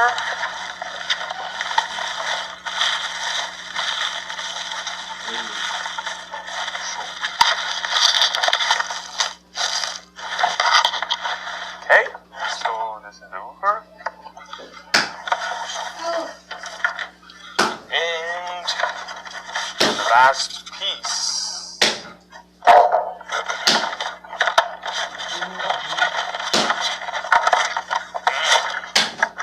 Okay, so this is the main unit soundbar. Okay, I think that's it. First thing that I'm going to show you is how to connect a TV to a soundbar. There are several ways that you can connect with a TV. Coaxial cable, line-in cable, and digital audio optical cable. We highly recommend you to use digital audio optical cable because it gives you the best sound quality. Connect TV with digital audio cable and connect soundbar with the cable as well. Input port is square-shaped port as the picture.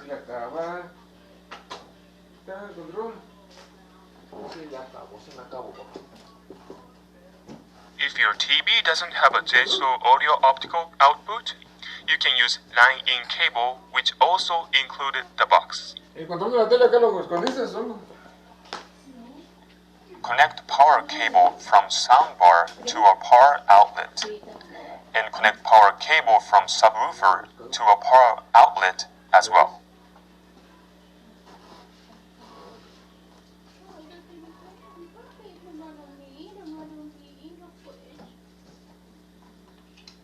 Let's turn on the power using the remote. Press red power button. You can see an LED light on the front of a soundbar. When you see the light on, that means the power is on. You have to make sure the subwoofer is connected with the soundbar. Check the red LED light on the back of the subwoofer. If the light is on and solid, that means the subwoofer is connected. If the light is blinking, that means the subwoofer is disconnected, which means you have to connect it to the main unit. I will show you this instruction later.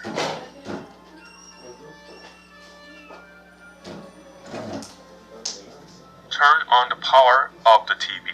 Now you can hear the TV sound from the soundbar.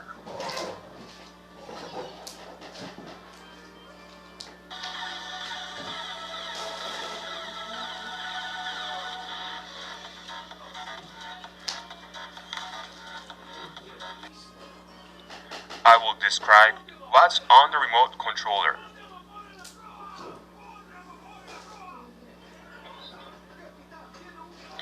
When you need to control the volume, you can control by pressing plus or minus button on the remote. As you turn up the volume, the LED bars will increase. Once you see the blue lights flashing, the maximum volume has been reached. As I mentioned, there are 6 types of sound menu available: standard, sports, music, movie, news, and night. This night mode is suitable for quiet listening by reducing the subwoofer bass level. And you can turn on and off surround with surround button as well. To change the input source, you can change with input source buttons. LED will light up as this: line, optical coax, Bluetooth, USB, and AUX. You will use this pair button when your subwoofer is disconnected from soundbar. The bottom 3 buttons are for controlling the device which you connected to the soundbar by using Bluetooth. You can stop or skip or go back. Next, I will show you how to connect your device to a soundbar using a Bluetooth. Press Bluetooth button on the remote. You will see the blue LED light is blinking on the soundbar.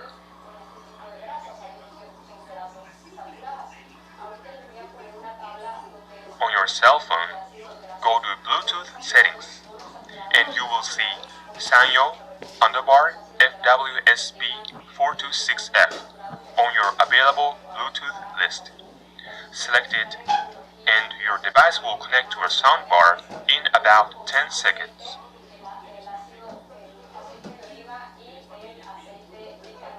Next will be the troubleshooting.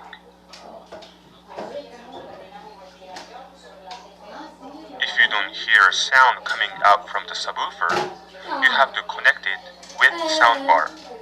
I will show you how to connect.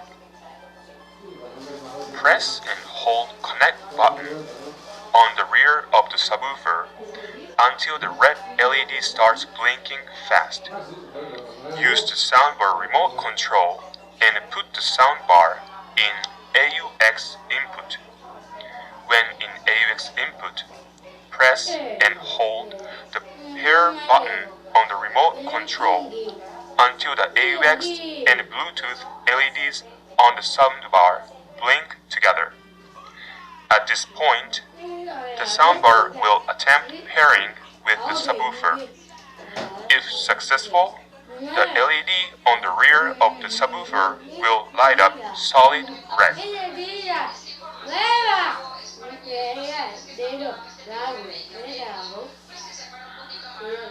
Solve the volume issue. If the volume is too small, even you reach the limit, you should check the volume of a TV or a unit which you are connected with. When you are connected with the line-in cable, the volume of the unit will affect the soundbar. If you are using optical audio cable, make sure the connector is completely inserted into the terminal. And please note that some of TV requires to enable a digital optical audio output from TV setting menu. Press input source button on the remote control to select the correct audio input. Confirm that the soundbar is not unmuted. Press the volume button or mute button to unmute the sound.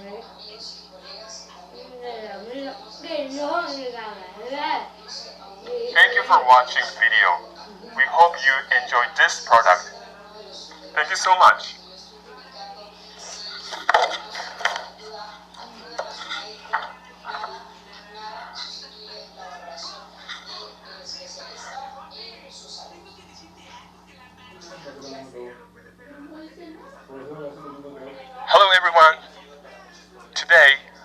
to show you how to set the default settings for your Sanyo Blu-ray player.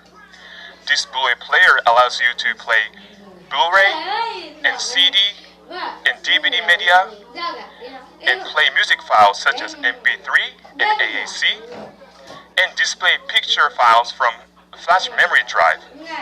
One of the best features of this device will be its ability to stream movies from built-in apps such as Netflix and Vudu and YouTube. Before starting, make sure you have the following materials and information. First, TV, and second, HDMI cable, and this HDMI cable, which must be bought separately, and Wi-Fi information, SSID and password. The SSID and password is often found on a label on your Wi-Fi router. First, connect HDMI cable from the Blu-ray player to the TV.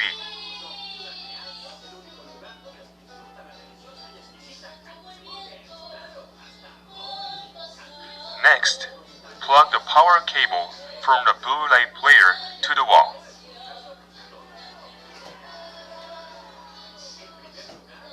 Turn on your TV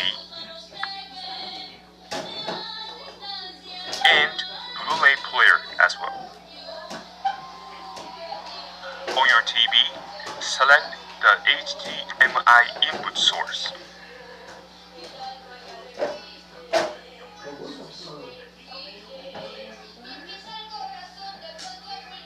Before you begin using the remote control, please place the batteries inside.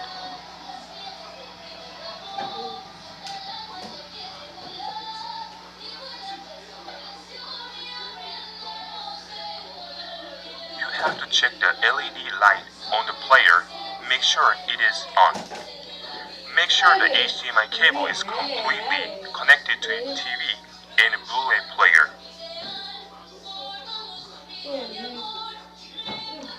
Make sure you select the correct input source on your TV, and this may take up to 10 seconds. You will see the initial setup menu for this device.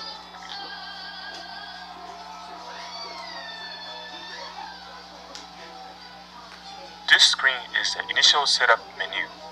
Press OK to proceed.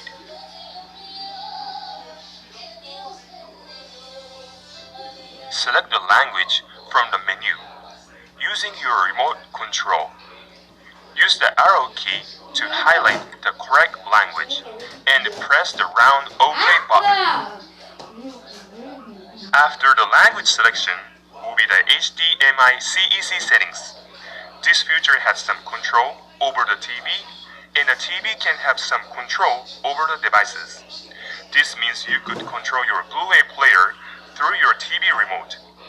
If you are using this function, you have to enable it on your TV settings as well. To enable this connection, select On. Next will be the network settings. To stream online media with the apps such as Netflix or YouTube, you will need to connect the internet. You have the option of Setup Now or Not Now. Let's go ahead and select Setup Now. I will show you how to connect this device to the internet. There are two ways to connect with wireless or wired with Ethernet cable connection. We are going to show you wireless. First, select Network, Interface, and then Wireless. The unit will automatically search for nearby wireless access points. Select Yes for this, and select Scan. And select the SSID to access to. Following by password entry screen. Note, this is if your wireless network has a security. If open, this step will be skipped. Enter the password of your wireless access points. Using the arrow key and OK button, You can switch between uppercase, lowercase, and symbol keys located at lower right-hand corner of the keyboard. After entering your password, select Enter. A connection access message appears if this has been done correctly.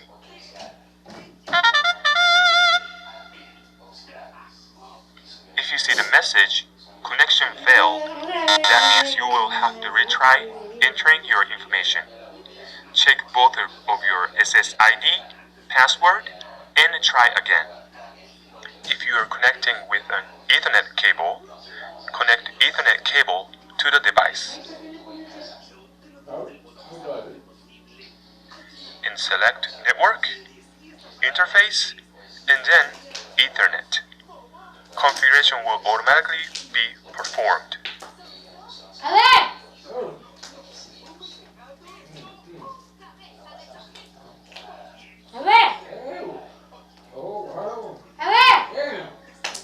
If you want to check the connection, you can check from Network and select Connection Test.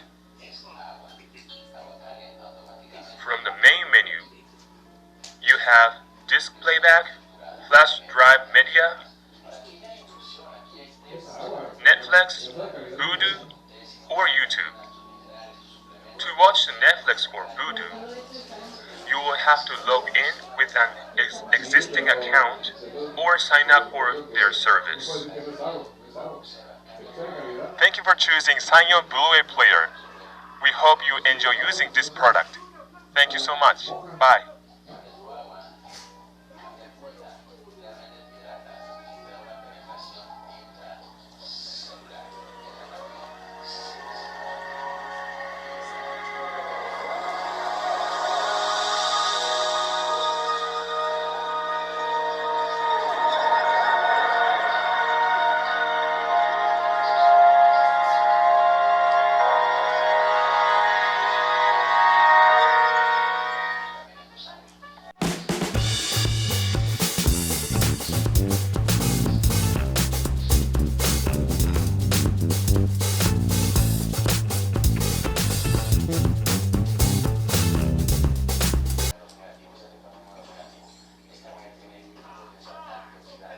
I will show you how to connect this device to the internet. There are two ways to connect with wireless or wired with Ethernet cable connection. We are going to show you wireless. First, select Network, Interface, and then Wireless. The unit will automatically search for nearby wireless access points. Select Yes for this, and select Scan. And select the SSID to access the unit. Followed by password entry screen. Note, this is if your wireless network has a security. If open, this step will be skipped. Enter the password of your wireless access points. Using the arrow key and OK button,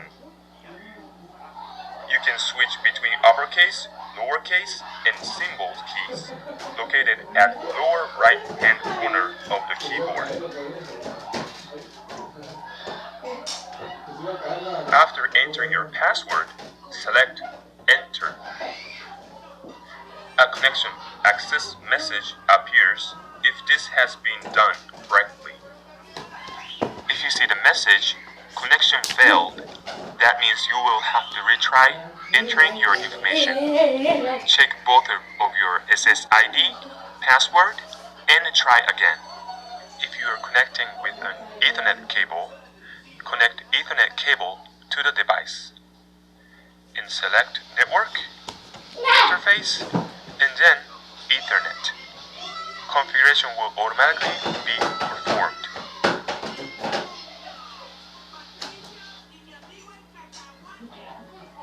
If you want to check the connection, you can check from Network and select Connection Test.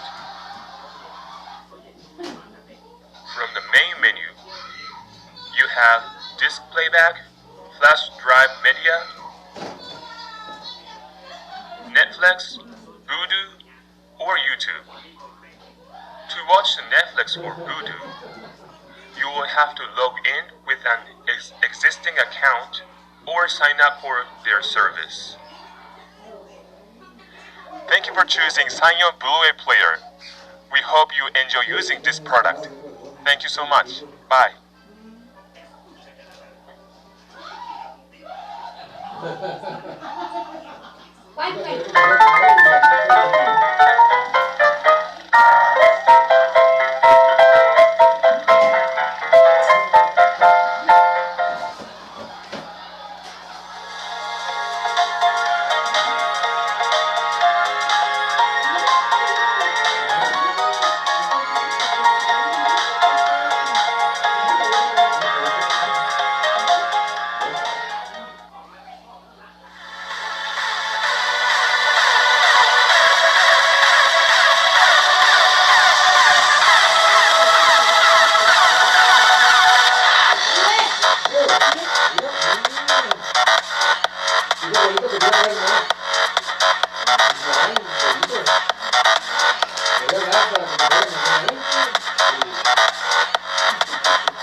Hello everyone! Today, I'm going to show you how to set the default settings for your Sanyo Blu-ray player. This Blu-ray player allows you to play Blu-ray and CD and DVD media and play music files such as MP3 and AAC and display picture files from a flash memory drive. One of the best features of this device will be its ability to stream movies from built-in apps such as Netflix and Vudu and YouTube. Before starting, make sure you have the following materials and information. First, TV, and second, HDMI cable, and this HDMI cable which must be bought separately, and Wi-Fi information, SSID and password. The SSID and password is often found on a label on your Wi-Fi router. First, connect HDMI cable from the Blu-ray player to the TV.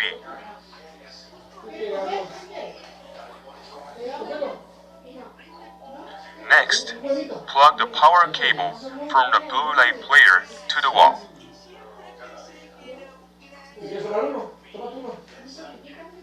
Turn on your TV and Blu-ray player as well. On your TV, select the HDMI input source.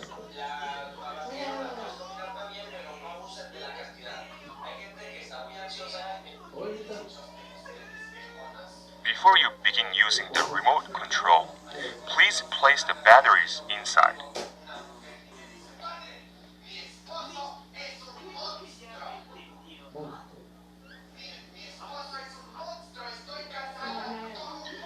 You have to check the LED light on the player, make sure it is on. Make sure the HDMI cable is completely connected to TV and Blu-ray player. Make sure you select the correct input source on your TV, and this may take up to 10 seconds. You will see the initial setup menu for this device. Select the language from the menu. Using your remote control, use the arrow key to highlight the correct language and press the round OK button. After the language selection will be the HDMI CEC settings. This feature has some control over the TV, and the TV can have some control over the devices. This means you could control your Blu-ray player through your TV remote. If you are using this function, you have to enable it on your TV settings as well. To enable this connection, select On. Next will be the network settings. To stream online media with the apps such as Netflix or YouTube, you will need to connect the internet. You have the option of Set up now or Not now. Let's go ahead and select Set up now. I will show you how to connect this device to the internet. There are two ways to connect with wireless or wired with Ethernet cable connection. We are going to show you wireless. First, select Network, Interface, and then Wires. The unit will automatically search for nearby wireless access point. Select Yes for this, and select Scan. And select the SSID to access to, followed by password entry screen. Note, this is if your wireless network has a security. If open, this step will be skipped. Enter the password of your wireless access points. Using the arrow key and OK button, you can switch between uppercase, lowercase, and symbol keys located at lower right-hand corner of the keyboard. After entering your password, select Enter. A connection access message appears if this has been done correctly. If you see the message, connection failed, that means you will have to retry entering your information. Check both of your SSID, password, and try again. If you are connecting with an Ethernet cable, select Network, Interface, and then Ethernet. Configuration will automatically be performed.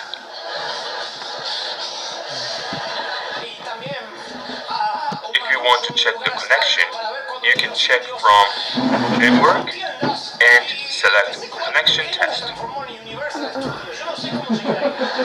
From the main menu, you have Disk Playback, Flash Drive Media, Netflix, Vudu, or YouTube.